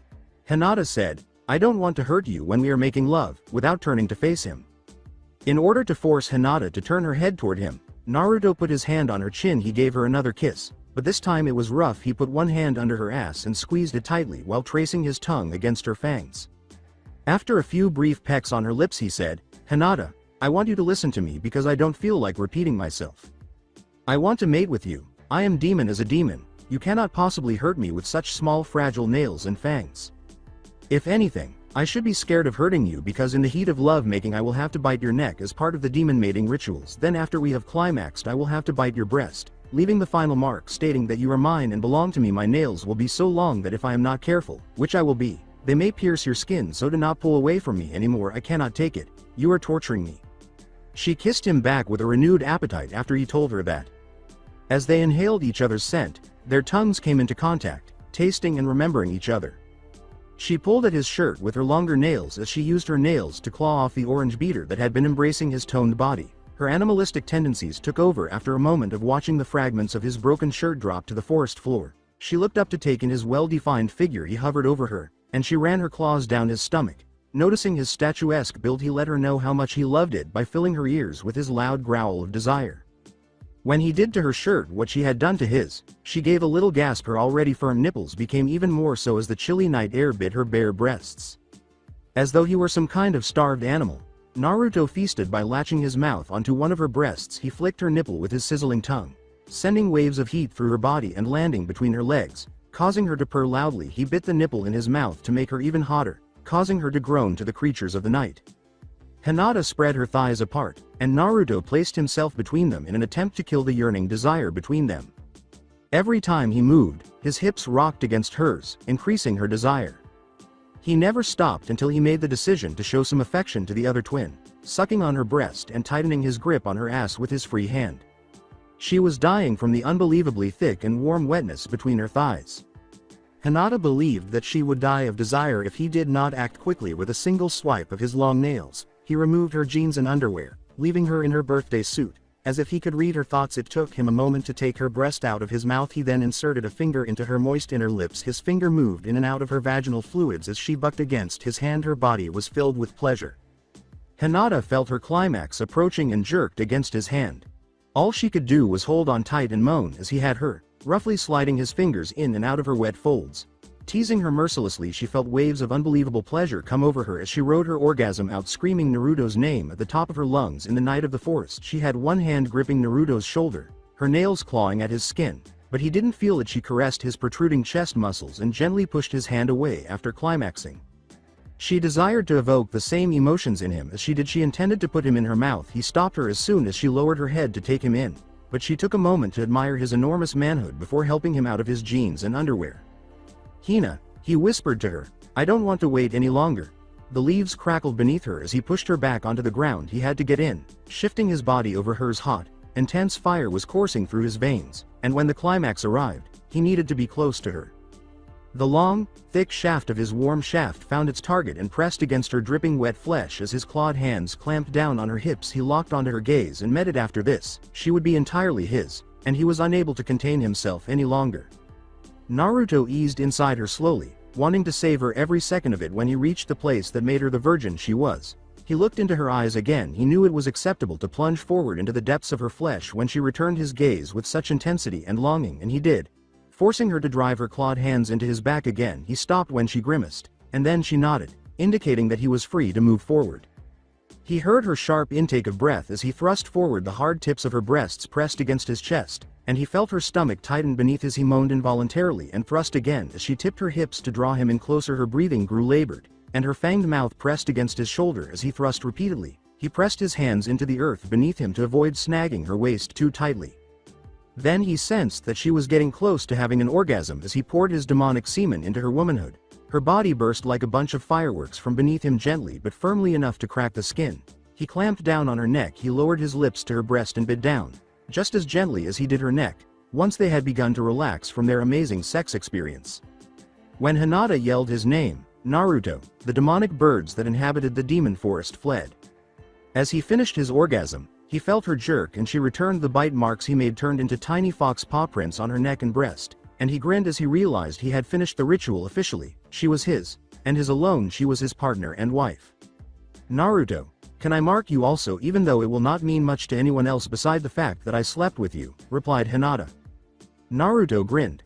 Sure, mark me if you like, and I don't care if it doesn't mean much to anyone else as long as it means something to us. With a graceful smile, Hinata planted a kiss on Naruto's cheeks. Then, cautious to avoid the veins, she bit down on the left side of his neck slowly, as though she was scared of hurting him. A tiny smirk appeared on her face as she backed away. She was really content now. Naruto put his arms around her tightly as she shivered. Her eyelids grew heavy as sleep started to beckon before she could close them completely. However, she heard Naruto say, "You are mine now. Hinata, you belong to me and me only." She smiled, then fell asleep in Naruto's embrace. Soon after, he fell into a sound sleep with her. In the morning when Naruto woke up, he was reunited with his wife and new lover. In order to avoid waking her, he kissed her forehead and slowly withdrew from her. The chilly, damp morning air that blew over his nude body made him shiver. He felt Hinata shudder beside him as well, so he looked for their clothing on the ground. The rest of his and her clothes were ripped to shreds from their eagerness to remove each other's garments, leaving only his jeans to be worn. After putting on his jeans again, Naruto paused to consider how he would get Hinata back inside the demon fortress house without anyone noticing her naked body. Then he made the hasty decision to enter his own room without the other demons noticing, grab a blanket from his room to wrap Hinata in, and then take her to his room. He only had the drawback of having to leave her in the demon fortress until he returned. He didn't want to leave her looking so vulnerable and helpless, but he would have to make this happen quickly, which wasn't really an issue. Naruto took off with great speed and arrived at the palace quickly because he didn't want to waste any more time thinking about it. He didn't want to waste any more time leaving Hinata alone, so he sneaked up to his room and snatched up a blanket without even thinking about getting a t-shirt for himself. Then, avoiding detection from his fellow demons, he dashed back to the woods to where he had left Hinata, trying to restrain his urge to take her while she was still asleep. He carefully wrapped the blanket around her naked body. He picked her up and held her in his arms as he walked slowly back to the fortress through the forest. The enticing scent wafting through the fortress house let him know that breakfast was ready and that everyone was awake when he finally entered. Strangely enough, though, he preferred putting Hinata in bed over the food. Baki, one of his mother's right-hand men, interrupted Naruto as he began to ascend the stairs leading to his room. Baki covered his bald head and half of his face with a face mask. He wore a simple all-black outfit, leaving the other half of his face exposed, revealing his striped tattoos. Baki asked Naruto 1,000 questions at once. Naruto, what has happened to the vampire girl? Did she get hurt? Do you want me to take her to the medical room so that you can eat breakfast? Naruto snarled at Baki and drew Hinata's naked body, wrapped in a blanket, away from him. Even though he was aware that Baki was harmless, Naruto still didn't want anyone other than himself to touch Hinata right now. I'm not hungry at the moment, and Hinata is not hurt. She is just asleep, so I will be bringing her to my room now. Move, said Naruto. Baki questioned why Naruto was acting so impolitely. He then grinned to himself when he noticed the marking on the vampire girl's neck. He now realized that Naruto was fiercely protective of the girl after they had just mated. He understood why Naruto was so angry with him and pardoned his impolite behavior. Baki said, I understand, Emir, I will be going now, and he stepped aside to let Naruto leave. All of the demons were waiting for Baki to return with Naruto when he entered the demon's bar. The queen questioned him, where is my son, Baki? He just came back and went to his room and he claims he is not hungry. I think we should eat without him, Baki responded. Naruto's right-hand men snarled, what do you mean? We always wait for Naruto to get here before we eat. Yes, but he only wants to be alone with his maid at the moment. You can go see if he wants to come down to eat if you like, but he will probably rip your head off for interrupting his precious time with her, as he nearly did mine when I requested he eat with us, said Baki. My son has found his maid. Tell me, it's that vampire girl by the name of Hinata, right? Replied Kushina. Yes, Hinata is indeed his maid now. I knew they would mate, Kushina exclaimed with delight. So now that the future king has found his mate, he is that much closer to becoming king, one of the elder demons said. Kushina remarked, I know, and then I can kick back and relax, as she imagined herself doing nothing but going for occasional walks. The queen's newfound slackness caused everyone to shake their heads then, as they talked about how wonderful it was for their prince to have found his mate at last. They gorged themselves on their food before it grew cold. In the interim, Hinata had been gently placed on Naruto's bed, then he put both of them under the covers as he inhaled Hinata's aroma. He started removing hair from her face. He fell asleep quickly after feeling drowsy once more. However, Hinata started to move in her slumber when she awoke. She was lying next to Naruto, who was partially nude. Her eyes were unbelievable. She genuinely questioned whether this was real or if it was a sick way of showing her something she would never be able to obtain. What the devil? Whether it's real or not, I should be allowed to enjoy myself. She looked around cautiously, a frightful smile on her face as though she was afraid she would be caught. She let her hands roam Naruto's body before placing one on his chiseled chest. She became so engrossed in it that she failed to notice when he began to stir in his sleep. He smiled at the stunning female vampire in front of him as soon as he opened his eyes. Then he laughed quietly, which made Hinata a little frightened. Naruto said, "Morning, beautiful," yawning as he sat up in bed. She was so terrified that she jumped. Sorry. Didn't I tell you to stop saying sorry to me? And why would you be sorry for? After what we did last night, you're allowed to do whatever you want with me after all. I am your mate or husband now." Hinata asked hopefully, "So you're saying last night was real and not some crazy dream?" "Of course, just look at your breast," Naruto said with a sly smile. The fox mark on Hinata's breast was visible when she looked down. Flushed, then she recalled that she also had one on her neck. She reminded herself to look at that one in the mirror then. Upon realizing that she was naked next to her ideal partner, who was now her husband, she blushed slightly. "Naruto, I want to make love to you again," she said after turning to face him and pushing him back until he was lying back on the bed. He laughed. "Your wish is my command. We can make love 3,000 times if you would like, because I will do anything for my woman." Intoxicated by love, she climbed on top of him and slowly straddled him, whispering lustfully, "Is that so?" He realized how much she wanted him when her female fluids spilled onto his jeans from her vaginal walls. She rolled her eyes after grinding on top of him while looking down. After letting out a sigh of approval, he turned her over so that he was now straddling her. Her body was screaming out in a lustful manner. Her cheeks were stained a cherry red, just like her lips, and her hair was strewn all over the pillow underneath her. When he felt a pull in his lower area while staring into her lavender eyes, he realized he needed to expedite the process. He could come right there. They worked quickly to remove his pants, and when they succeeded, Hinata was shocked to discover that he had no underwear on. He ground his hips against her, allowing her to feel his rock-solid abs. He allowed his fingers to move to her vaginal lips before inserting one inside her as she groaned beneath him and attempted to maintain a steady breathing pattern. She let out a loud gasp as he rubbed circles around her clit with his free hand. She whimpered and threw back her head, striking the headboard. When he inserted a second finger inside her walls, he stopped everything to check on her. "Naruto," she yelled, never give up, make me come." He let out a groan of pleasure as she took hold of his hot flesh. Making love to this woman must have been the sexiest thing he had ever done, he realized now. She stroked his pulsing hard cock while he moved his two fingers in and out of her.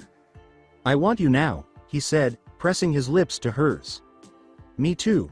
Without wasting any more time, he pushed his shaft into her sore spot, causing her to groan sensuously. Grabbing at her soft mounds, he moaned, "Fuck," and pounded them both into ecstasy. He was aware that he couldn't continue in this manner for very long. She tightened her grip on his shoulders as he pushed himself deeper into her. She let her fingernails dig into his back and wrapped a leg around him. All he could think about was how hot that was. The animal inside of him took over and he started fucking her hard. Once he was fully inside of her, he kept hammering in her because of the way she was tied around him, the noises of her screams, and the creaking of the bed underneath them. She encircled him with her whole body. She wanted to feel everything, so she put her arms around his neck and her legs around his waist. When he found her magical spot, she pleaded with him not to stop, and he did, making sure that every thrust was matched with the same force and desperate speed as the last. Then she yelled his name, and she was approaching too quickly, pulling him along with her. He was unable to look away from her love-drowning eyes until she closed them in an almost unbearable moment of pleasure, a single tear of joy streaming down her cheek, as though a spell had been cast upon him. When they were both done, he rolled off of her and lay on his back on the bed, gasping for air as Hinata, both of them soaked in perspiration, tried to catch his breath. When Naruto eventually caught his breath, he said, "Damn, I don't think I will ever get used to how good that feels." Hinata blushed slightly. He noticed Hinata's slight flush as he turned to face her, "And I don't think you will ever stop blushing." She said, I can't help it, plus I know you like it when I blush because it makes me look cute and innocent. As she got out of bed, she climbed up on top of Naruto, kissed him, and pressed her body against his. He replied, Hina-chan, it seems as if you know me so well, after his lips were released. She traced his muscles and said, so, what are we going to do today? The smirk on his face as he asked the question, shall I take you on a proper date? Suggested that he was planning something. Aside from the mortals, Croatians didn't really do things like date, so Hinata was genuinely perplexed when she asked, a proper date? What do you mean? Yes, a proper date. My father used to take my mother on dates and it seems as if that is all she remembers, so I wanted to create our own memories, he said. The thought of making a lot of memories with just Naruto made her smile. They had very few memories of themselves, aside from the wonderful sex. Then I'm afraid we need to create some memories of our own, Mr. Sexy. He grinned. He was full of ideas on how to make some memories with Hinata that would last a lifetime. He could tell that her newfound confidence made her more likely to do things she would have been afraid to do before, so he wasn't too concerned about her rejecting half of the really naughty ideas. Hinata gave him a perplexed look as he laughed to himself. He continued, now that we have mated, you're more likely to be bolder than you were before, and that means I will get to see a lot of this hidden Hinata that I get peeks of every now and then. Is that so? Yes, and not only that, I will experience some of your emotions and thoughts, like right now you were thinking how hot I am. That is an easy one. Everybody knows that I am always thinking that when I am around you, sighed Hinata. I guess you're right about that one, but shall we jump in the shower then get a bite of eat? We haven't eaten in a while, Naruto told her. His stomach rumbled slightly, as if on cue. She laughed, yes, but what am I going to wear?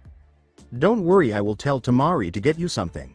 When Naruto went to look for Temari after taking a shower, he discovered her in the library with Fu and Yugito. When the three women sensed his presence among them, they raised their heads. Emir, what blesses us with your oh so great presences, laughed Fu. Naruto rolled his eyes at Fu and said, Temari, can you get Hinata some clothes? Temari smirked and said, I heard you guys mated last night. Is that the reason why she needs new clothes? Are you going to get her some clothes or not? She is wearing nothing but a towel right now, said Naruto. Don't blow your top, Naruto, I will make her some clothes. Come on girls, maybe we can get the dirt from Hinata, Temari said. As he left, Naruto told Temari, there is no dirt to tell, Temari, we just mated like normal creatures do, don't make it a big deal, but he was grinning the entire time. Yugito gave an eye roll. He is so happy he could pop. Why is he pretending to be calm? Temari said, because he is a guy, they're always like that, as she stood up. Strange. Fu uttered. Hinata was sitting on the bed with a towel wrapped around her when the three of them arrived at Naruto's room. So you know that now you will be queen when Naruto becomes king, right? Fu responded. Yay, Hinata replied with a smile at the prospect of spending all of her time with Naruto. Temari shook her head and said, look at her smiling at nothing. She is truly in love with Naruto. If she wasn't in love with Naruto, I wouldn't have allowed her to get close to him, Yugito replied. Fu said, oh really, Yugito? Shut up, Fu, claimed Yugito. Ignoring the cats in the room, Hinata, can you stand up so I can get a good look at what I am working with here? Fu and Yugito yelled, shut up, Temari, and Hinata got to her feet. The pain between her legs made her grimace a little as she stood. She and Naruto did, after all, repeatedly and continuously work her muscles. Observing her uneasiness, Temari inquired, you okay? Hinata said, yeah, my legs hurt a little, it's okay. Temari grinned and remarked, oh, I think I got something for that, understanding the precise cause of her aching legs. Really? Hinata inquired, yay, but you should probably also wait a while before jumping in the sack again with Naruto so your body can rest, otherwise you can really damage something down there, smiled Temari. After that, she cast a brief spell, and a few seconds later, Hinata was wearing a tight, form-fitting black hourglass dress. Hinata chanted again, and this time her legs felt much less aching. Naruto started to drool when he entered and saw Hinata wearing her sultry dress. He turned to the three women he didn't want to see right now after gathering himself. Look, me and Hina-chan are going on a date. I already told the rest of the 9, so don't wait for us during dinner time, Naruto stated. Fu asked, oh, a date? When did you become so sweet, Naruto? Taking Hinata by the hand, he said, look, stop messing with me, come on, Hinata, and left the room. Chambers of vampires with his search team kneeling beneath them and Fugaku beside him, Hiyashi sat in his royal chair. We're going to the wizard's dome, so get ready to leave. With his search team kneeling beneath them and Fugaku beside him, Hiyashi sat in his royal chair. "Prepare to leave," Hiyashi gave them instructions. "We're heading to the Wizard's Dome." "Yes," Kurenai, Sasuke, Itachi, Matsuri, Enko, Hanabi, Sai, Genma, and Kakashi all said. "The Wizard's Dome. Just consider that, Jiraiya, those vampires will not wait long." Orochimaru conveyed his worries to Jiraiya regarding his plans, saying, "They will undoubtedly come and ask us what we know about Naruto, and since we haven't told them everything, we should just lay low for the time being and not stir up trouble." "I am not causing any trouble at all, Orochimaru. I'm just going to Naruto to see how Hinata is doing and perhaps have a brief conversation with Kushina," Jiraiya stated. "Impetuous, that's exactly what it is," Orochimaru argued. "Whatever, but you are aware of that demon's residence, with Fugaku and their search team, Tsunade and a few other wizards, and the werewolves." Hiyashi Hyuga, the one and only vampire leader, stormed into Jiraiya and Orochimaru's lab. "Tish, not knocking, but eavesdropping, this is what kind of rudeness?" Orochimaru scoffed. "Hard conduct. We've been keeping secrets from you too, and you were aware of that brat's location the entire time we were looking for him." "Oh my god, Jiraiya!" Orochimaru screamed a furious, deceived Tsunade. "Never mind that, just take us to Demon's Fortress to make up for this," Hiyashi replied. Jiraiya stated, "I think it is better not to do that." "Jiraiya, you just declared that you would visit there on your own," Sume, the werewolf leader, yelled. Indeed, Kiba was unable to attend since he was in bed, but Sume, Hana, Moge, Lee, and I agreed to visit you in order to reaffirm Hinata's health. However, after learning this, I believe it would be best for you to take us there," Guy remarked, giving Jiraiya and Orochimaru his first ever glare. "Jiraiya, I do believe that we are in serious trouble here. Should we bring them to the Fortress of the Demon?" Then Orochimaru laughed. Jiraiya sighed, then looked around the room. Not only the wizards who worked and attended the same school as Naruto, but also their parents, Hiyashi and Fugaku, and their best vampire team, followed by Sume, Hana, Moge, Lee, and Guy. He wasn't sure what Kushina might do to him, or, more accurately, them, and he wasn't sure if he would be able to enter the demon's fortress completely. "What are you thinking about? Let's go," Hiyashi ordered impatiently. "A potion must be made in order to even enter the demon fortress. When you are not a demon, it appears that if we are to enter the demon fortress, Orochimaru, you will need to assist," Jiraiya remarked. Suande, "Well, get to it then," insisted. "But before we even go, I have a few rules that you absolutely must follow. Otherwise I can't promise either of us will ever see Hinata again," Jiraiya said. When Jiraiya said that, everyone turned to look at him. "What are these regulations?" Shikamaru's father, Shikaku, inquired. Orochimaru took an old wand from his lab jacket and placed it on the desk. After Jiraiya sat down behind his desk and took it out, he then proceeded to a locked rack, inserted his wand into the keyhole, and opened the rack case, revealing a black, horrifying potion in a diamond-shaped bottle. "What are the guidelines?" Shikaku inquired again. "The guidelines are straightforward. Never say anything you wouldn't say to your chambers, dome, or den leader, regardless of who you are. Additionally, if you are a leader, act as though you are not. Don't be scared to bow down to the queen. The most crucial rule is to treat Naruto with respect," Jiraiya declared. "The queen will murder us all over her son." "Tish, Jiraiya, you gave them the truncated version. You want them dead," Orochimaru chuckled. "The condensed version? And why is creating a potion necessary to enter the demon fortress? Is it not possible for us to simply walk there?" Sume inquired. "On foot?" Orochimaru laughed and said, "Fu, you cannot get to the demon fortress in the living world because it's not in the living world." "You mean it's—" "Yes, Hiyashi, it's in the demon's domain. The underworld. I've only been there 10 times in my life, which is not very often, so that's why I'm warning you to exercise caution," Jiraiya said. "Now about the short version. Jiraiya is telling you to be on your best behavior, but I think you should not open your mouths at all, because if we listed all the demon's rules it would take us all day," Orochimaru growled. Jiraiya said, "Anyway, Orochimaru, let us get to this potion," and he took a green jar out from under his desk. "Are those potions of what kind? And for this you need your wands?" Tsunade inquired. "Even we must use our wands to break through the demon's formidable barrier. These are the potions that Professor Sarutobi left behind. We should be able to enter the underworld by combining these, making the spirit potion, and casting the otherworld spell," Jiraiya stated. When Orochimaru carried the black potion to Jiraiya's desk, smoke poured from the bottle, making everyone a little lightheaded, something that was very unusual for Croatians. Then, cautiously, after Jiraiya opened the green jar, Orochimaru poured the black liquid smoke into the green jar, and as soon as he did, a mortifying cry out of the jar caused everyone to cover their ears as the grating ring of sirens played from the jar. Jiraiya shouted, "Orochimaru, get the pot," over the sirens' cries. Orochimaru hurried across the room to a black kettle that contained the ingredients for the spirit potion, and he brought it to Jiraiya, who helped him remove the necessary items and empty the contents into the kettle. "They are combining albizia buds with reishi mushrooms to no one in particular," Sakura questioned aloud. "Isn't that a bad combination?" "Yes, it's a terrible combination," Asuma said, wincing at the sound. "I suppose it is necessary for this potion, but I wouldn't know over this loud racket what is what." As Orochimaru and Jiraiya tossed their belongings into the kettle, they crossed off the following items: Longan, check; Jujube, check; Lolden Quo, check; ghastly blue dragon scales, check; smoldering ashes, check; and human blood, check. Waving his wand over the black kettle and green jar, Orochimaru declared, "I shall start the first enchantment," and when Jiraiya nodded, he began. Tetra, daughters of Aeschylus, companions of Persephone, natives of Cape Perlorum, wings given by Demeter, searching for Persephone, calling with your beautiful deadly soul-leeching song, appealing to our spirits, grant me the wish to interact with the god of the dead and riches home, north of Celsius and south of Rome. Jiraiya then poured the mixed liquid from the green jar into the kettle before beginning his own enchantment. Helm of Darkness, wife of the underworld, Karen of the ferryman, I place this Vicoria AVGGK to the victory, and Fel Temp Reparative, falling horseman, as coinage to ensure our safe trip on this passage to Juno in Pharaohnas and the Unseen's realm. Upon my soul."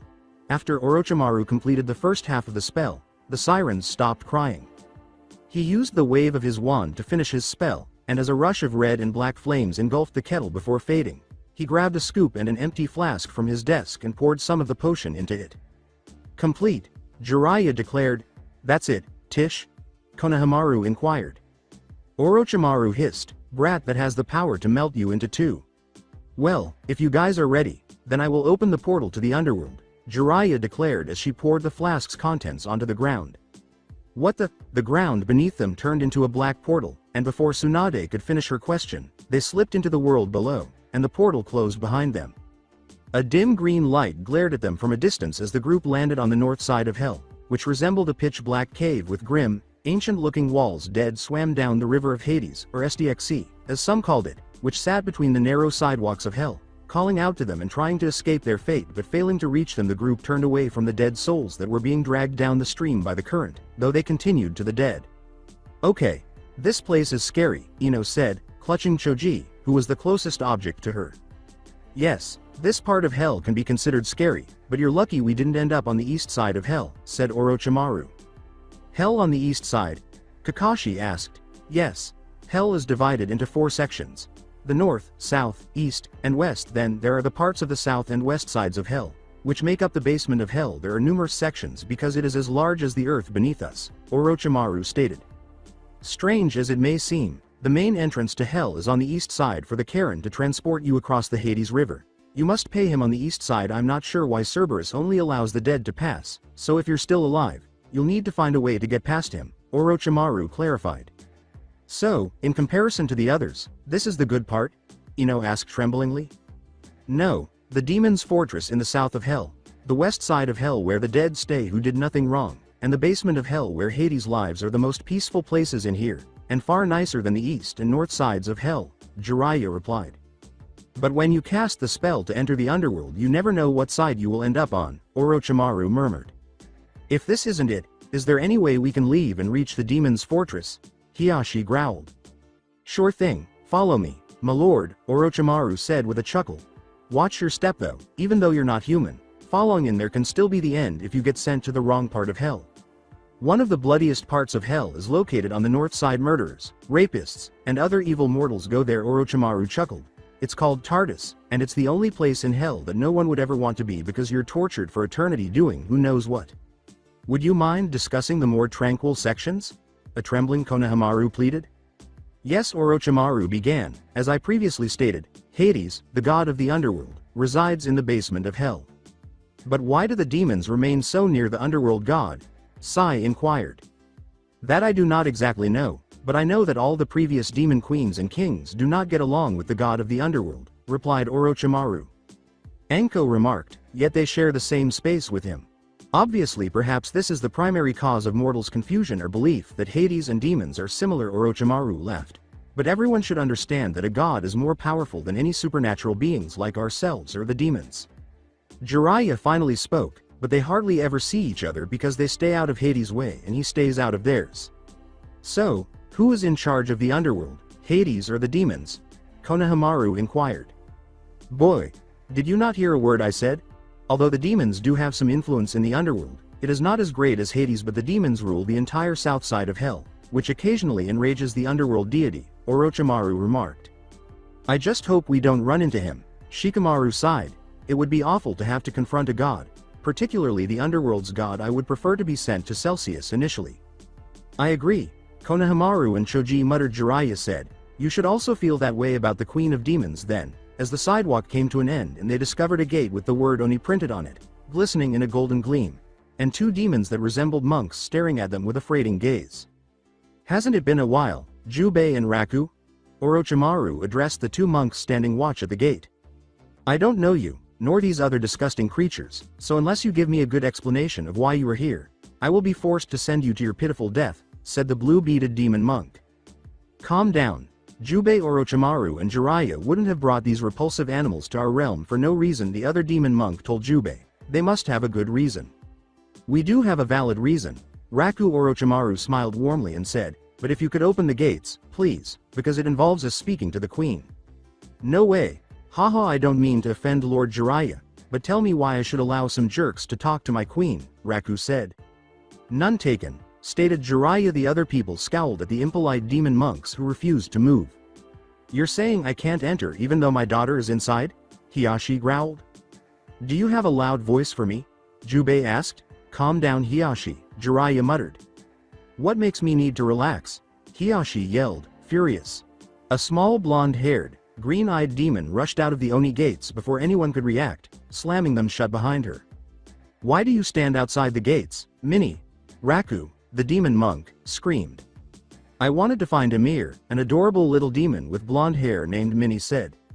Her eyes widened when she realized that everyone around her had a different, non-human scent, and she was able to identify a scent that was similar to Hinata's on a few pale-looking individuals. Do you happen to know Hinata? She asked, cocking her head to look at them from the side. The small demon caught everyone's attention. So this is my daughter? Come on in, Hiyashi yelled. No, it is not possible, Minnie. Please return inside, Raku commanded. Hey, Kay. The little demon cried out, and she opened the gates a little before slinking back inside. Raku, I apologize for my friend's impolite behavior, but could you please give us a moment so we can speak with the queen? Then everything will be resolved, Jiraiya pleaded. If it were only you, then I would let you through, and maybe if you had Orochimaru I would still let you through, but with these other faces, no can do. Lord Jiraiya, I'm sorry, Raku replied. As he was about to take something out of his lab jacket pocket, Orochimaru heard someone shout, Yup, right here. The gates opened and the most beautiful demon, the Queen Kushina, emerged as he tucked his spell back into his pocket, which he planned to use in case they had to enter through the rough. For some reason, Kushina's glare caused everyone to look away. She stood tall, her long red hair falling neatly into her long jet black silk robe, with a few strands tucked into it. The robe concealed the black fitted dress she wore underneath, but only a small portion of it showed through, revealing the red heart design on her chest. Black feathers adorned her chest and the neckline of the robe. Stopping at her ears, she wore a black round bow on her head, with a white veil covering half of her head. Her eyebrows arched, and her green-blue eyes stared at each person.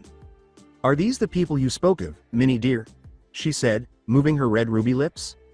Yes, Queen, and they smell like Hinata, Minnie asserted, gesturing toward them. When their queen emerged from the gates, Raku and Jubei knelt down to gaze at her. Queen, I apologize. I ought to have taken care of them by now, pardon me, said Jubei. Raku said, I'm sorry, Queen. Raku and Jubei, that is unnecessary. Stand up, please. The intruders, not you two, will be bowing, Kushina remarked. The demon monks stood and nodded, but they gave the guests a scowl. My apologies, I forgot my manners, Jiraiya and Orochimaru said, kneeling in front of Kushina. After Kushina glanced at the others, they reluctantly knelt down in front of her. Hey, she is Naruto's mother if she is the queen and he is the prince, Konohamaru muttered. Whoa, who knew Naruto had such a lovely mother. Yes, you're correct. Wow, murmured Udon after giving the young boy's remarks an internal smile. Kushina approached Jiraiya. Get up. Jiraiya. Kushina extended a hand to him and remarked, I don't like the idea of someone who has been so kind to me kneeling before me. Well, my queen, he said, grinning at Kushina. He took her hand and got to his feet. Jiraiya, stop the formalities, Kushina remarked. We've known each other for too long for that. You're correct. How are you? Jiraiya inquired. Until you brought that dirty snake here, everything was fine. You brought Orochimaru here, and you know how much I detest him, Kushina remarked. Tsunade glanced at Orochimaru, then at Jiraiya, and finally at the queen. Orochimaru stood without permission, kissed Kushina's hand, and said, Kushina, it's not nice to joke like that. Fufu, I might take it seriously. Kushina grabbed Orochimaru's hand and punched him in the stomach, sending him to the ground with a strangled cry of pain. Everyone gasped in shock because they had never seen Orochimaru as such a suck-up before. When Udon said, beautiful, but scary, never touch me, Orochimaru, Kushina turned on her heel and walked into the open gates, mini-skipping behind her. The rest of you get up and follow me. You can tell me why you're here in my place, she said. Raku and Jubei glared holes into them as they entered the demon fortress, and they also noticed that the place was brightened, as if the sun itself shone upon it. There was a lot of fresh grass, and everything was beautiful. It felt as though they had entered a different realm, but they had actually entered the demon fortress, which was surrounded by lovely trees and small streams of rivers and lakes, and it did not look like a place where demons would live. The palace, his home, was about 20 stories high, and it was painted a golden color with red and green trim paints. Leading the way, Kushina led them to her office, opened the door, leaving it open for them, and walked to her seat while they looked around, staring at the numerous rooms they passed and the obvious number of floors. Shaking his head, Jiraiya said, I see you still keep pictures of Minato and you all over the place. Hiyashi cut her off before she could reply, saying, Look, Jiraiya, we didn't come here to talk about that. Please give my daughter back. After squinting at Hiyashi, she got up and walked toward him. His fellow vampires saw this and reacted defensively, but it didn't stop her from moving closer. With a faint chuckle in the back of her throat, she remarked, There is nothing that I can do for you if you're here for Hinata. Fugaku threatened, Look, we vampires will not allow you to keep hold of one of ours. We also will back the vampires if you continue to hold on to Hinata, Sume said. After gathering herself, Kushina glared at them with her now red eyes before bursting into a fit of laughter that made everyone feel scared and cold. Your daughter is not here right now, she said in a very low, icy voice. She went out with Naruto a short time before you arrived. Please don't ask me where they went, and before you try to threaten me once more, I think you should consider whose house you are in. Furthermore, who stated that Hinata wishes to take a leave of absence with a family as miserable as yours? Fugaku Uchiha and Hiyashi Hyuga?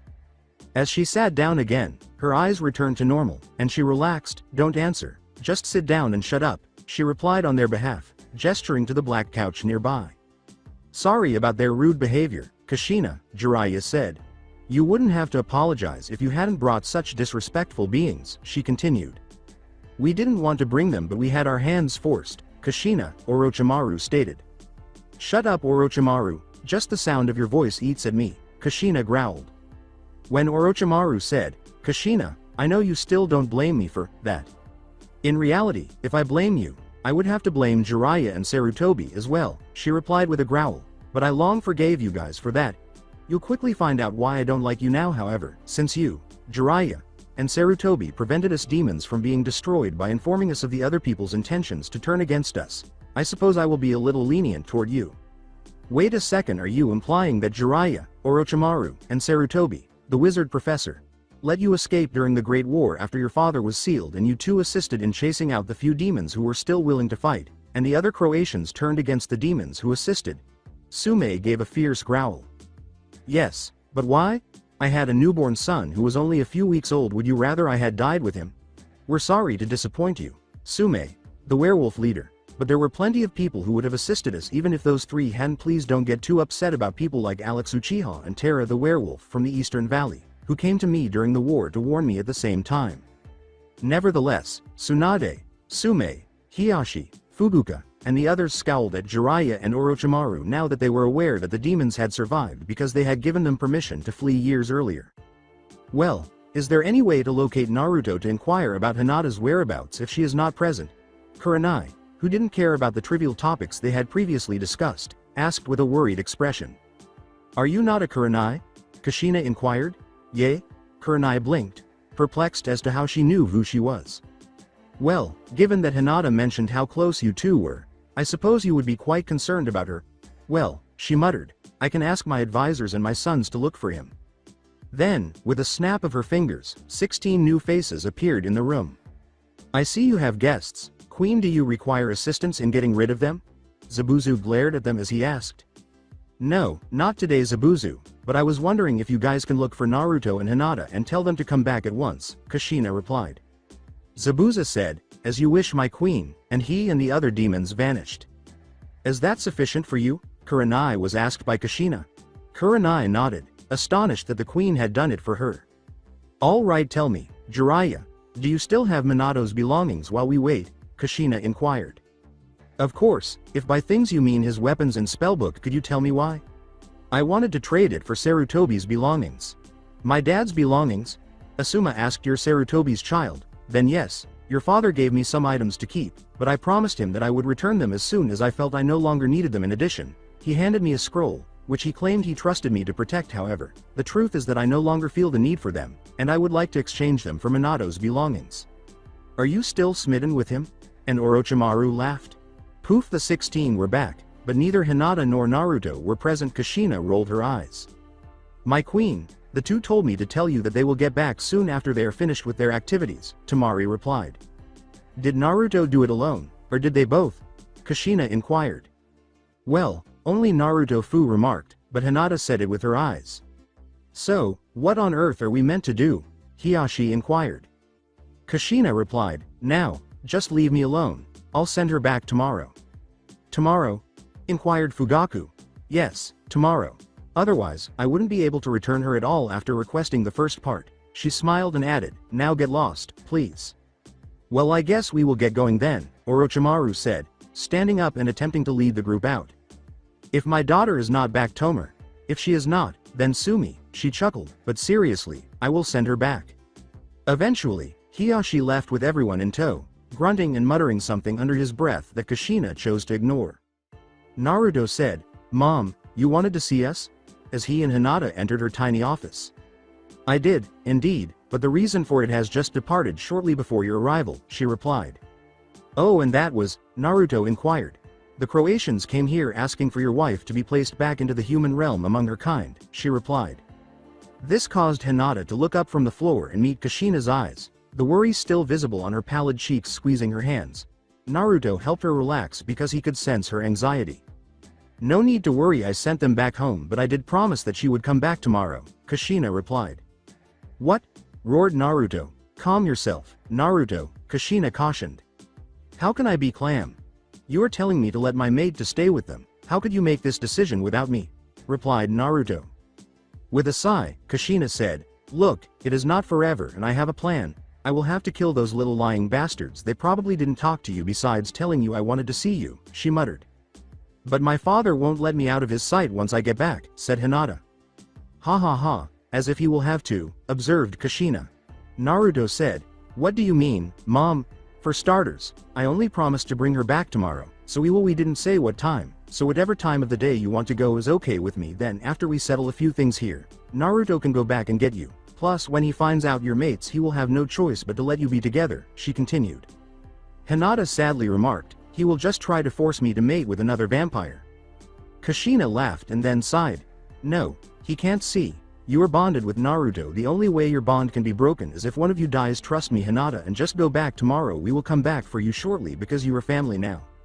Hinata gave Kushina a nod after expressing her trust. She squeezed Naruto's hand. Now Hinata, if you don't mind, can I have a minute alone with my son? Kushina responded. Hinata took a break and nodded after observing her leave. Naruto asked his mother, what's up? I want to expose Orochimaru soon. He seemed even more snake-like today and I need your help. I figured while Hinata is gone, we could go with both our Special 9 and look for the rest of the information we need, said Kushina. Is everything okay? Naruto inquired worriedly. I haven't found any more movement yet, but everything seems bad right now, Kushina stated. We will stop those bastards, Mom, don't worry, Naruto said, nodding. Kushina rose from her chair and approached Naruto to give him a cheek kiss. He let it happen without flinching. Yes, we will, son. Yes, we will. The following day, Hinata made her way to her locker down the hall. She caught a glimpse of her friends coming toward her out of the corner of her eye, knowing it would be, as Shikamaru liked to say, troublesome. She sighed. Hinata! Her friends exclaimed as they rushed toward her. Before Hinata could say anything more, her friends pulled her into Kurenai's classroom. As soon as her door closed, Kurenai looked up to see Hinata and the group. Kurenai almost cried out, "They finally brought you back," as she gave Hinata a hug. "Those damn bastards," said Kiba. "We'll kill them." Hinata, did Naruto lay a scratch on you? Did he? Hinata broke Kurenai's embrace and rolled her eyes at Kiba as she approached the door. She said, "I have to get to my first period class." The others were left alone when she left the classroom to go to her first period class. "No love at all," Konohamaru uttered. Tenten lamented. "Yeah, she seemed more pissed than excited to see us." Kurenai informed the crew, "Well, we'll discuss this later. For now, everyone, go to class." After leaving her class, the gang vanished. "Will take a few hours to complete. In the meantime, in the demon's fortress." Naruto shouted, "I'm going to class," and dashed out the fortress gates. "Naruto, didn't your mom tell you to stay here today?" said Gaara. Naruto called back behind him as he poofed out of existence and landed in the school building directly in front of Kurenai's class. "I need to visit my wife. I miss her and I can sense she is sad. She misses me too," Naruto said.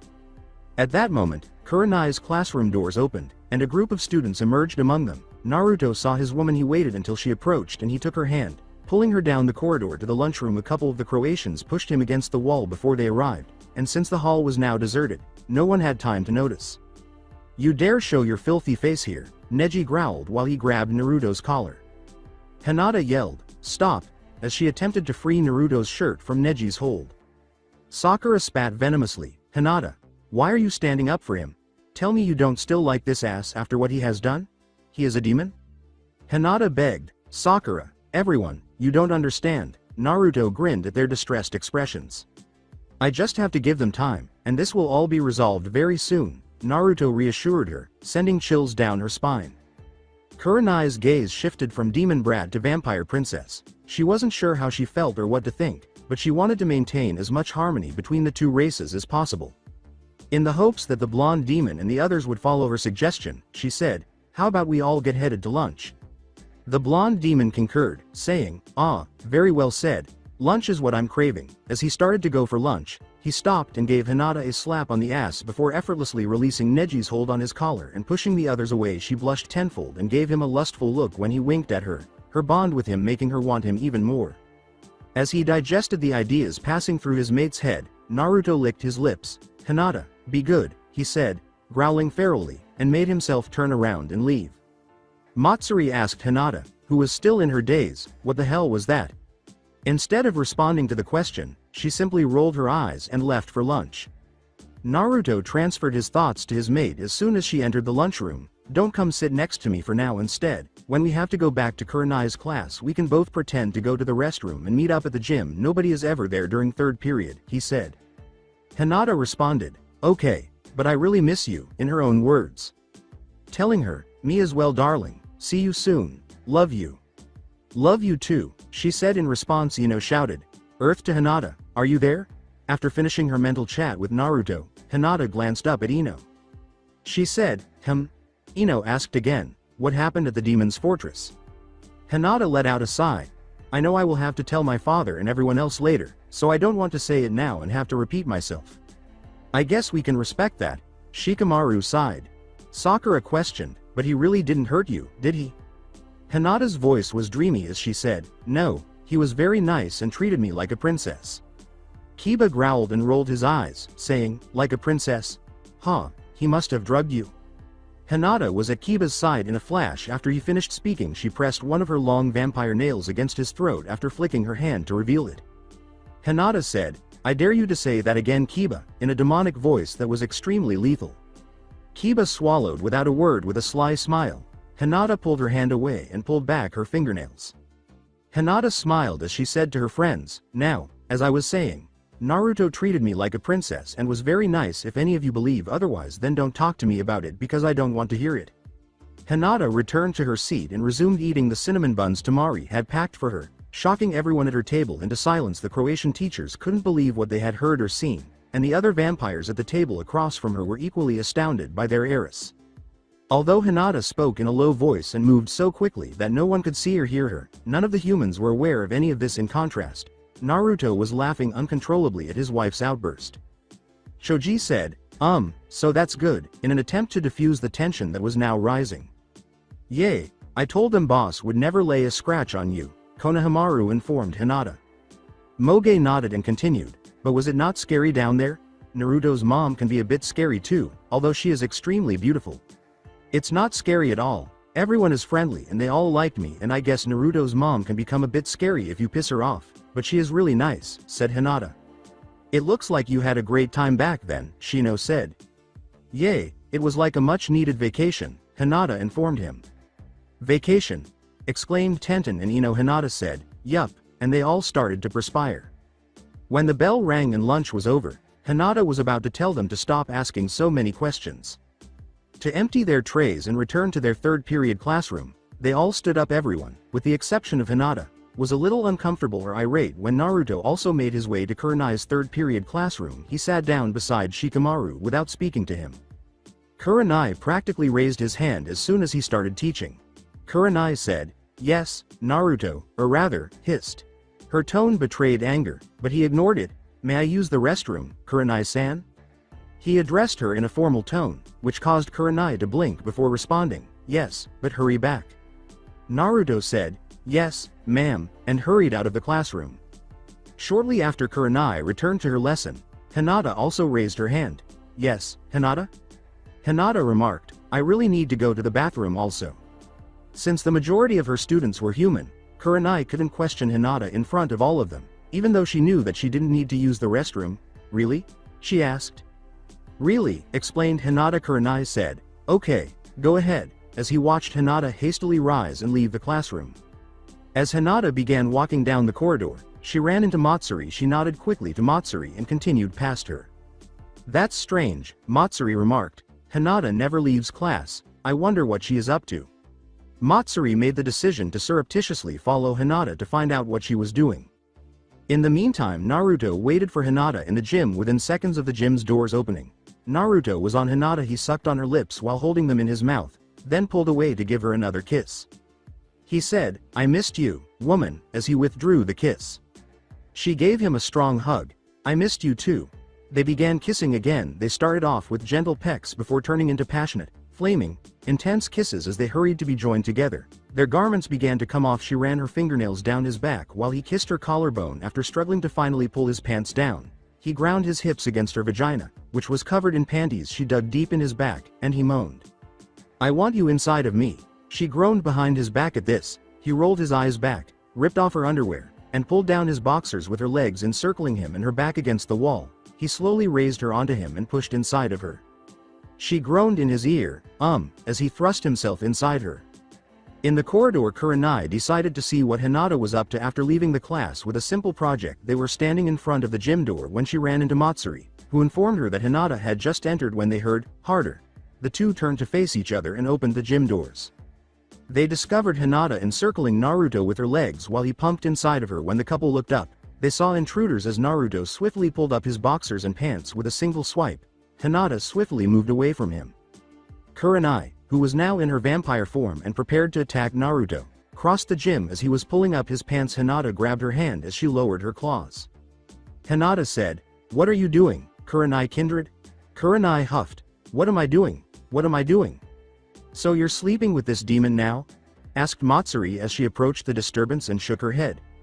The words, "This can't be happening, you can't, Hinata," were spoken by Kurenai while she was crying. "I love him," Hinata firmly declared. Naruto said, "Look, you act like something bad is going to happen by her being with me. I will take care of her," after he had finally put on pants. "You think you can taint her blood?" Matsuri glared at him. Naruto smirked at this. "Well, see, Hinata dear, I don't want to upset your kindred any more than I already have. I'm going to go, but I'll see you later." "Naruto," Hinata begged, clutching him, sighing, "I promise, woman, nobody will split us and nobody will lay hands on you. Even if I have to kill your father, I promise, it will be alright, just go with them." She said, "Okay," and released him. Leaning over, Naruto planted a kiss on her cheek. As he gazed directly at Matsuri, he said, "You better be nice to her." She was about to reply when Naruto disappeared as soon as Hinata left. Kurenai and Matsuri turned to face him. "Hinata." She raised her hand to interrupt Kurenai, saying, "I don't want to hear anything." Matsuri smirked and remarked, "I don't think your father will be happy to know you are fucking him." Hinata briefly displayed fear before swiftly turning irate. She shoved Matsuri and left the gym, saying, "Well, I guess I know who will be loyal to their future Khan and who won't." Matsuri questioned, "Did she just threaten me?" Surprised, Kurenai nodded. Hinata left the school by walking down the corridor. Then she ran at a speed that was invisible to the naked eye. She was so annoyed that she didn't want to stay at school. She proceeded directly to the vampire chambers. Fortunately, she could go directly to her private chamber because no one was in the front room. After storming into her own room, she jumped onto her bed, screamed into it, and pulled one of her pillows up to her face. She pulled the covers over herself and decided to sleep until later after screaming until she felt like she could no longer do it. However, a few hours later, a loud knock on her door made it seem as though she wouldn't be able to sleep as long as she would have liked. Slowly, Hinata stood up and opened the door to confront her father. "Now we have to talk," he yelled. Hinata said, "Okay," losing whatever bravery she had apparently had before. "Now we have to talk," he yelled. "Okay," Hinata said, losing all of the bravery she had previously appeared to have. She trailed him from the room, down the stairs, and to the chamber's yard, where the leaders and all the Croatians were waiting. Hinata let out a sigh, sensing that this was not good. It's never for nothing that the vampires, werewolves, and wizards come together. Sume, the werewolf leader, exclaimed, "So she is really back," upon seeing Hinata. Hiyashi looked at his daughter and asked, "Yes, but is it really Hinata?" "What?" Hinata asked.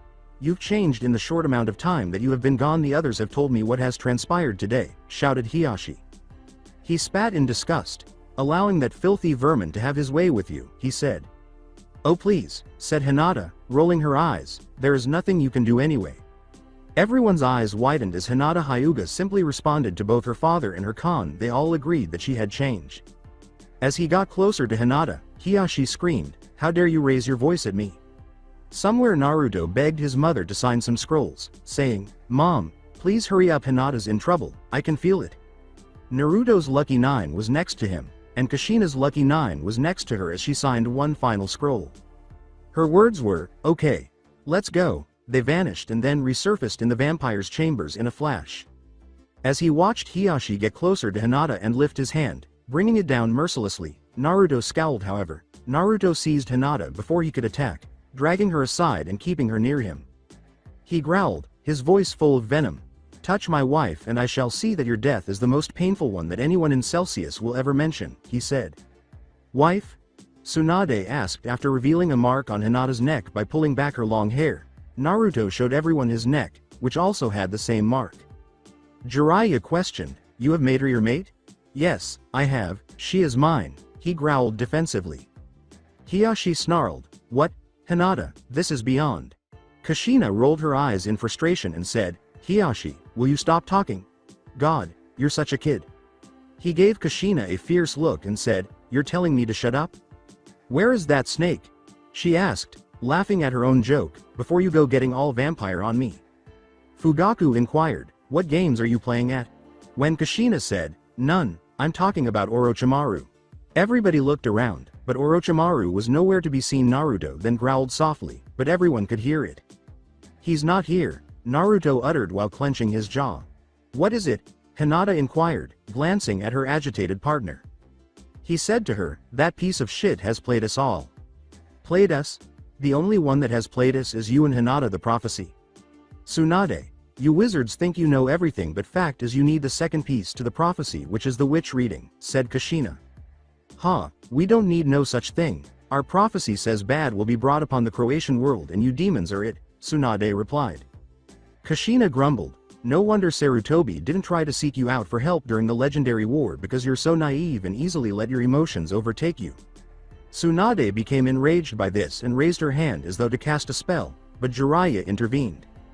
Kushina grinned and remarked, "See, there you go again, letting your emotions get the best of you." Jiraiya questioned, "What is all this about, Kushina?" "This is about how Orochimaru is the one allowing bad upon the Croatian world," Kushina responded. "Impossible. Look, old man, I know he was a good pal of yours, but we have looked into this for a while. Sadly, he has done something that will require all of us to work together if we want the Croatian world to still be around, Naruto said, his face filled with rage. Sume shouted, we would never work together with you demons. Well then, good luck trying to defeat Riley the werewolf, or Wolf Fram, or Hyuga the werewolf, or King Lycaon, or Beowulf, Naruto replied. Or, Hiyashi and Fugaku. Good luck fending off the Blood Huntress or Cynthia and Michael or Jade and Xavier or Ether the Prince of Vampires. Kushina concluded. Oh, and Tsunade, try fighting up against Wanya the Grand Wizard or her sister Lee, or Jackson the Wizard Kid, Naruto said. And I didn't get to the best part. Joshuan the Monk Demon, Theo the Fire Demon who rides with Pyros the Fiery Horse Demon, Hazel the Demon of the Earth, Isa the Ice Demon, Hydra the Water Demon, Nico the Ice Demon Prince, and Borin the Dark Wing Demon. Good luck fighting them, said Naruto. Why would we have to fight them? All those people are in Celsius, Shikamaru replied. No, you see, Orochimaru has opened a portal to Celsius and has allowed them to escape with many more Croatian creatures, Naruto informed them. Tsunade argued incredulously, that's stupid. What would he gain from that? He wouldn't do that. Do you think I would ask for your help just for fun? Replied Naruto. Do you think I like asking for help? Do you think that I want to work you? Or better yet, why would I make up a lie that has no benefit to me whatsoever? I only came here because of the witch's reading and because as we speak more and more, Croatians from Celsius is being let out by Orochimaru, and I, Naruto said as he reached the final sentence. Before looking back up, he said, I hate saying this, we demons need your help defeating them. Kushina stated, none of us can do this alone. If we don't work together, we will all be destroyed as they take over. They're working together now to stop us. We should work together to stop them. Jiraiya rambled, I know Orochimaru is a little crazy, but I just don't think he would do that. I'm sorry, Ero-sensei, replied Naruto. I know he was a good friend of yours, but we got proof. Still not believing what she was hearing, Tsunade asked, and just what would that be? Orochimaru was found tempering with Celsius spells using witch's magic. A good witch friend of ours thought it was strange when he came to her palace asking for ingredients that only witches use but is needed for the key to Celsius, so we asked if she could keep tabs on him. She did, but he found out and laid low for a while. I still felt strange around the guy and had my crew look into it. That's when we caught him trying to make a deal with a few ghouls the other day, Naruto explained. Tsunade, aware that this was bad, asked, what deal was that? He asked for a bit of their blood. As we all know, it's not easy to open the portal to Celsius and it's supposed to be impossible to escape. It is our hell, so he asked for ghoul's blood, one of the many items needed to get into Celsius and one of the many items that is nearly impossible to get because ghouls usually don't bleed but disappear in air at death, leaving just dust. To make them bleed is very hard, so he asked and they refused. He told them of his plans and said if they agreed he would share some of the power he would gain from this with them and make them one of the superior Croatian races instead of what they are now. Still the ghouls refused and Orochimaru killed many of the ghouls at the graveyard until he got one ghoul's blood. That ghoul managed to survive and travel to the fortress to tell us. Kushina told her that. Tish. Hiyashi sneered. I guess we have no choice but to work with you then, Fugaku replied. Everyone gave him a startled look. Fugaku remarked, but I have to see this injured ghoul first. Of course you may, but I have two scrolls here with me. One is a scroll that Orochimaru dropped the other night. It contains all of the names that he is supposed to release from Celsius. I figured you would be interested in knowing. The second scroll is the terms I have came up with if we are to work together. I have left plenty of room for changes, but I think we should make some time for us to go over it and sign it, Kushina replied. Well, let's look at it tomorrow. This is all too much for me to handle today, Sume replied. No can do, said Kushina. Then Sume asked, why is that? Kushina remarked, the ghoul won't make it much longer. Sume said, all right, we'll leave now. Shall we? Asked Kushina. Everybody gave a nod. Then, with a quick mutter and a snap of her fingers, Kushina made them all vanish from the yard of the vampire chamber and reappear inside the demon fortress. She guided them through the lengthy corridors until they arrived at a section with a pine and minty scent. Before letting anyone in, she turned around after opening a green door. I only want the leaders of their race and Jiraiya in here. Naruto, you show the others around, ordered Kushina. After observing his nod, she entered the room and closed the door after Sume, Tsunade, Hiyashi, Jiraiya, and Fugaku had followed. A tiny twin-size bed composed of cherry oak wood was located inside the room. An ugly, pale, and horrifying-looking ghoul with gray, wrinkled skin was lying on it. His soul-sucking black eyes had turned white and lifeless. His body was beginning to turn to dust, starting with his feet, and his breathing was irregular. He was beginning to smell Seeing no blood from the dying creature, Jiraiya questioned, how did he get him to bleed? That evil Orochimaru found out the only way to make a ghoul bleed is from our piercing black eyes, said the dying ghoul. Fugaku asked, Orochimaru did this to you? The ghoul, struggling to breathe, said, yes, he discovered that if you make my kind cry, then we will bleed from our eyes. From your eyes? Tsunade asked. The ghoul's entire body collapsed into a heap of dust in front of them before he could respond. After clenching her teeth in rage, Kushina turned to face the other people in the room. Orochimaru will die for this, Kushina declared categorically. After observing the rage in Kushina's eyes, they all turned back to face the dust in front of them. They were aware of their obligations. In the meantime, everyone was seated in the demon's bar, including Naruto. There was awkwardness in the room because no one dared to speak, that is, until Temari approached the room beaming and grinning at Hinata. Hinata, it's good to see you, Temari exclaimed, giving the girl a hug as though they had not seen each other in ages. It's only been one day, Shikamaru noted. Temari muttered, I don't think I was talking to you, Pineapple Head, while glaring down at Shikamaru. Temari's remark caused Naruto to burst out laughing. Huh. You're right, Shikamaru does have a pineapple-shaped head. Shikamaru countered, Tish, troublesome, I was just making a point. Well, nobody asked for your opinion. In fact, only a smart-ass wizard would say something like that. I bet you're a wizard, Temari replied with complete disdain. The wizards all glared at Temari, and Temari returned the glares with equal ferocity. It felt as though a knife could cut through the thick tension. I am, in fact, and you're a witch if I remember correctly from the last time when Naruto and you all came busting in on our property, Shikamaru replied. As she approached Shikamaru, she drew close to him and challenged him to prove her wrong.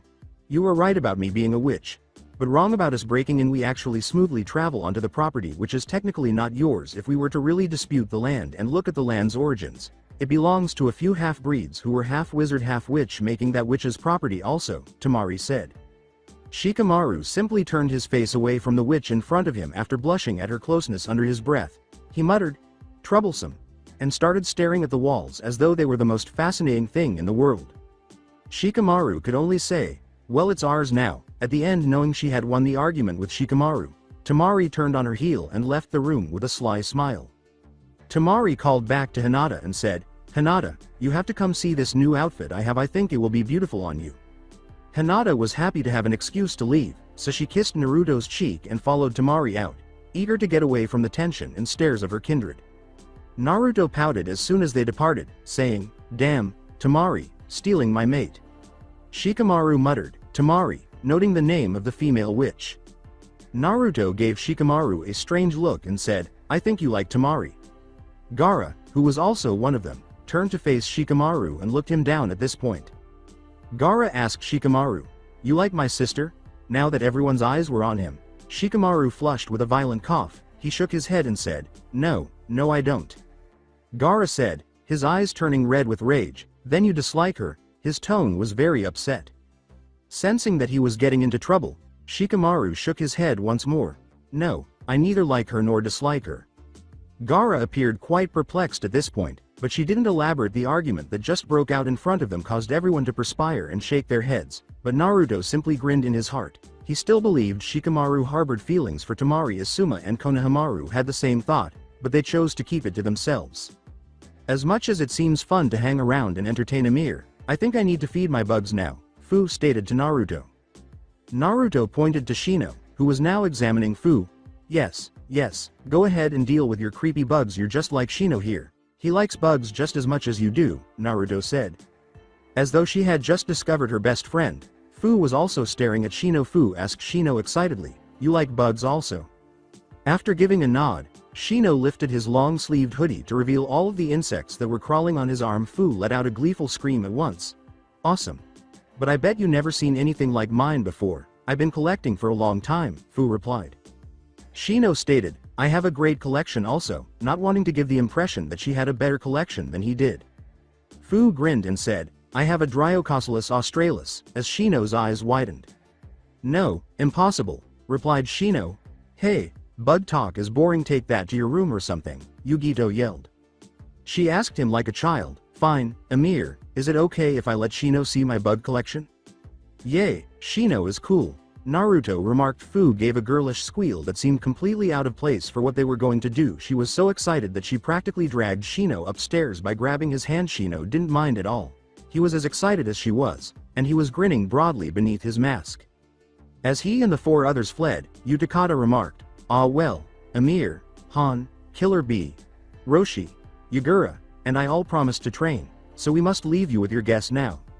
Yugito yawned as though she were exhausted, but as she did so, she turned to face Naruto, who sighed and waved her away. She quickly vanished with pleasure. Then Gaara stood up and walked over to the human refrigerator. All the vampires in the room looked up as he pulled out a pitcher filled with a dark red liquid, and their faces lit up with desire. After that, he produced several glasses and displayed them to the vampires, but he placed the first cup down in front of Matsuri and gave her a glass of the crimson concoction. "Thank you," said Matsuri hesitantly. She suddenly became shy and was unable to look him in the eye. She blushed as she made herself look down rather than into Gaara's stunning green eyes.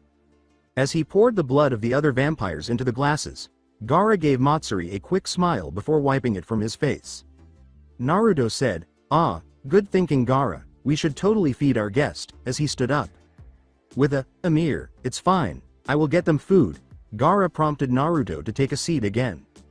Naruto said, okay," and sat down as Gaara attempted to pour blood into his glass as well. Konohamaru waved him away and said, "So, boss, what do you do around here?"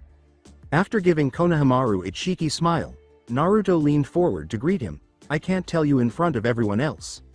With wide eyes, Konohamaru questioned, "It's that awesome?" "Yes," Naruto replied. At that moment, Minnie bounded into the room on her tiny scooter. Minnie said, "Hi," to each of them.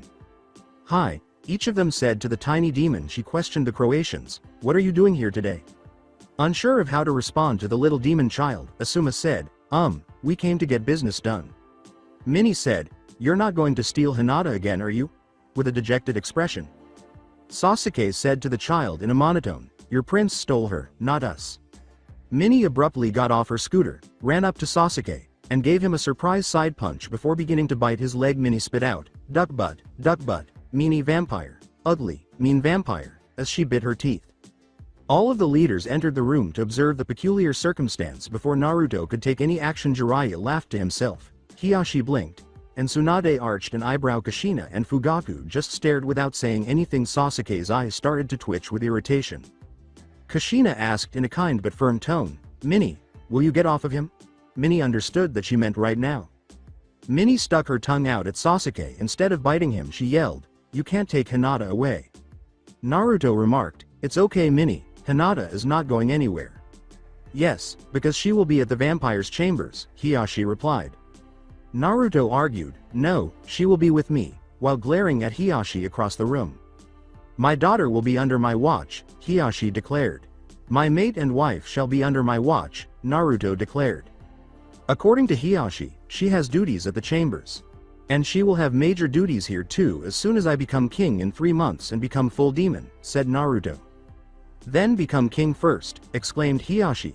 "Fine, I'll become king, and by then this war should be over and she will have to stay here in the fortress forever, but I guess until then she can stay at the chambers. But if you were to hurt her in any..." "Why would I hurt her if she is so valuable to you? If I hurt her it could screw my ties with you demons, and that would be bad with this war against us. But I do have a few rules. You can't come to the chambers just to see her at any time without letting me know beforehand." Hiyashi replied he needed some kind of control. "I don't think he will do that," his mother said, putting her hand on Naruto's shoulder. She gave Naruto a look, but she shook her head, seemingly saying, "Not now."